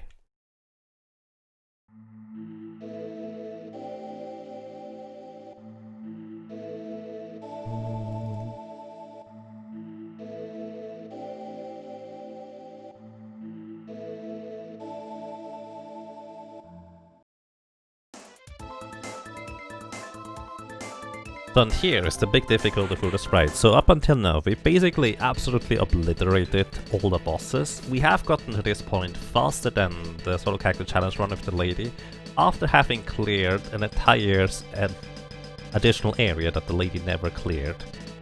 But this is where it kind of all is going to get rather difficult.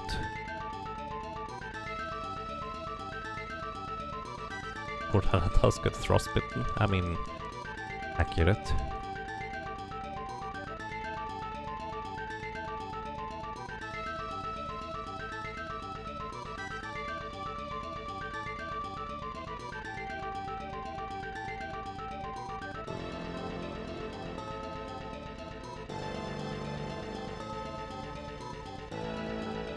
This Sprite is insane. He has voices in his head.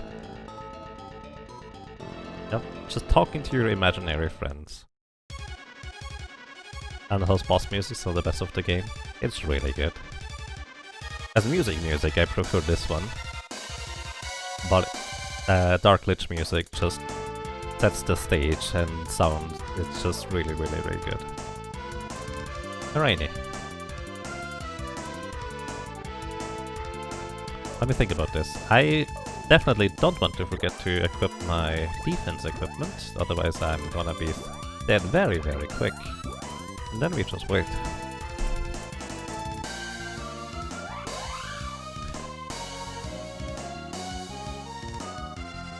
Are you able to mitigate weakness in character by just playing well, or does it have to be more of equipment levels high enough? It's a bit of both, I'd have to say. Like here, what I want to do is I have to use an item to deny the damage from the attack in order to survive this. Here I'm going to go ahead and cast Acid Storm. This both gives me invulnerability from the attack itself, well, if I cast it at any time, which I didn't, and also reduces its physical defense while I can charge up my attack. It's a little bit sketch.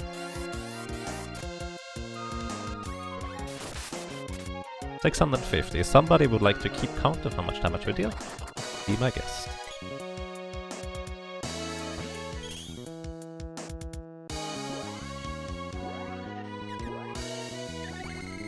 Let's see, level 4 Dispel Magic on the wall, probably.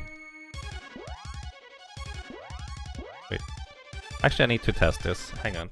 I actually need to make another save state for testing for later, or for now I suppose, because I want to know whether this is going to be sufficient. I don't think this was sufficient. I can test it with one Luna. It was sufficient. Level 4 is enough? I'm really surprised about that. I thought I needed like level 6 Shade in order to dispel that. Okay, that actually works out perfect. Wow, I was kind of hoping that my route would work out, but I didn't expect it to work out this well. And yes, this is played on SNES Classic, which is pretty much the original game. The only difference is that the flashing effects have been toned down, but that's actually an emulated thing from the SNES Mini, rather than anything else.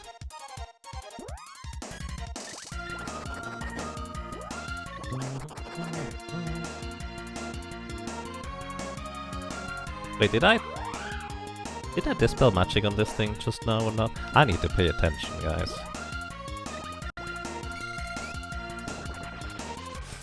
That's not good if I don't pay attention like that.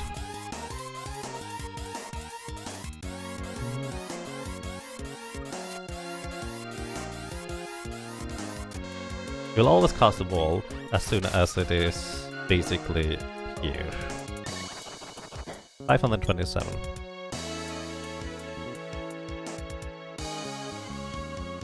Thank you, Eric.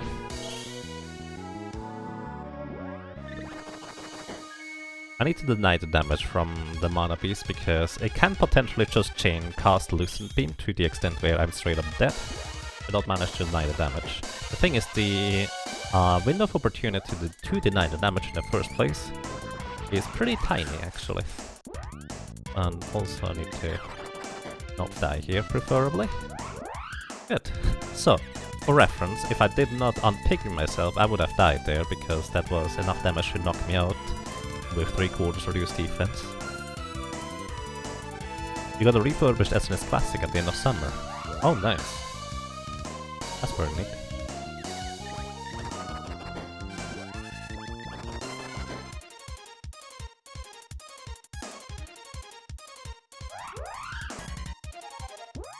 Alright, let's see whether this is a better timing for Acid Rain or Acid Storm. Decent. Alright.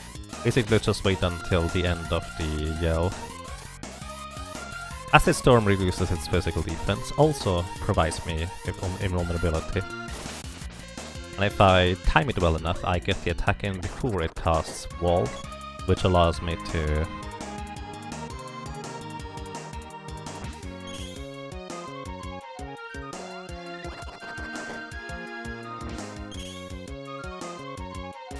Uh-oh, I got hit. We're still okay though, because I don't have enough MP for this.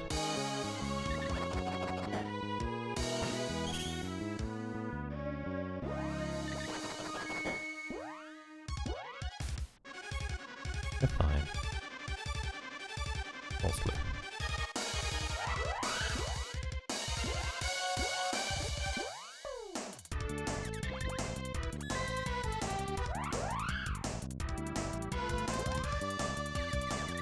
I was talking about something, then I forgot because I need to do focus on the game.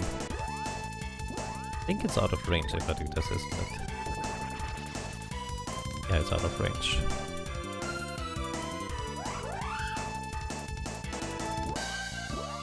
Magic faded.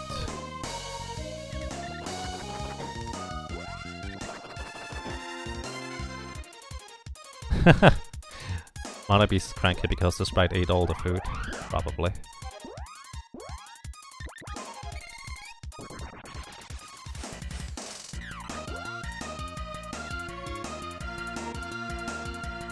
What's the slowest spell? Let's use this. I'm literally using this so I have more time to charge up my attack. In case you're wondering how much damage it is 1. 1 damage per spell cast, any magic, because the mana beast is 999 magic defense. That's 540. The sprite is food. Suppose so.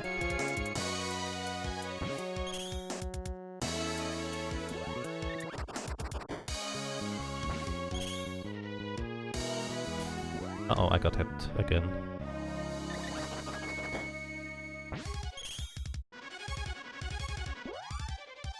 Okay.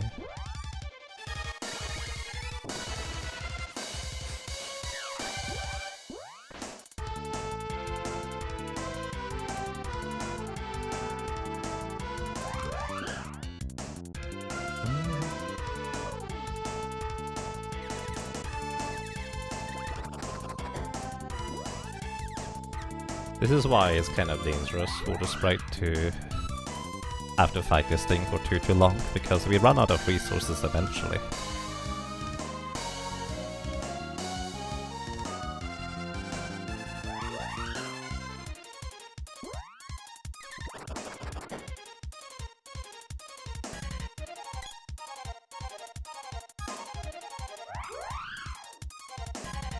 And this should be fine for timing.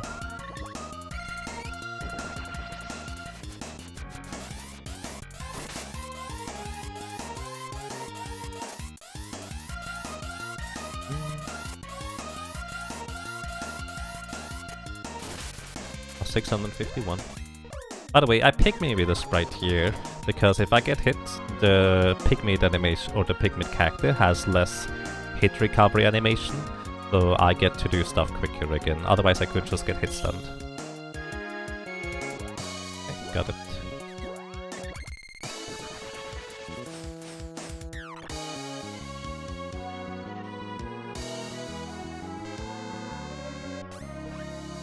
Costs me 4 MP every time I cast this spell magic. Which, well, it prevents it from casting Loosen Beam because it will take priority.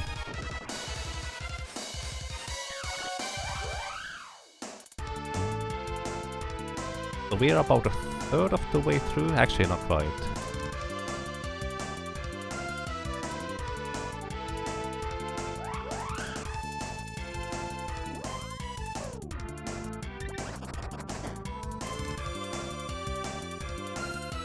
Has to hide before we get hit by a Flammy.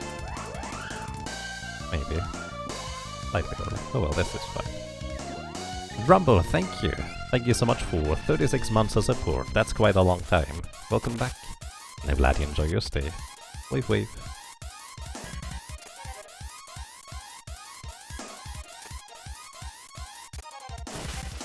$641.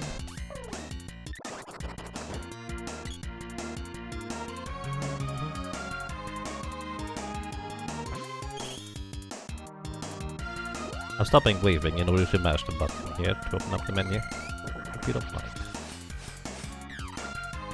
Wave wave.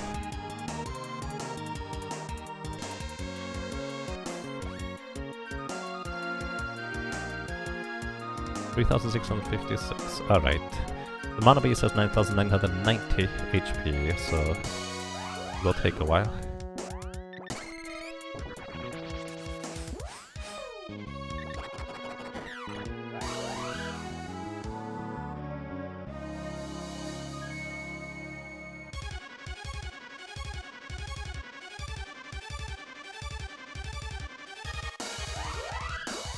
Early. Way too early.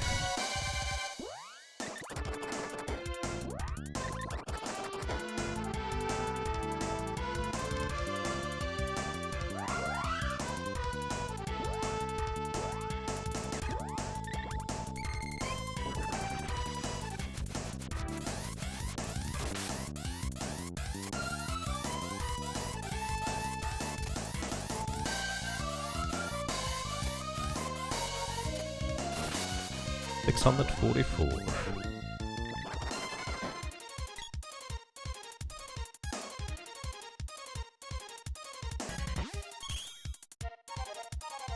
Uh-oh. Alright, we're fine. Probably. Gonna use Dispel Magic here for safety. Didn't hit me with a laser yet, but it will cast Wall anyways first. 4,300, nice number here. That's if you don't add the Acid Storm damage into there.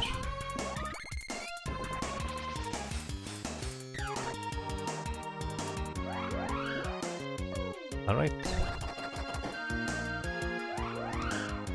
Still alive. Gonna use a candy here.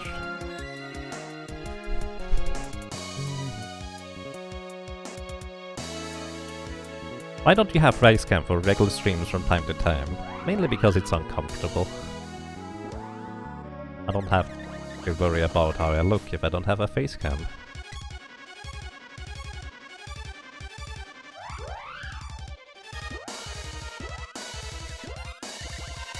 I don't have enough magic for Dispel Magic here. I should have thought ahead of this.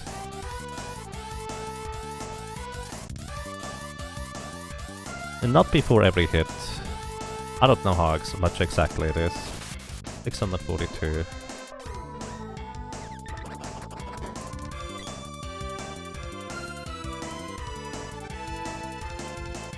That's why you say from time to time. Yeah, but it's also why I generally don't really have much motivation to do so of my own accord. How about a rabbit plushie cam? I have like 3. All handmade though, not official ones. But I do have some, they're cute. Wait a little bit here. Yeah, I definitely want to go back and refill my fairy walnut count, I guess.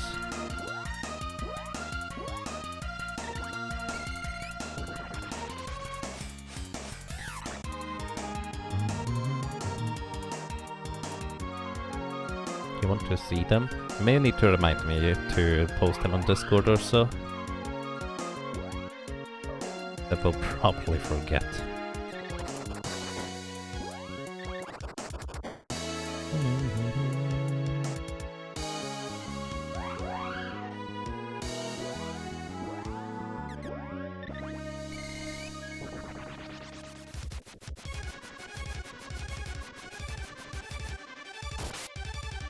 Hold Giamatti? I have no idea what that is. Also, that was a level 8 spell animation, which is not good because now my attack wasn't quite ready or before the thing happens.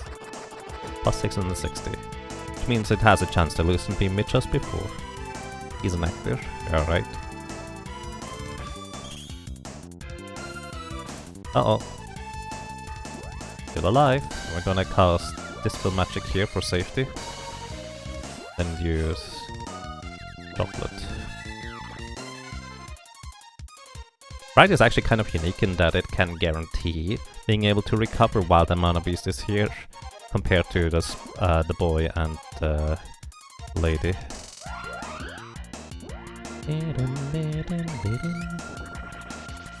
5,602, alright. I think we should be fine. Hopefully. Oh boy. Yeah, I think we should be fine.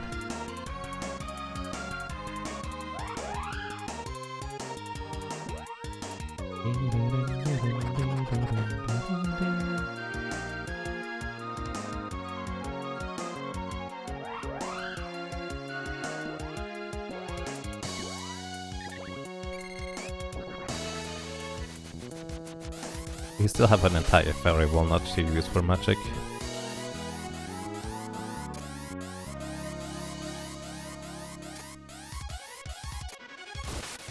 A 641. The Sprite actually has the most consistent damage output compared to the other characters, I think. Do you think you are on track in terms of your PB?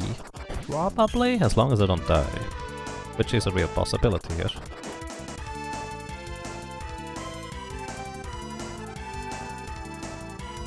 $6,243, thank you. Early. I should only cast one cities here.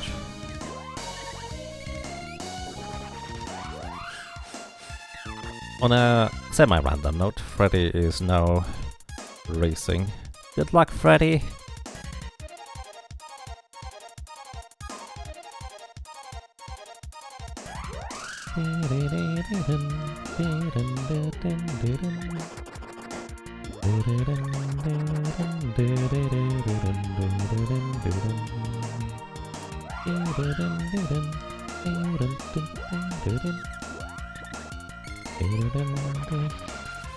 What's the fastest solo run? Now, here's a tricky question. All the characters are actually really close together. I think the Sprite would probably be the fastest if you were to... 659. If you were to try and just straight up go for it, so to speak.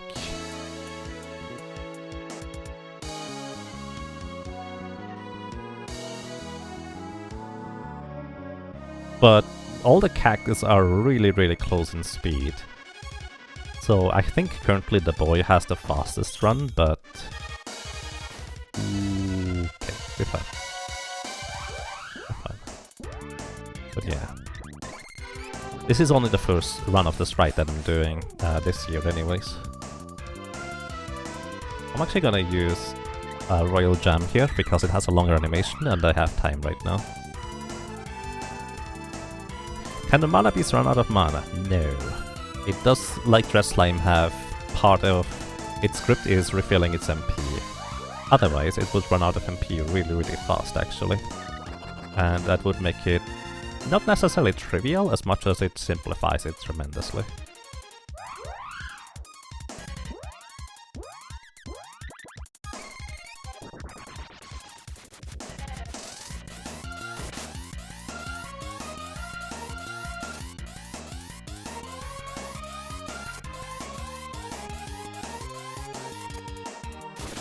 $648.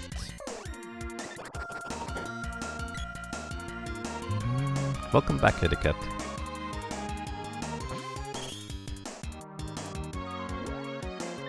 $7,550. Okay. Got it.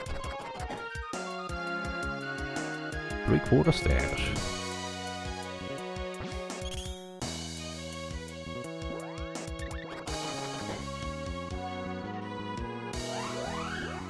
No, I picked up that you were making a joke. It runs out of mana, not MP. And it just becomes a regular beast. I suppose?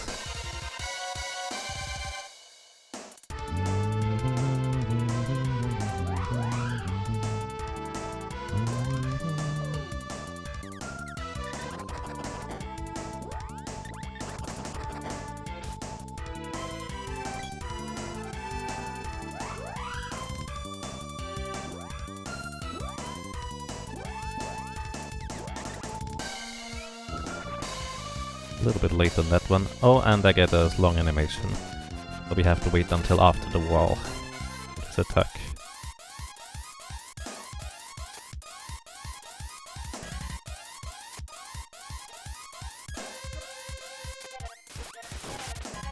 $645. Real sketch.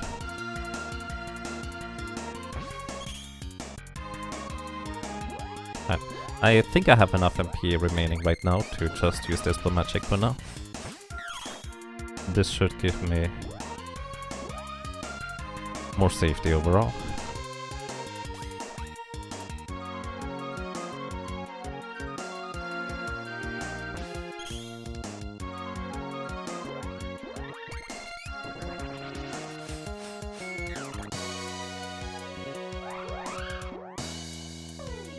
Alright. do want to recover my MP here. I think that's my last fairy walnut. Which 4 seem to be just a good number. Less than 4 is not gonna be ideal. That would return for safety, I suppose.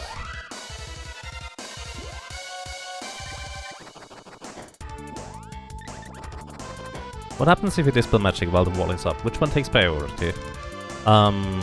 It will just always be one or the other that comes afterwards, so to speak. It's like, it's not for when the animation occurs, it's when the animation starts. If that makes sense.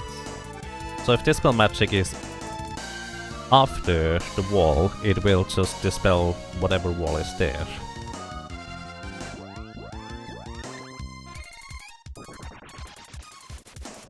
Because the characters operate on a separate frame cycle, you never get the situation where you have the exact same frame for every spellcast. 658. It just doesn't happen with this kind of setup that Seeker of Mana does. That is 2 more attacks, I think, in order to win.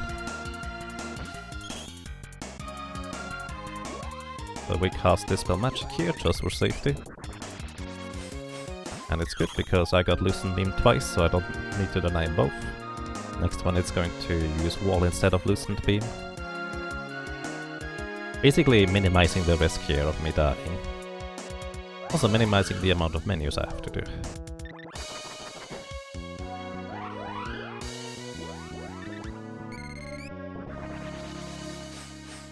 It's plus 10 or something based on Acid Rains too, that's fair. Seems like a pretty good fight. A little bit. I think it's pretty solid. But the thing is, my personal best might have gone for a level 8 sword. I don't actually know that. I don't think I highlighted it.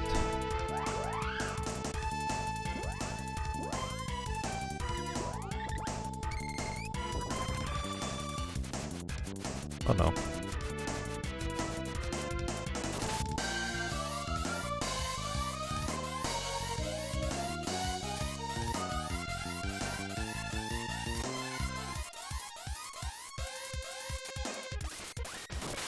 $644. One more attack. But in case you're wondering, I could charge up my sword here while the Mana Beast is sitting. But the problem is, while I'm charging up my weapon attack, I cannot open up the menu, which means I would get hit by every Loosened Beam, and because I only survive like 2, I would likely die. So there's that catch.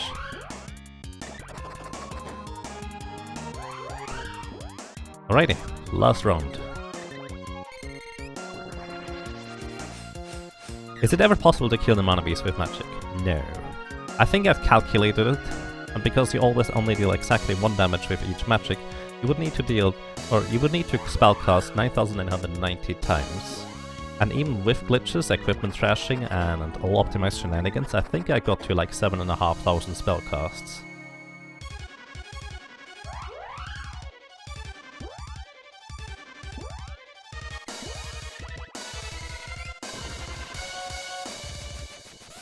If you use the sword for damage and magic for the final blow, I suppose that's technically a way. That is not wrong.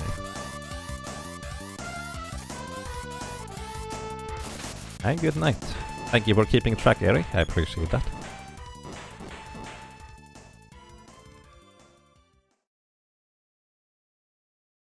And... what?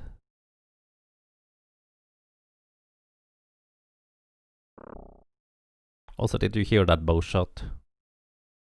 One of our deleted characters getting made visible just at the end because everything gets toggled. Probably. No amount of cheese would get you to do more. No, that includes every cheese I know. Because you basically have an inventory full of fairy walnuts. You never pick up the magic rope or Mitch mallet or anything like that. And you have an inventory full of equipment that you equipment trash, where you just replenish from 2 fairy walnuts every time, and your inventory is literally full of fairy walnuts minus the flammy drum because you need that one. And then on top of that, you would bounce back your MP absorb off the mana beast wall in order to absorb the lady's spells as well, or MP as well, which you would kind of need in the end, because the Sprite has the most efficient attack spell, which is 2 MP. If there was an attack spell that cost only 1 MP, we would actually be able to do it, technically. It would take like 10 hours, I guess, but it would be doable.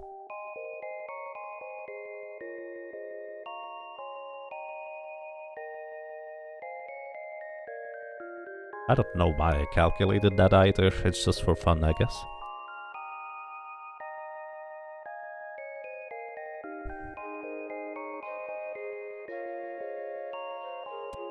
Also, because the boy is no longer in a party, the character here is actually just stuck. Because the boy is actually used for scrolling the screen in the normal ending cutscene, so it looks a little bit strange. And the lady you see here is actually an NPC model rather than your character, in a sense.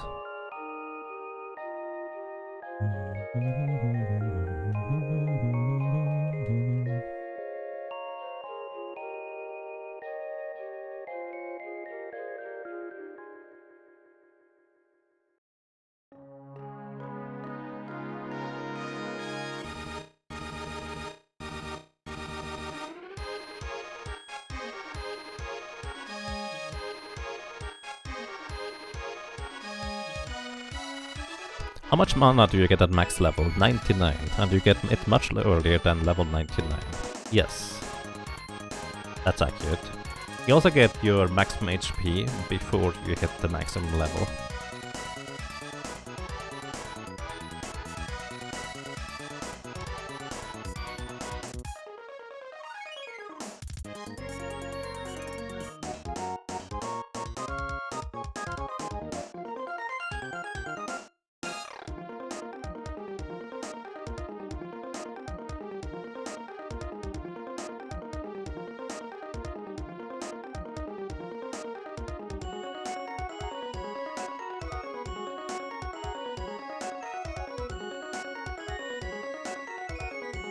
And yes, the solo character challenge run of the lady uses the boomerang rather than the sword.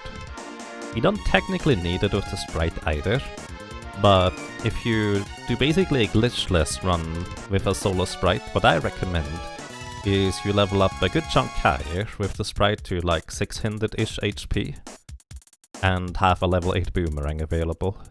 That should make it reasonably doable.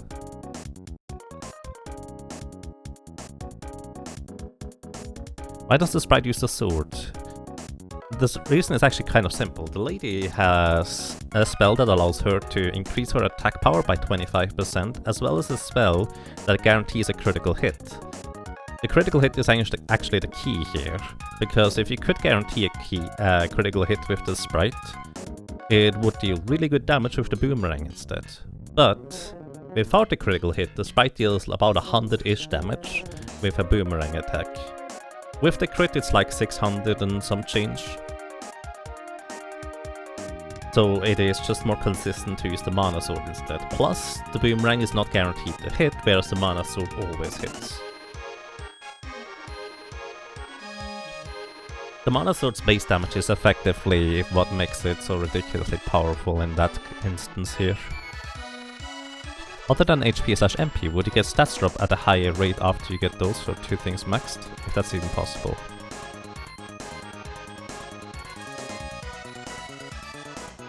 Stats drop at a higher rate. I'm not sure what you mean with that.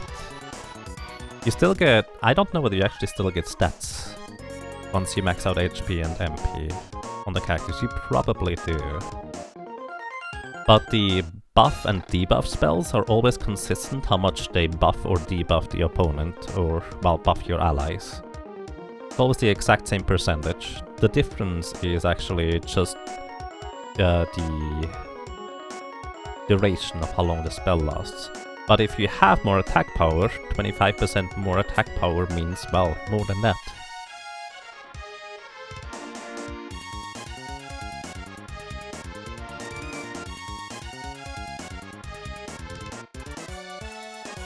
Yeah, I would need to look up the stats summary, I guess. I don't know.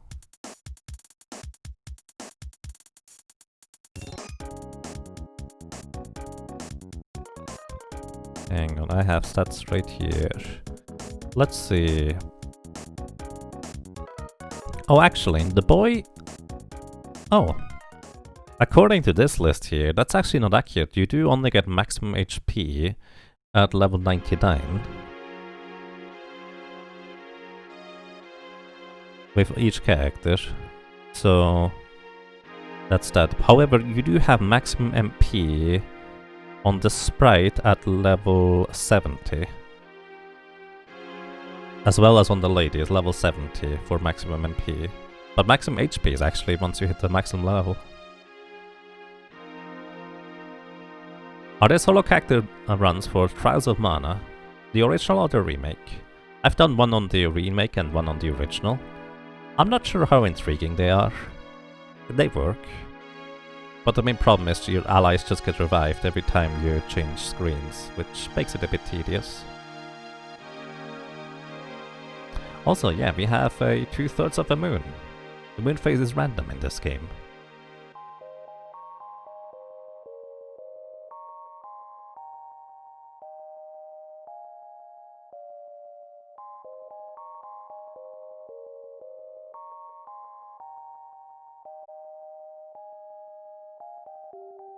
There's actually